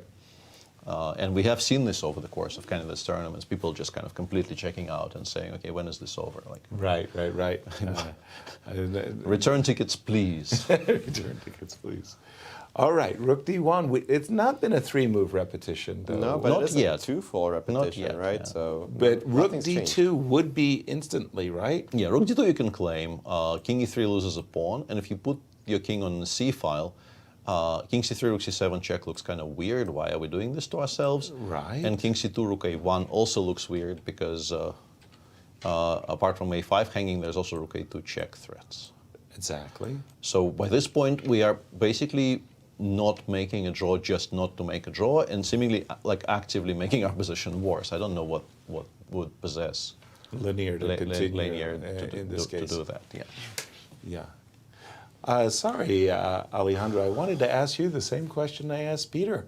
What makes for a good trainer? You've played that role yourself. I have to agree with Peter that above everything else, how do you mesh with the person that you're working with? I have had instances where people have told me of trainers they've had that were great over the board. They came up with a lot of interesting ideas, but you just couldn't have dinner with them. And that kind of can ruin your tournament when you're thinking about how much time you're going to be spending with this person. It could just destroy your mood, right? And that's an important part of the game as well. It's not just the opening ideas and the novelties and all this stuff. So you always see a lot of people hiring people they like. You see grandmasters hiring people they like, not just that they're good, but that they bring something to the table outside of chess. For the moment, we're still waiting on Linear. I feel he's a little frustrated. I don't think you play Rook F2 unless you're really frustrated with what's happened in the position, and I can totally understand it.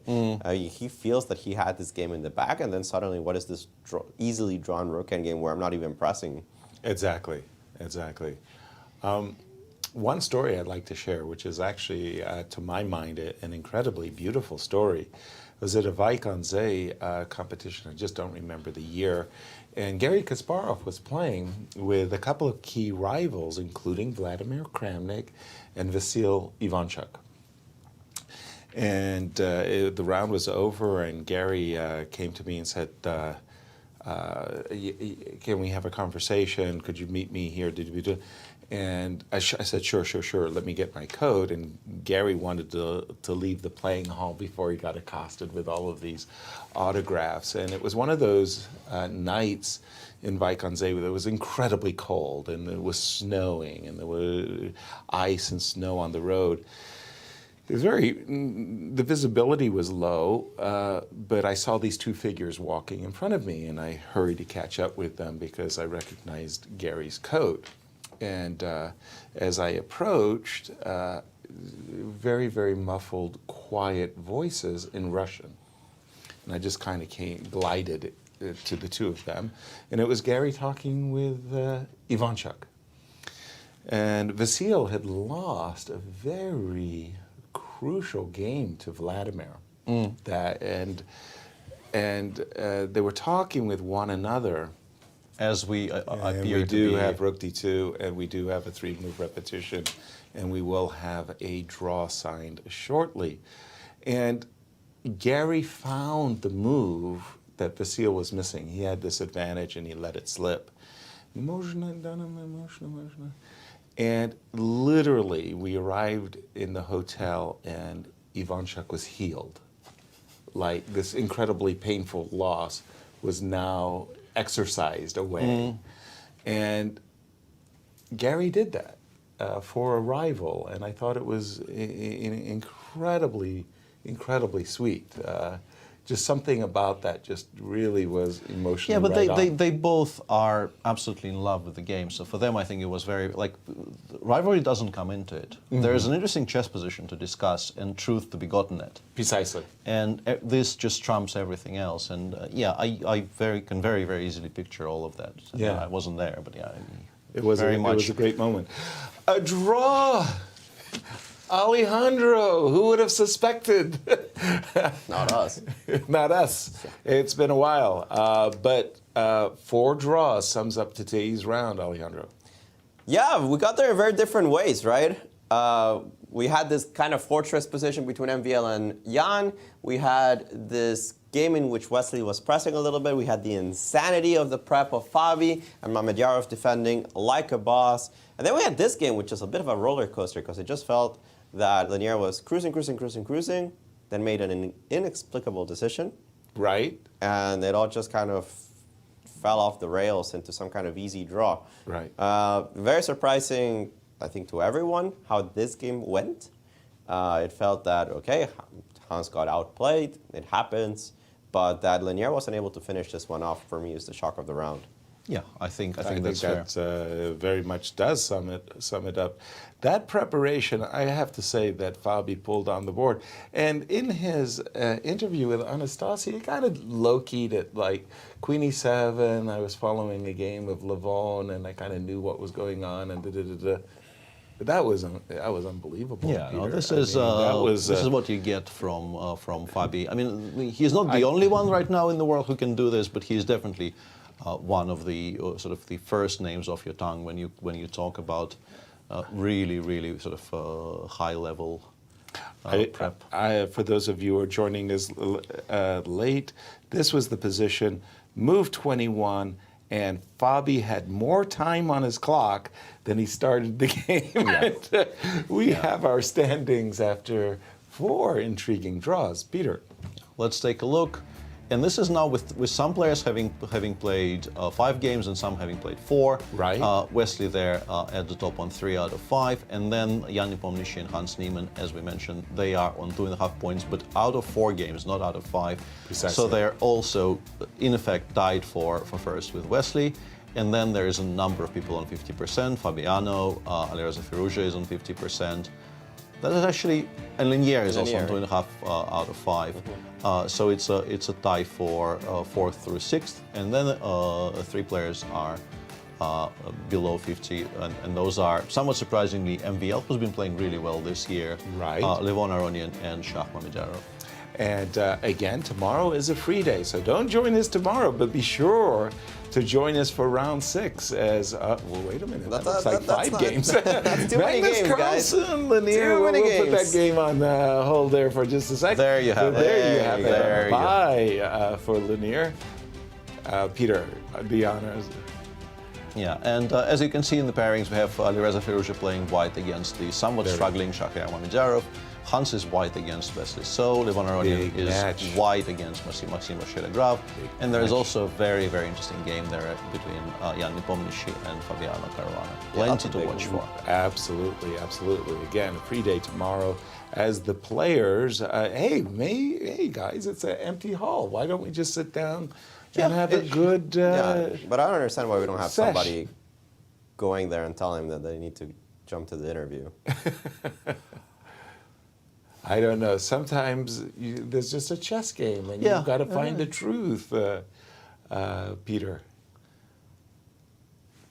I understand both of those sentences. Yeah, they're full of words I have seen before. Let's put it like that. Yeah. Exactly. When you've in your career, obviously you've played some great games, some fantastic. You've had some just amazing post-game sessions. Who in particular just stood out for you that you just said, "Oh my God"? It's hard to choose because I mean the culture of postmortems is kind of slowly disappearing. Right. I think largely because there is this feeling of futility because you will spend like 2.5 hours discussing things with your opponent, and then eventually you will get up. You will get your code. You will get your phone from the locker. You will switch it on, and it will tell you half of what you just saw. Yeah, and the phone will explain to you exactly in which way you're an absolute idiot, which is not really something that many of us particularly look forward to. Relish, yeah. But yeah, there's been some really fantastic postmortems, like the one that the recording of it exists, which is why it's maybe the one that came to mind first. I played this really kind of a weird, funky game against Magnus in Vike in 2018. And then we actually went and sat down and analyzed it for like an hour, and bits and pieces of this exist on YouTube. And Were recorded, yeah. Yeah, and these days, basically, I think postmortems happen when the game is so out of the ordinary that you should want to enjoy reliving it and like at least scratching at the surface a bit. And they are few and far between, sadly. But in years gone by, like I remember. I'm sure you have very, very similar experiences. Like you play a game against Alexander Bilavsky. Yeah. And then the postmortem is longer than the game because he just doesn't let go. Like he wants to know. Exactly. He wants to know, and in those years, your phone would not tell you why you were an idiot. So you actually like derived some information. Like you got some version of the truth through looking at the position. And yeah, I remember I won a very interesting game against him in some. Grunfeld in, I think, Madrid 96 it was, possibly. And then, literally, I think the postmortem was longer than the game. I think we definitely sat there for 3 hours, maybe not 4, but 3 hours for sure, because the position was so interesting and so exciting, and also Alexander Genrikhovich, he likes looking at chess. Absolutely, and there you see the security measures in effect as the players get scanned coming and going, as we see. And our colleague Anastasiya getting in the first questions before ourselves. Don't know if that is actually happening. I think she is. I think before he got won, okay. I missed something. Okay. like she had a little recording going on there. And this free day, very, very much needed, I think, for not just ourselves, but for the players to reset everything about the Grand Chess Tour, and now, like you say, more points in the ecosystem. Absolutely, yeah. And prep, too. How deep is the prep in terms? They're going to be playing tomorrow. Oh, no, pardon me. They're going to have a free day tomorrow. Mm-hmm. How much of tomorrow is going to be devoted to preparing for round 6, 7, and 8, Peter? I can answer for like what would be my preferred way of spending the rest day. Please. There would be more or less no chess in it. I think as little as possible. Yeah, you need to, in particular, if you have the support staff to provide you with some idea of what to do in round 6. I would prefer to have it as chess free as possible. I think this tournament is difficult enough without you overloading your brain with additional info, and freshness for the game after the rest day always felt much more important to me than an additional, 3 hours of some opening prep, which in my case, you will never guess what the first move will be anyway, so what's the point? But I'm sure it differs from person to person. That would be just my preferred way. Alejandro, what's your suspicion as to, for example, Fabiano? How much time do you think he's going to devote of the rest day tomorrow for his preparations for the remaining 4 rounds? Fabio will devote some time to analyze at least something for the next game, the one coming up. Especially since it's a big one. He'll be playing black against Jan. Always need to be very well prepared for those. That being said, the morning is probably going to be tennis, then it'll probably be some long lunch. I mean, there's going to be prep, but it's not going to be the 8 hours of work people sometimes expect these players to do in their rest day. That's definitely not going to happen. Right. I like the tennis. Have you joined the group for my tennis? ears definitely perked up a little bit at the mention of tennis, yeah. You brought your sneakers? I did not actually bring any proper footwear, but it's not going to stop me if they... Didn't stop him from beating us. I've heard you're a demon on the courts. Nah, not true. No, No 100-mile-per-hour serves. I served 1 ace. It will be the proudest moment of my year, I'm pretty sure. As long as I remember it happened. But now you've reminded me, so I'm back to, ace. All puffed up and all that. Yeah. And did it swerve off? Just it hit and grace? No, it was just a good serve, which I think basically was mainly through the element of surprise, because I think that'll do it too. I think Christian just thought, what was that?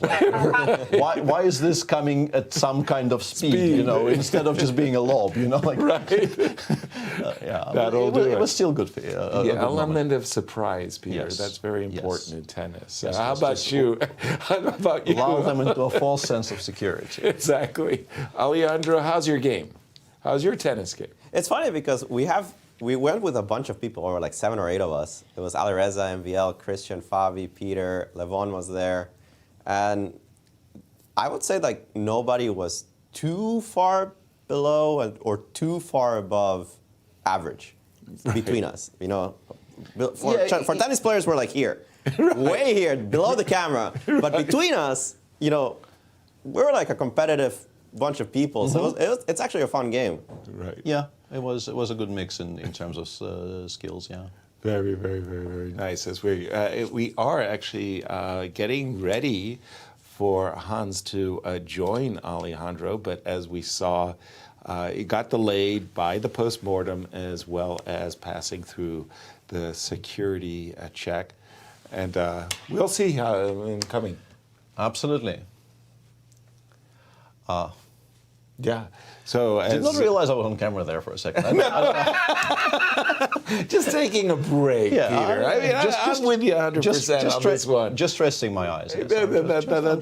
That's what it's all. What it's all about there. But let's talk a little bit about the upcoming events. Again, tomorrow's free. Then we have our 4 games in a row. Then we get ultimate moves, the trash talking. Just what the world needs right festival, now. That is unique to St. Louis. That will be coming up along with the Fisher Random, Peter. Mm-hmm. And then a bit of a break, and in early October, the U.S. Open and the U.S. Women's Chess Championships are coming to St. Louis starting from October the 3rd. So very, very exciting summer leading into the fall of chess. And it has been a very long year in terms of events here in St. Louis, as quite a number of classics also getting played, these norm events. Yeah. Very nice that the club hosts these many events, and a lot of players are getting their norms from the tournaments here in St. Louis. Again, let's just review for our audience the GCT standings. Let's take a look at this. Maxime led prior to the beginning of the Sinquefield Cup, but he's not doing so well so far in this tournament. No, he hasn't. He's opening up the door. Yeah, meaning that everybody else definitely has a look in, and Wesley looking pretty good. Yeah, Wesley on +1, the only person with a realistic chance of winning the GCT Tour who is currently in plus, because he is tied for first with Jan, who on 16 points doesn't really have much of a shot. But to help, Ali Reza is at 50%, I believe. Yeah. So people are on 50%. Some of the people who are very interested. But yeah, Wesley currently looking pretty good. Yeah. But everything, I think, the way the standings are right now, everything is absolutely wide open. And at last, we have Hans Niemann in studio with Alejandro. Over to you, Alejandro. Thank you, guys. And we do have Hans Niemann. Hans, seemed like a tough position. You came up with this interesting idea we hadn't seen before with C5. Tell us a little bit about that.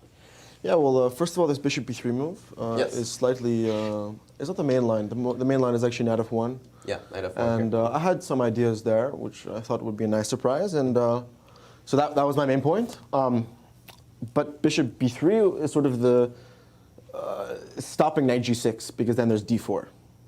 Gotcha. So the point behind knight to e7 is that you can't play d4 because of knight c6. And this is a common idea. This is also an idea. There was a game, actually, let's say the pawn is on a2, the pawn is on a7, and the bishop is on b6. Yes. This idea is a position. There was a game, I think Alexenko Caruana from the candidates, 2021. So this idea of going back and forth is a nice little trick, especially because he played knight dd2 first. Yes. This is like you could argue it's a slightly inaccurate order, because you sort of aren't able to punish knight e7 directly. Like, let's say you played, instead of knight e2, rook e1, castles, h3, let's say knight e7 now, then d4, and you can sort of punish it directly. So the main idea was just to sort of avoid this immediate d4 break, which is by getting sort of a semi-close position that I had more knowledge about. So, okay, we can go back to c5. Yes. So yeah, I didn't check it too much. It was sort of a spur of the moment. I was not too sure about what opening to play. Could have been better prepared in this specific game, of course. But obviously, yeah, knight f1, I don't remember, of course, what I remembered is that actually a5 is the most precise move. Here in this position, yes, instead of knight f1. Yeah, that's what I remembered. And then you play bishop to e6, and then this sort of weird move, knight to c4. When I saw this, I was like, this is a bit weird. I don't think the engine will give this. I don't remember. I think maybe rook c8 is a move. But this looked pretty fine to me. It's like a weird marshal. Yeah.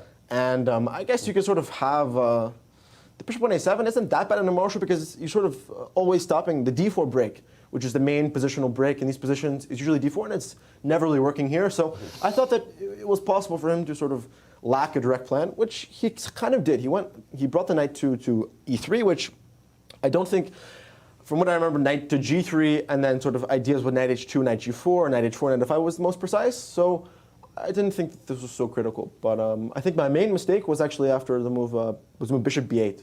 This one right here. Yes. So if instead of bishop a7, so after he plays the move a5, I should of course understand that the idea is to play bishop a4 and c4. This is sort of the only way that he can time the closing of the position to where I don't get direct counterplay. So in anticipation of this bishop a4, c4 idea, I should of course play knight to g6.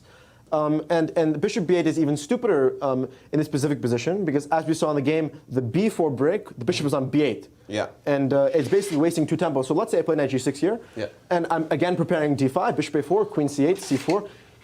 White could be even lost after knight to f4, attacking d3. So the queen is not on c8 here, I guess. Sorry, I just missed Yeah, so queen to c8. Yes, c4, knight f4, and here with bishop h3 is coming. And maybe even if bishop h3 isn't coming, I don't really see how I'm worse here. Even I could play g5 to consolidate this. I think I had a game against Fabi and like some some online tournament, a Rapid Chess Championship, and he has a very similar structure. Just reminds you of that. But of course, I should play knight g6, right? Preparing this entire sequence. So this was just bishop 8 was quite stupid because I just underestimated this and underestimated his move knight to d5, which was extremely strong. I think it's the only move to sort of maintain control because, and then here he has sort of a long-term positional edge, but why is my bishop on b8? Like, what is it doing there? Hitting the d6, e5 diagonal. Like, it's completely counterintuitive. I just underestimated. So I was, thankfully during the game, I did not understand the seriousness of my mistake, probably because the position still wasn't that bad. But I still felt some pressure later on. I think there was, the next critical moment was when he played knight takes b5.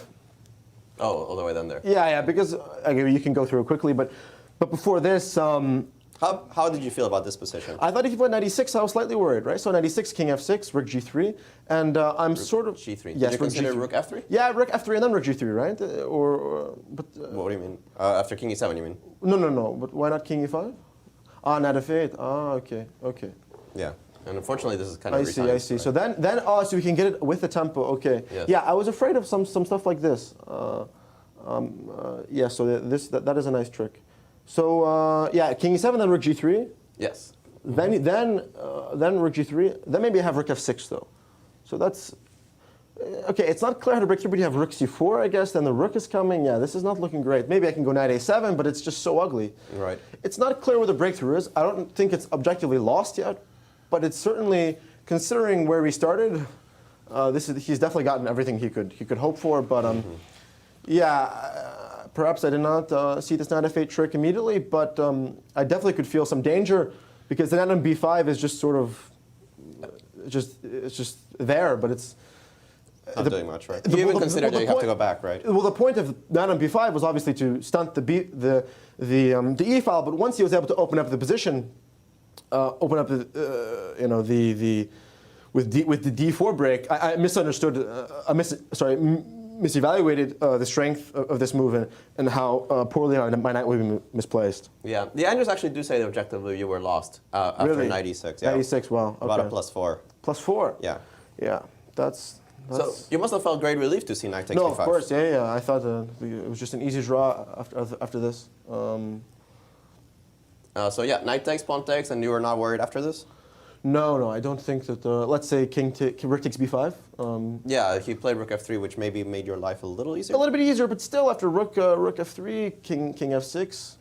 Rook takes b5, king f6, king f2, king e3, and king e5, king 3. And here I was looking. Okay, I could play rook e7, but he suggested the most concrete is just to play rook to f4, and then just take an h4 and. Once the h pawn is sort of taken, I just don't think that you can sort of break, right? Because anytime you take this pawn, the e and d pawn sort of collapse, and then the a pawn is not really enough to convert. So this was definitely decent defense. But yeah, I really could feel that the knight e6 was coming, but thankfully I was not. If I realized how bad it was, I might have hesitated leading to, so sometimes ignorance is truly bliss when it comes to evaluating positions, Like, for example, Aronian, in our game, he was just chilling, He was like, some of these top guys are just chilling. And I'm like, looking at them like they're crazy, but it's just sort of when you're relaxed, I guess you can defend better. But sometimes if you realize you're losing, it makes things worse, Right, and well, you didn't collapse and actually got back fully into the game, made an important draw here with the black pieces. Your feeling about the game in general? I think the preparation, first of all, it's decent. The black games against these top guys are ridiculous, because they're just, Lenier is just such an esteemed theoretician. Mm-hmm. So that was slightly intimidating. So the opening, perhaps I think that I'm slightly disappointed that I should have been a bit more familiar with his position, but I think in general he just played quite well, and I think I kept my calm because if I'm lost after 96, then it was very bad long before that. Mm-hmm. There wasn't really much maybe there was something I could do, but very, very unpleasant for most of the game. Hans, we got to speak about the elephant in the room. You've asked to have some words.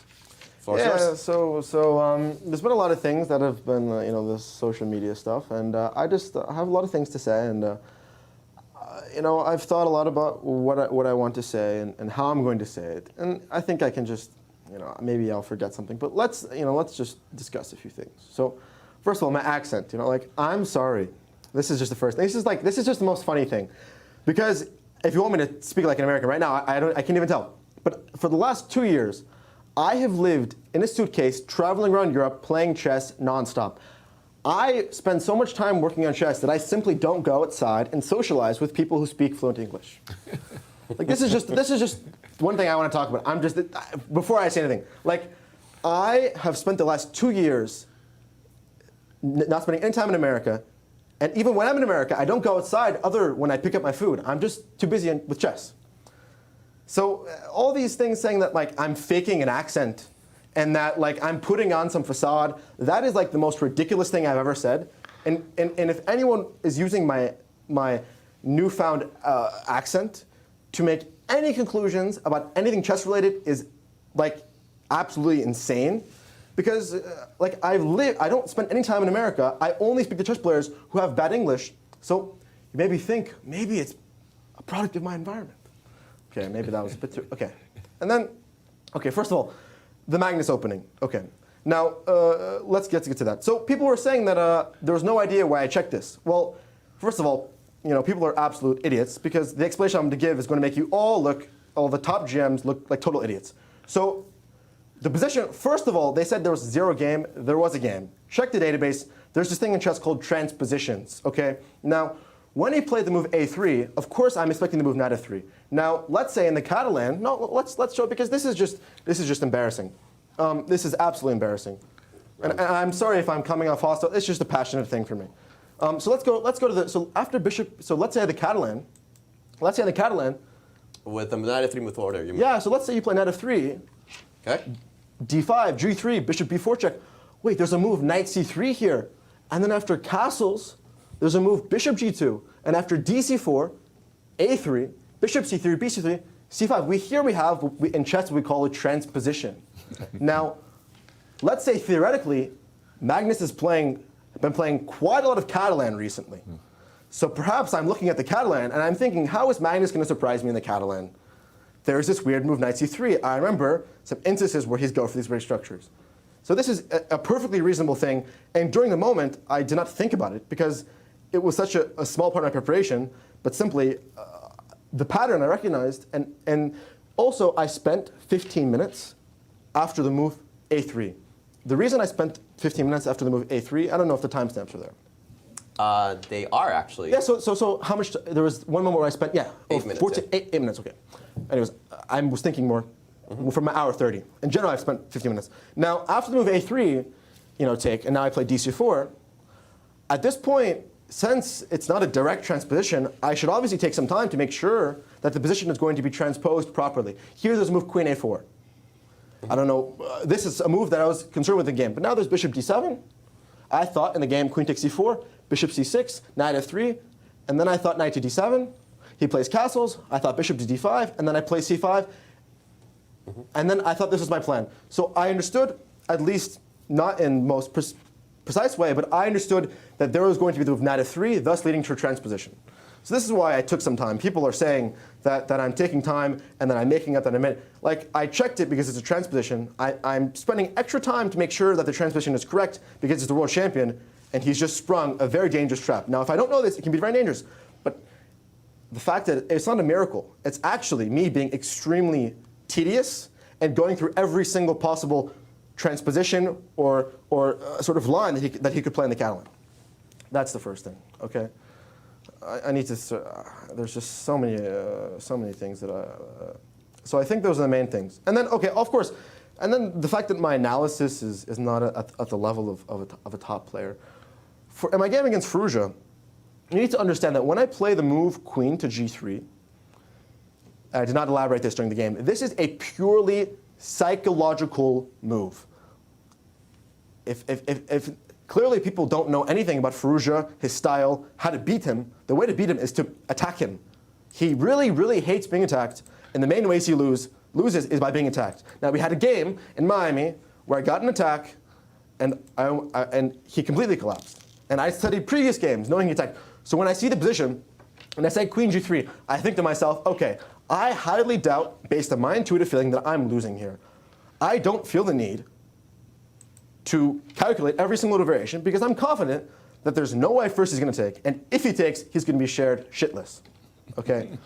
Okay, so that's this game. Now, after the games, first of all, you're extremely tired, and it's extremely difficult sometimes to recollect the things that you're talking about, the moves, the variations. You know, it's not like I'm coming in here full of energy, right? And especially in the analysis, okay, you can debate full of energy, but like it's not. Sometimes you just forget things. So the notion that I simply can't speak about chess on a high level is completely ridiculous. I'm a very intuitive player. I made a gut call to play queen g3, and it paid off. And even if you look at the pattern of my games, you know, it's I'm clearly missing many chances, and it's extremely human chess. Now, okay. So this is, I think, is that everything about the interviews? Have I covered everything? It's up to you. No, I have because the interviews have been a key point. So that's just something I wanted to cover, that people are ridiculous about interviews. Okay, like my accent is, I can't even realize because I'm numb to it. But this is not a facade. I'm sorry. I just don't socialize much because I work so hard at chess. Like I'm literally sorry. I delete all social media. I sit inside. I study chess, and I leave to pick up my delivery food twice a day. That is my life. I enjoy it. Okay. And if my English is not as native as it is, sometimes I'm sorry, but when I speak to, let's say, an American friend, it comes right back, right? It's something subconscious. So maybe now it's coming back. Anyways, so in terms of the interviews, that's fine, right? So now I've noticed throughout social media, a lot of people who I once had respect for, who I once sort of looked up to, a lot of my heroes have decided to hop on this bandwagon. Now, there have been a lot of speculation, and there's been a lot of things said, and I think I'm the only one who knows the truth. So there's a few things that need to come to light. So first of all, there's the situation with chess.com. Now, people have said that my chess.com was banned twice. Okay, so this is what happened. When I was 12 years old, I was with a friend, and I was playing Title Tuesday. And I was playing, and he came over on an iPad with an engine, and I was 12 years old, and he said, you know, he started giving me the moves. I was a child. I had no idea what happened. Now, this happened once in an online tournament. I was just a child, and nothing happened then. Now, 4 years later, when I was 16 years old during my streaming career, in an absolutely ridiculous mistake, in unrated games, after that, when I was 12, I have never, ever in my life cheated in an over-the-board game, in an online tournament. They were in unrated games. And I'm admitting this, and I'm saying my truth because I do not want any misrepresentation. I am proud of myself that I learned from that mistake and now have given everything to chess. I have sacrificed everything for chess, and I do everything I can to improve. So I'm going to get started. Basically, I wanted to gain some rating. You know, I just wanted to get higher rated so I could play stronger players. So I cheated in random games on chess.com. Now, I was confronted. I confessed. And this is the single biggest mistake of my life. And I'm completely ashamed. And I'm telling the world because I do not want any misrepresentation. And I do not want rumors. I have never cheated in an over-the-board game. When I was 12 years old, I have never, ever, and I would never do that. That is the worst thing I could ever do, cheat in a tournament with prize money. Now, I made that mistake, and that's not something I was doing consistently. Never when I was streaming did I cheat. Never did I misrepresent my strength. So I made this mistake. I was confronted by chess.com. I had fully admitted, and I stopped playing chess.com. Now, what I want people to know about this is that I'm deeply, deeply sorry for my mistake, and I know that my actions have consequences, and I suffered those consequences. During that time, I completely stepped away from a very lucrative streaming career. I stopped playing in all events, and I lost a lot of close friendships and relationships that meant a lot to me. So I assure you, maybe I did not suffer, but I'm putting myself in the public now. I could be ruining my reputation for my life, but I want to tell the truth. Now this happened. I'm deeply, deeply ashamed of it, but keep in mind, I was 16 years old. I never wanted to hurt anyone. These were random games. I would never could even fathom doing it in a real game. Now, unfortunately now, there has been a targeted attack, and some recent events have made it really, really difficult for me to not stop speaking.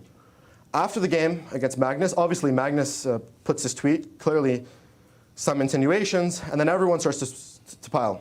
I get an email from chess.com saying that they've privately removed access to my chess.com account and that they have uninvited me from the Global Chess Championship. Now, 3 days ago, I met with someone very high up in chess.com at the Sinquefield Cup, had amazing words. But because of this game against Magnus, because of what he said, they have decided to completely remove me from their website. Now, this is after I have already fully admitted, and they have the best cheat detection in the world. They know that I'm not a cheater, and that I give everything to chess. I work so hard, and chess is my entire life, okay? Now, if they're going to try to think that I'm going to be silent about what has happened, it is completely ridiculous. I met with Danny Wrench at Miami, and Danny Wrench was the person who confronted me, and I was deeply, deeply indebted to him for handling the ban privately and giving me the chance to redeem myself.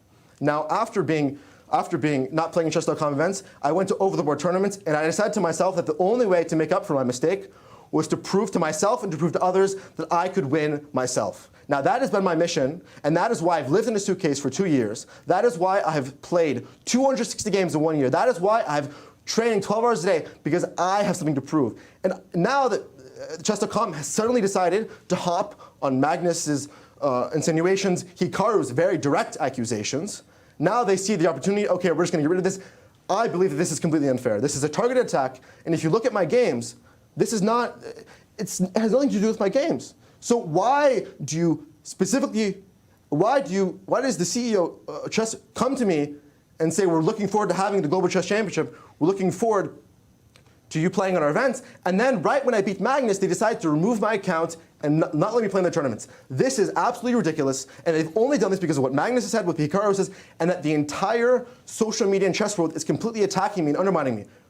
And they maybe would think that I would be afraid to tell the entire world that I cheated in some random games, and I cheated in a tournament when I was 12 years old, but I'm not afraid.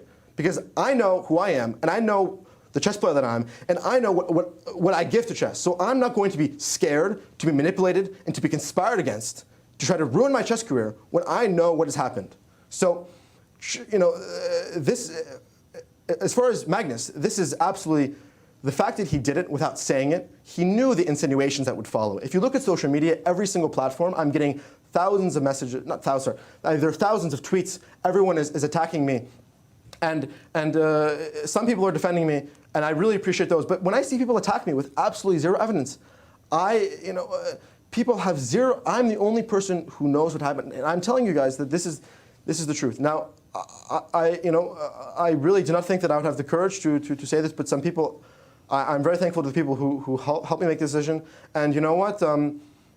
This is the truth, and I would really, and now Magnus can, and Hikaru, I've never ever cheated against you in an online game. Never happened. And the most ridiculous part, this is that the same players that in this tournament are insinuating that I'm cheating have also made insinuations about people who are making insinuations about me. So let's just say the people who are saying these things about me, they're not that innocent themselves. So it's very ridiculous. I'm sorry if I'm rambling, but the main thing that I want to say is that I am not going to let chess.com, I'm not going to let Magnus Carlsen, I'm not going to let Hikaru Nakamura, the three arguably biggest entities in chess, simply slander my reputation, because the question is, why are you going to remove me from chess.com right after I beat Magnus? Just what's with the timing? So I would, first of all, again, I'm deeply, deeply sorry for what has happened. It is the biggest single regret of my life. And even now, to look back on it, I can now recognize myself. To give context, I was 16 years old. I don't want to make excuses, but I was living alone in New York City. It was the peak of the pandemic. And at that, I have been financially independent since I was 16 years old. I left my family, and I was living alone at 16. I had rent to pay, and I wanted to, and I was willing to do anything to grow my stream. So, of course, I made a childish mistake, and I will have to live with that. But I'd rather live with that with everyone knowing the truth instead of people making simple, speculation about me, because this is the full truth, and I'd like to see if everyone else can actually tell their truth. When chess.com sends you this email, did they give a reasoning? No reason. They just informed you? No reason. They said, I tried to log in my chess.com account, I wanted to check the games, and they said I couldn't log in, sending me email. A few hours later, they've rescinded we have privately, so they didn't want to ban me publicly because then they have to give a reason. And they think that they can scare me because they think that I'm not going to talk about it because I'm afraid to admit this. But this is an online, I did this when I was 12 years old. And then other times I did, it was not even in over the World Tournament, it was not even in a prize money online tournament, it was in absolutely random games. And I understand that some people might lose respect for me for this, but it is my greatest mistake, and everything I've done in the past few years has been to make up for that mistake. And that is my entire purpose as a chess player, is to prove to myself and to others that I'm trying to do better. And I hope that my results and my commitment and my hard work has shown that I've learned from this, and that I learned my lesson. Hans, how does it feel to play the rest of the tournament knowing that everything here is surrounding the Sinquefield Cup? Magnus left, and clearly something is happening. How are you able to focus?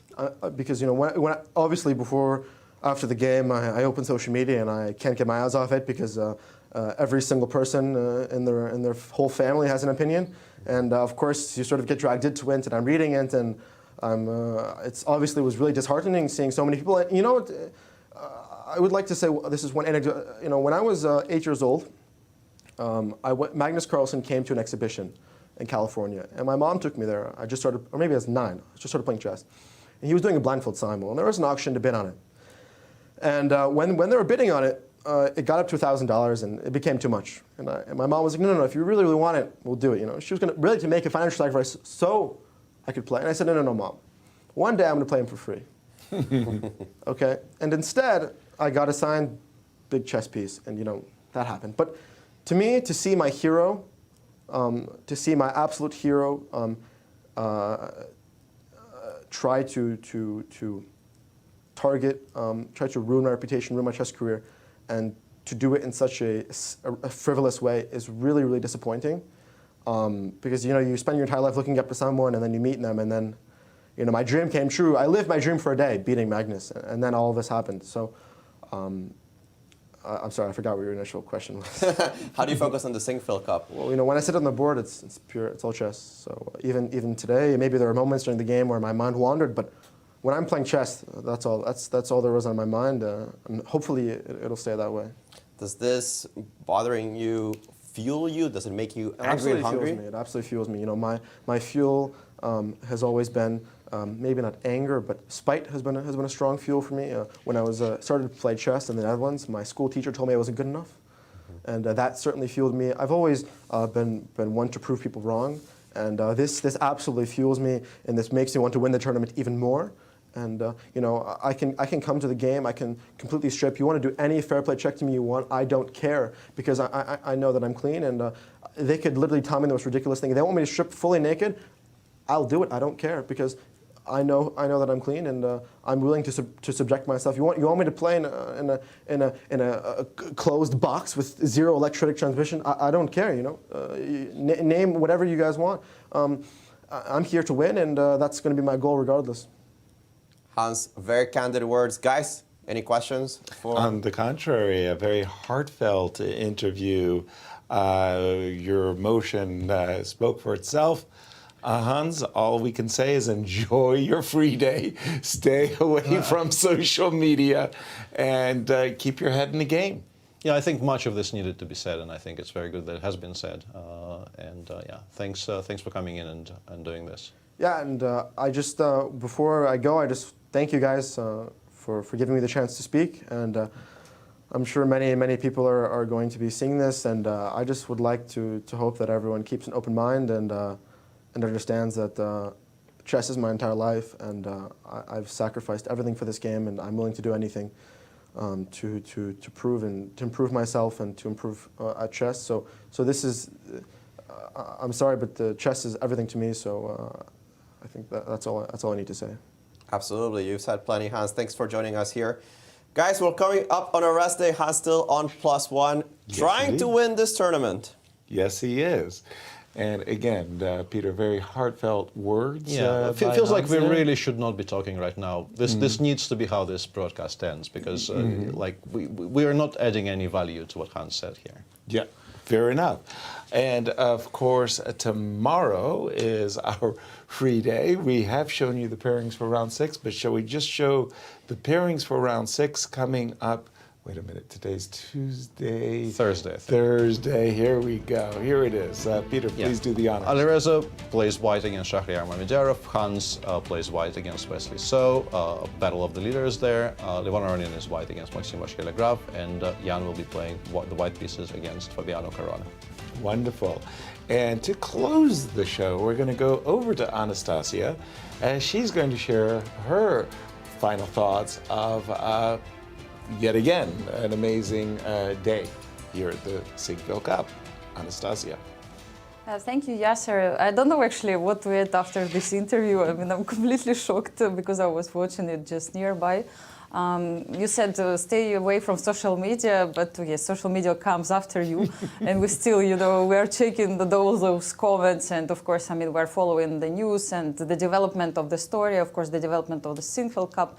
And I can tell you that, yes, I mean, still social media is booming and we are posting all the time without stop. I mean, all the players gave their comments and I managed to also get interviews with Linier Dominguez and also Fabiano Caruana gave his comments after the game. So all this you can find in our Twitter and Instagram accounts, as well as later probably will be published in the YouTube channels. So keep following the Sinquefield Cup, stay with us. And I mean, all the best. I mean, it was really a crazy day. It truly was. Yeah, yes. I think we're all in agreement on that one, Peter. Rest day tomorrow. We'll be back on air same time on Thursday. Thank See you, then. everyone. Good night.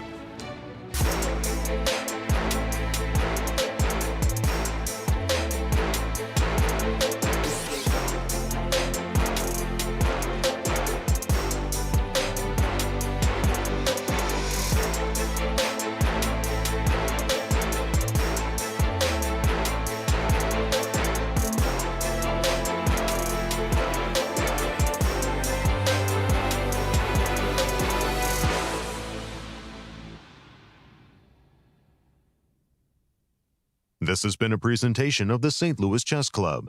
Any reproduction or distribution of this content without the express written consent of the St. Louis Chess Club is prohibited.